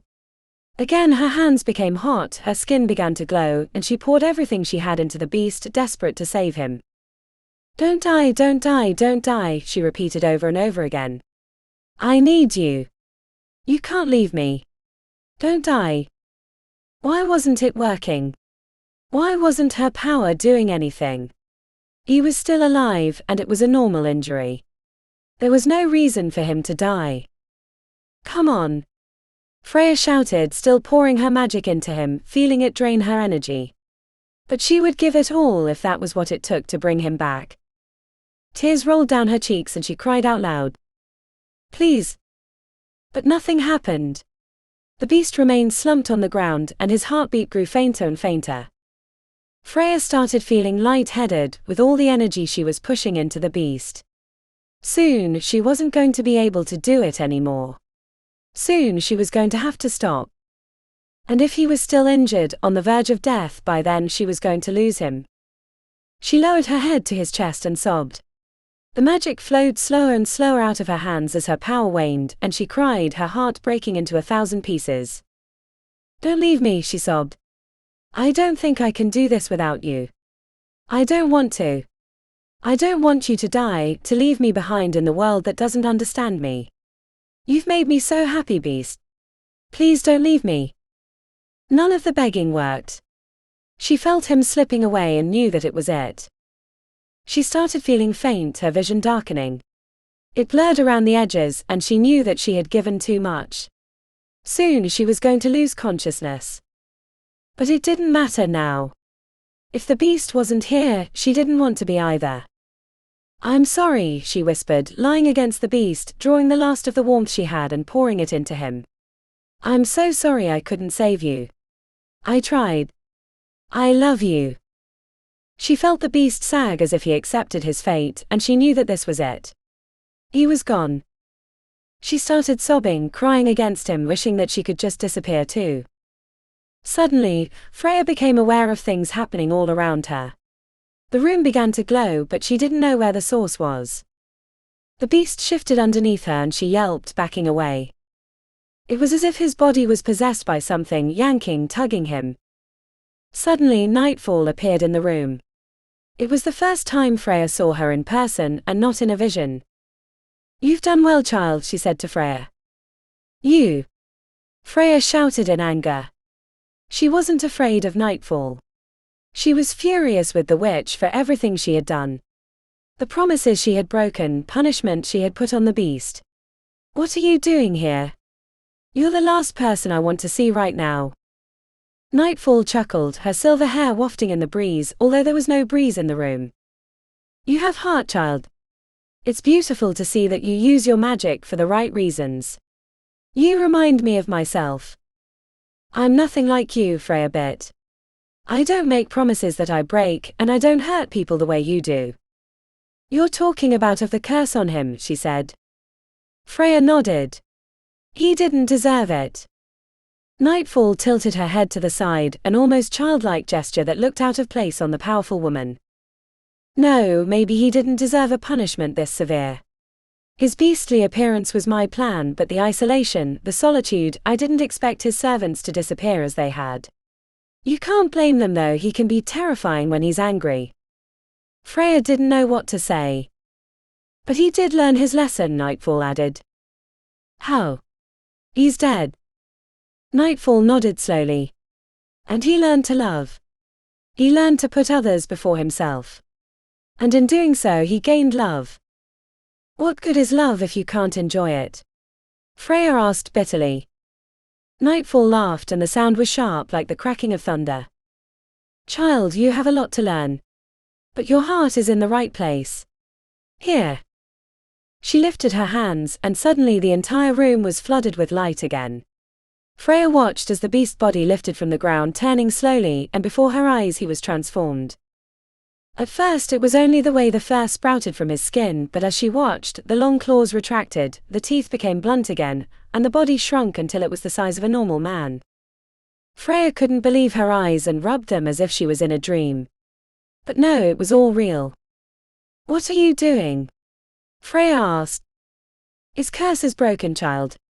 He is finally granted the life he deserves to live now. Freya didn't know what to say. She opened and closed her mouth, not able to find the words. What about me? She finally asked. Oh, think the two of you can figure out the rest. In a flash the mage was gone, and Freya was alone in the room with the beast. But he wasn't a beast at all. She backed away from him, suddenly scared. She watched as this man pushed himself up, sitting on the floor. He rubbed his head as if it hurt, fingers getting tangled in his shoulder-length hair. He frowned, looking at his hands. His eyes widened as he turned them around, noticing that they were normal human hands again. He touched his chest, his neck, his hips, his legs.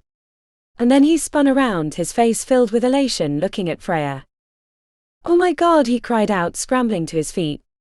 The clothes he was wearing as a beast hung off his body, barely covering his modesty. He hurried toward Freya. She fought the urge to back away. She didn't know this man. Freya, he cried out. Freya, I'm human again. Freya blinked at him, not sure what to make of it. She looked into his eyes, and there he was, the person she had fallen in love with. Beast, she asked. She lifted her hand and touched his face. He smiled, pressing his hand on top of hers. Call me Aiden, he said. Freya burst out laughing, unable to believe what had just happened. It was him. And he was human again. I can't believe this is real, he said. I can't believe the curse has been broken. Aiden took her hand in his and nodded. And it's all thanks to you. You came back for me. You believed in me and you saved me. He pulled closer to her, closing the gap between them, and Freya closed her eyes, waiting for him. When he pressed his lips against hers, it felt like Freya was finally home. When they walked through the castle, the fire had stopped. The smoke had evaporated as if the flames had never been. Townsfolk stood around looking confused. They looked like they didn't know where they were.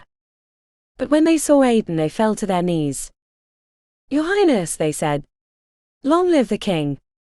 Freya didn't quite understand what was happening. For 300 years the castle and everyone in it had been cursed. And now, as if everyone had known him all along, they were worshipping the king as if he was the rightful ruler of the land. I don't understand what's happening, Freya said, putting her thoughts into words. My lady, June said, appearing from the shadows. Your Highness, she said to Aiden. Forgive us.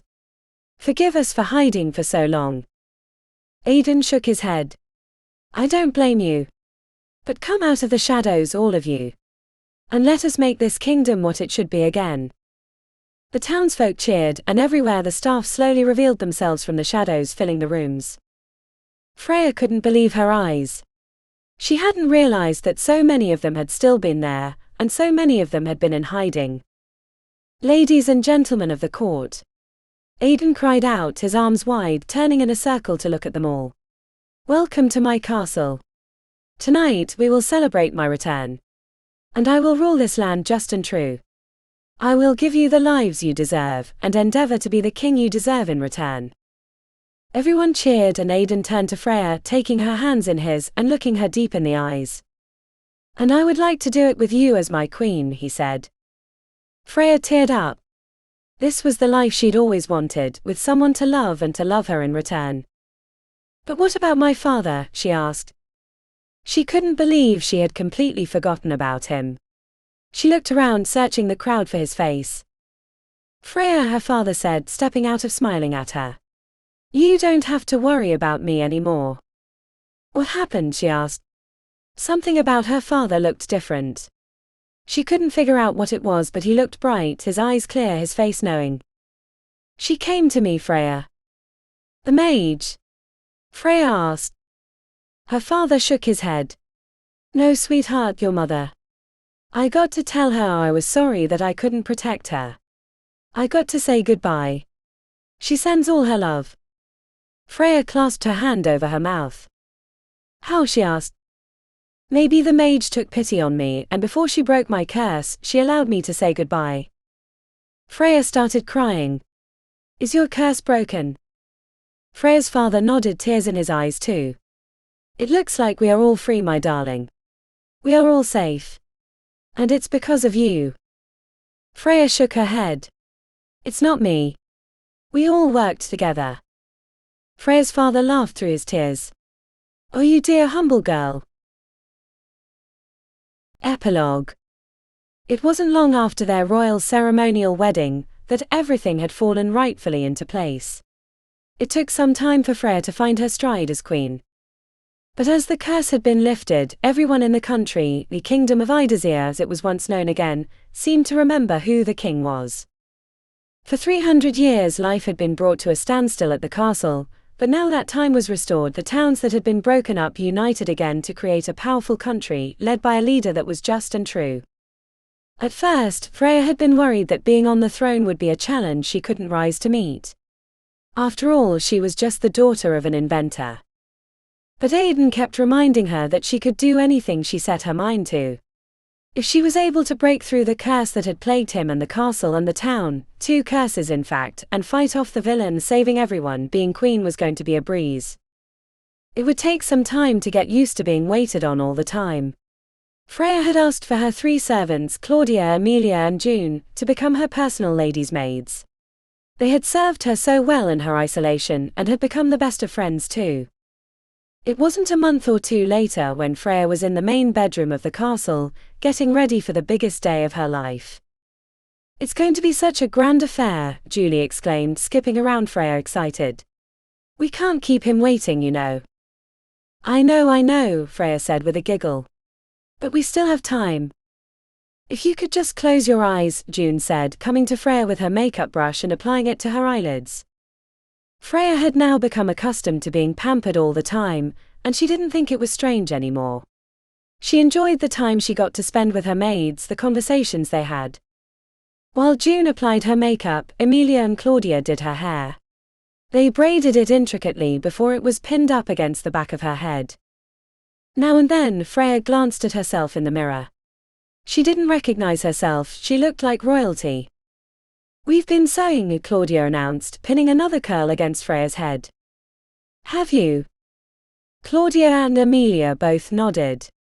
Freya had tried to teach them to make more modern clothing while she had been at the castle, but they hadn't seemed to understand what she wanted. I think we have the hang of it now that we can get out there and see what the others are doing. Fashion is crazy these days. Freya chuckled. It was a leap for everyone who had been secluded in the castle for so long to be let out into the modern world, but they seemed to be adapting fine. Much of the staff had returned to the castle after being told they could head out into the world and create a new life. They pledged their loyalty to the king and queen. Freya had been glad to know that they wanted to remain, that they weren't terrified of Aidan anymore. It was a compliment to him, and even though he seemed nonchalant about it, Freya knew that it was important to him. What have you been sewing? Freya asked after the 2 girls chatted away about the different designs they've been seeing around town. Something special, Amelia said, and glanced at Freya in the mirror. Freya frowned slightly. After her hair and makeup had been done, the 3 sisters stood in front of her. Perfect, June said. Except for one thing. What thing? Freya asked. Amelia and Claudia disappeared, giggling. A short while later they returned, carrying something between them. Close your eyes, Claudia said. Freya did as she was asked. The 3 girls helped her into a gown, directed her to lift her feet, and went to lift her arms, helping her into the dress that she couldn't see. Finally, when everything was done up, Freya ran her hands over the bodice.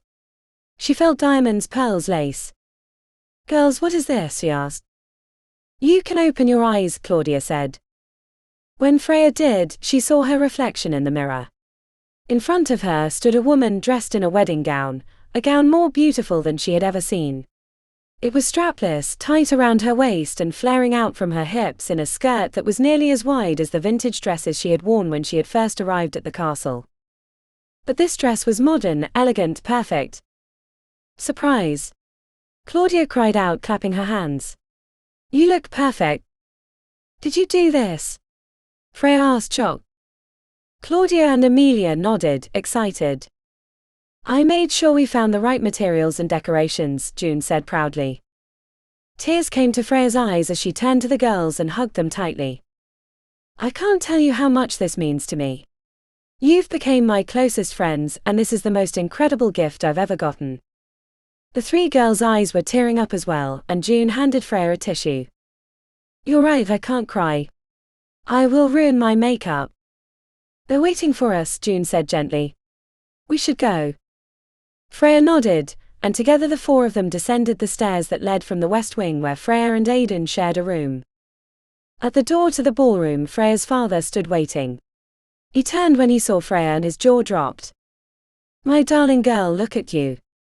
All grown up and fit to be a queen. Freya had her father. I'm so happy you're here. Her father had been moved into the castle with a wing of his own, so he could have guests, create his inventions, and enjoy himself without worrying about anyone or anything. Nightfall had been true to her word, and Freya had gotten everything she wanted, including her father's sanity, which had been restored. Since that day her father had been of sound mind, aware of what was going on around him, and Freya felt like she had finally gotten her father back. Are you ready? He asked, holding his arm out to her. She nodded and smiled at him, looping her hand through his arm. The ballroom doors were opened by two footmen, and an orchestra started playing Handel's Wedding March. The three girls walked in first with Flower's bridesmaids. Behind them, Freya followed. The grand ballroom was packed. Most of the guests were seated, the rest stood around the edges of the space. The noblest of the kingdom were invited, for the king was truly accepted once again as their own. Respected and cared for, something the beast could only have imagined. Aidan relished and felt normal, with a new air of enlightenment and honor for his place on the throne. Freya noticed cameras all around, and knew the wedding was being broadcast to the rest of the country who hadn't been able to make it. Aidan hadn't excluded anyone, and never discriminated. He stood in front of the ballroom where an arch had been set up, decorated with white roses and ivy. But Freya looked at Aidan, and when they locked eyes she couldn't tear them away. He was dressed in a smart black tuxedo, with a crisp white shirt and a bow tie. His long hair had been pulled back into a ponytail, and he looked regal and modern at the same time. When they reached the front and Freya's father handed her to Aidan, she smiled at him. He kissed her on the cheek. This is the happiest day of our lives, he said. Freya shook her head. No, my love, the happiest days are still to come. It only gets better from here. They turned to the priest who started his sermon. The wedding was a beautiful one, followed by a coronation. Aidan and Freya were ceremonially crowned the king and queen of Idazir. They sat on their thrones, crowns on their heads. Aidan took Freya's hand and kissed her knuckles. Before them, staff moved the chairs around so that a dance floor was opened, and the music started playing, couples forming. Freya recognized some in the crowd, townsfolk she had grown up with. She watched them as they moved to the music, and she didn't feel a single ounce of hatred toward them for how she had been treated. After all, she was happy now. She had gotten what she wanted, what she needed. Her mind traveled to Novus, whom she had thrown out of the window when he had tried to kill the man she loved. She didn't feel guilty about that either. The Fae weren't the sort to look for revenge, although they did know how to hold grudges. Punishments were delivered, and then that was the end of it. And Novus had gotten his eternal punishment. The music played, the couples danced, and Freya had never been happier. A bright future lay ahead of them, and she knew that no matter what, they would stand together and overcome whatever difficulties they came across. A loud knocking on the door rose above the music, and the orchestra fell quiet, the dancing couples stilled. Aidan frowned and stood. Freya's heart twisted. It seemed so much the same as the story she had read in the library. The royal ushers opened the door, and an old woman stood before the silenced crowd. Please, Your Highness, I ask only for a place to sleep for the night to combat the cold. Everyone held their breaths. It was almost ridiculous how similar this was to what had happened before. Aidan suddenly laughed. Come in, Nightfall. You're always welcome here. As is anyone who needs refuge. This is a place of peace, a place of prosperity. A place of love. The old woman transformed into the mage, and Nightfall glided into the room. Whispers and giggles traveled through the crowd, but she made her way to the throne where the king and queen sat looking at her. Your Royal Highness, Nightfall said, bowing deeply. I am here to offer my wedding gift to you. Freya nodded, and Aidan lifted his hand after taking his seat next to Freya again. Nightfall opened her arms wide, and Freya could feel her magic in the air. For a moment, Freya wondered if she should counter it with her magic, but she decided to trust the mage. For the two of you, I wish you a lifetime of happiness and prosperity. I wish you a fruitful future that is bright and filled with laughter. You have overcome great difficulties, learning lessons that few people will learn in their lives. You should cherish it and each other, and look toward the future as a team. They both nodded. I brought you this, Nightfall said, a silver rattle fabricating out of thin air in her hands. She held it out to Freya, who took it carefully. Thank you, Nightfall, but we haven't started a family yet. No, you haven't, Nightfall said with a twinkle in her eye. But soon, dear children. Freya glanced at Aidan, who only laughed and shook his head. Nightfall bowed and turned, disappearing into the crowd as they started dancing again. I miss them sometimes, Aidan said to Freya when everyone was having a good time. My parents. They would have been proud to see what I have become. They would have, Freya agreed. But they are not gone, you know. They're looking down on us, smiling, and my mother is there too. Well, then we better give them a show, and live the life we have been given to the fullest. Aidan held out his hand to Freya and she took it. He led her onto the dance floor, the dancing couples making way for their king and queen. When the music played, Aidan led Freya on the dance floor and she stared at him with stars in her eyes, knowing that this was it. This was her happily ever after. The end.